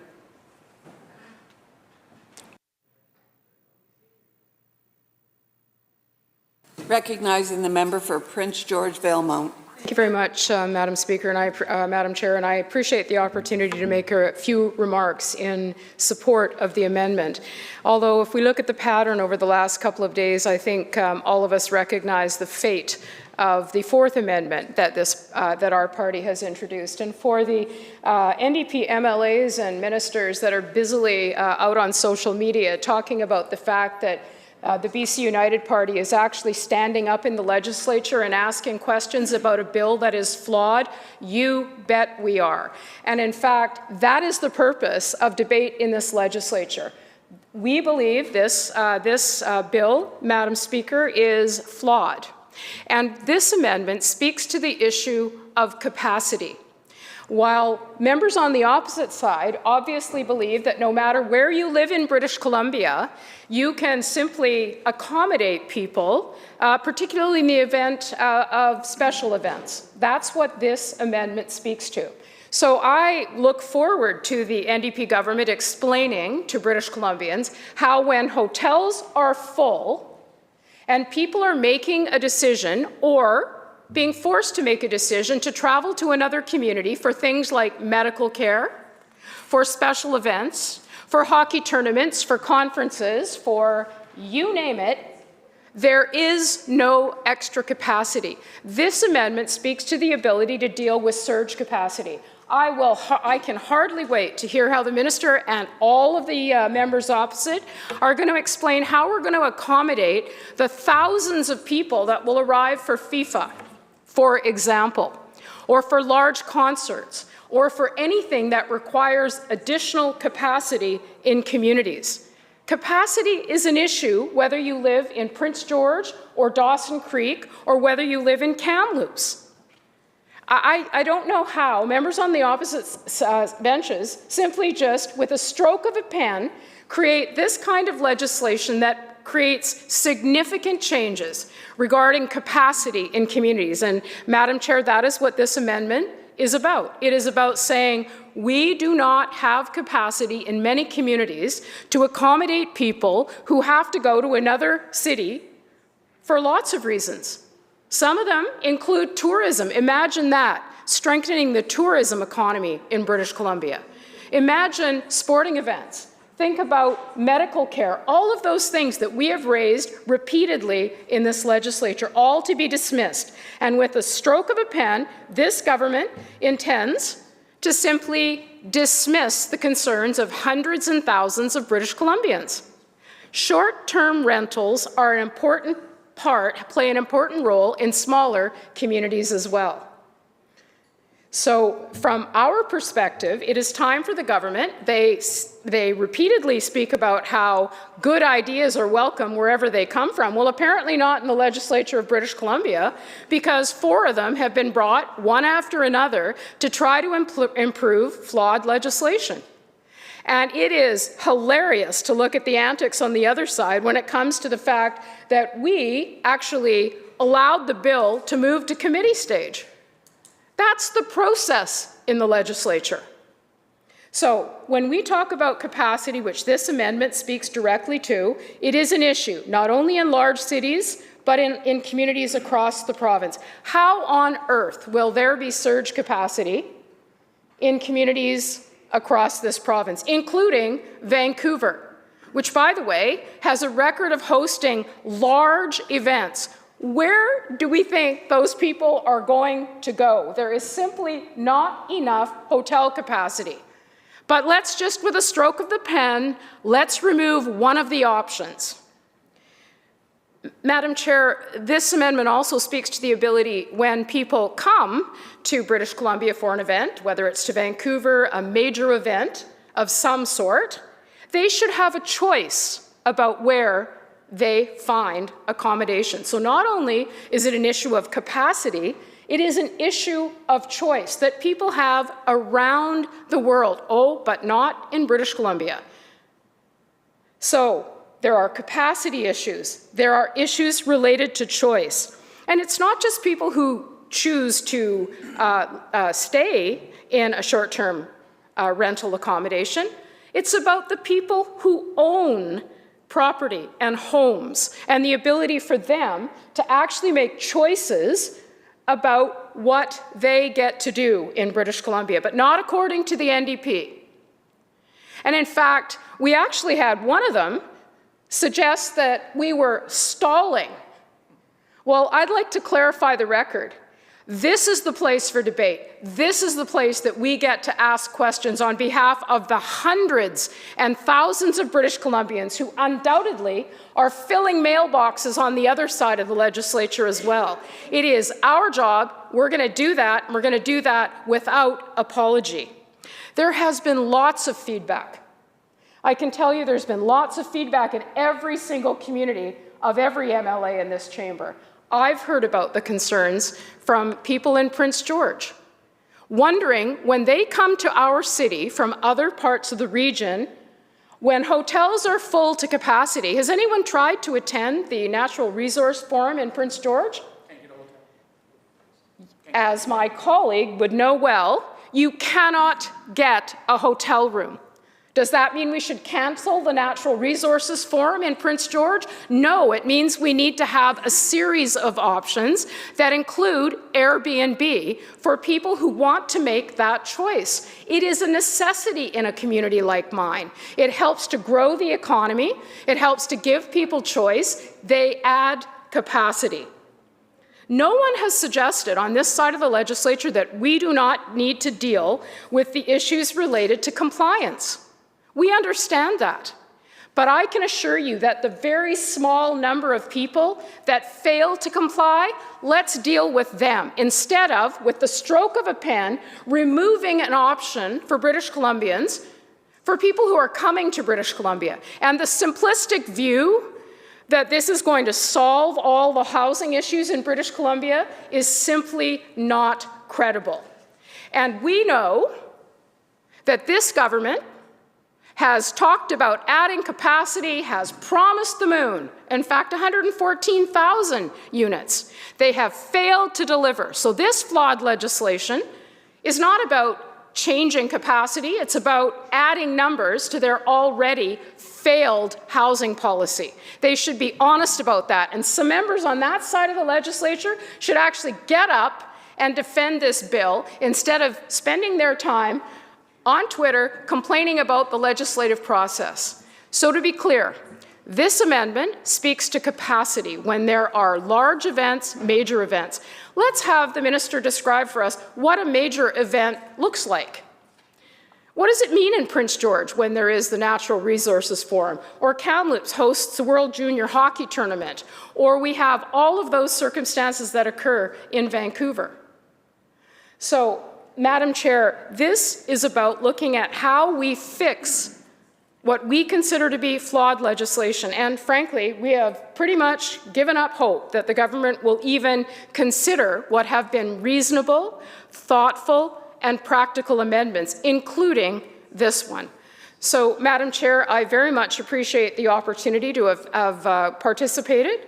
And I would hope that people, that we as MLAs, bringing differing views to this House, respect and honor the legislative process that takes place. The members opposite don't have to like what we have to say.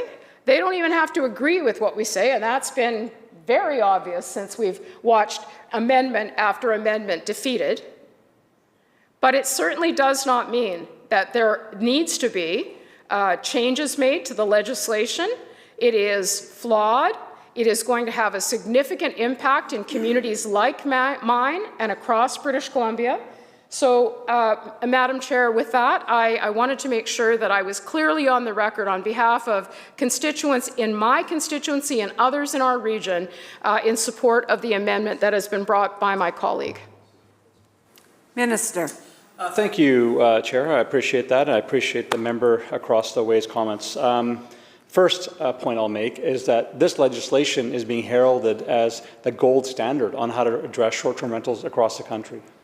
This is being discussed at the federal level. It's being discussed by other provinces. Other provinces have reached out to say, can we talk about what you're doing so we can look at what we can do for us. So that's the first comment. The second, the member says flawed legislation. This is a flawed recommendation here, this amendment. I mean, you're going to exempt certain areas for prescribed dates and periods of time for a purpose of the subsection. So what are you going to do? You're going to evict people because you want to have hotel capacity for the World Cup? Like, what? Exempt land, remove geographic area, designated major event accommodation. By regulation, prescribe dates and periods for time of purpose of subsection. So the member, I respectfully listen to the member. And I would appreciate the same, which is the member has called the legislation flawed multiple times. What I'm saying is this is flawed right here. I mean, think about that. How would the community react where, if this were to be passed, where there would be massive evictions of people because they wanted to, for a period of time, have short-term rentals available? So perhaps that wasn't the intention, but that's what this amendment says. Now, Honourable Speaker, the member says in her community of Prince George. Listen, I just shared a moment ago that Prince George has a vacancy rate higher than 3%. If the member feels strongly that this is something that is not right for their community, then certainly I think more than willing to go speak to their mayor and council and make the case in their community that they should be exempted from this. And the last thing I'll say on this, Chair, is that what we have seen in other jurisdictions. First off, short-term rentals are not banned. There are short-term rentals available even after this legislation passes. We know there's 1,100 units that are in the pipeline, according to the City of Vancouver, for hotel capacity. I suspect we'll see more once there's more certainty around folks that want to make investments. But what we've also seen in other jurisdictions is that folks, when there's a major competition, they see an opportunity within their primary residence to say, it's too busy in town, I want to get out of town for the games, I'll find a way to put it on short-term rentals, etc. We've seen it in communities. So I suspect we're going to see a combination of all these things to address the need for accommodation. But this flawed amendment, the suggestion that for a period of time, folks can evict their tenants because it gives them a period of time to do short-term rentals is simply not the solution.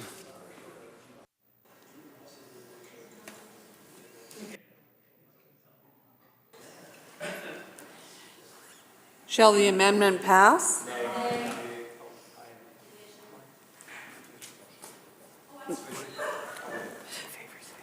Those in favor say aye.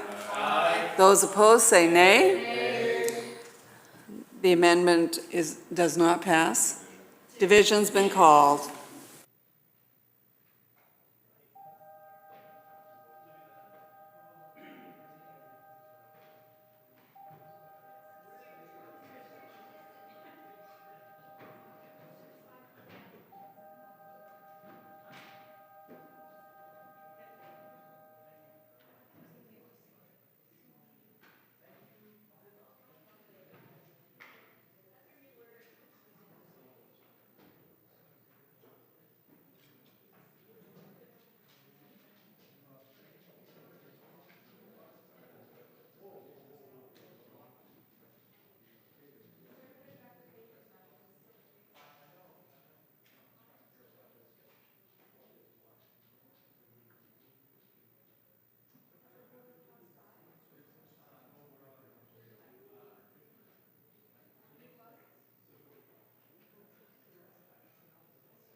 Members, the question is the proposed amendment 15.1 on Bill 35, proposed by the member for West Vancouver Capilano.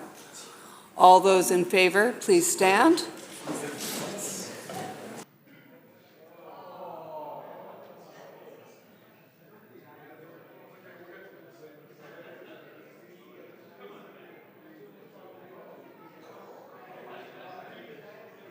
Thank you.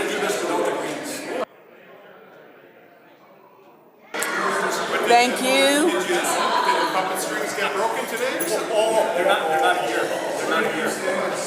I've said thank you 3 times.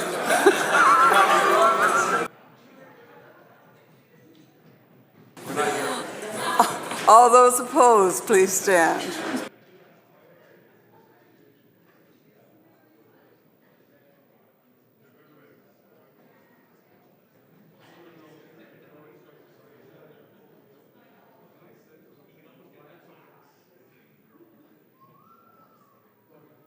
Thank you.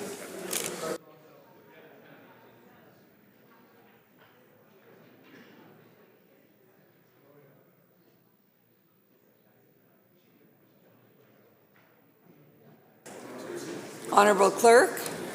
Those online, Mr. Ashton. I vote aye.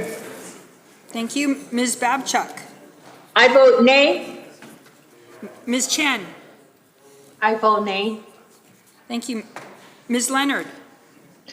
I vote nay. Mr. Morris. I vote aye. Thank you. Mr. Routley. I vote nay. And Ms. Sandhu. I vote nay. Thank you.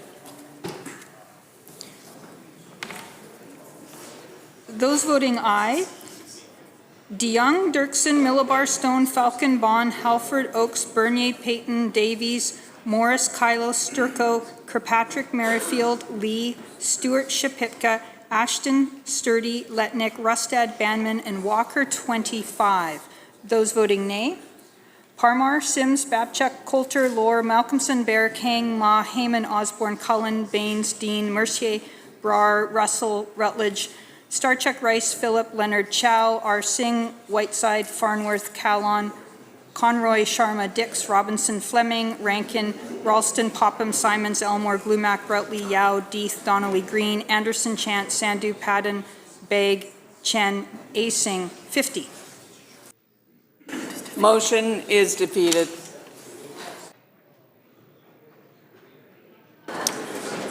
Minister? Thank you, Chair. I move that the committee rise, report progress, and ask leave. Again? Sorry, maybe again, your mic was on. Oh, sorry. I move that the committee rise and report progress and ask leave to sit again. Members, you've heard the motion. All those in favor say aye. Aye. Opposed, say nay. Motion's carried.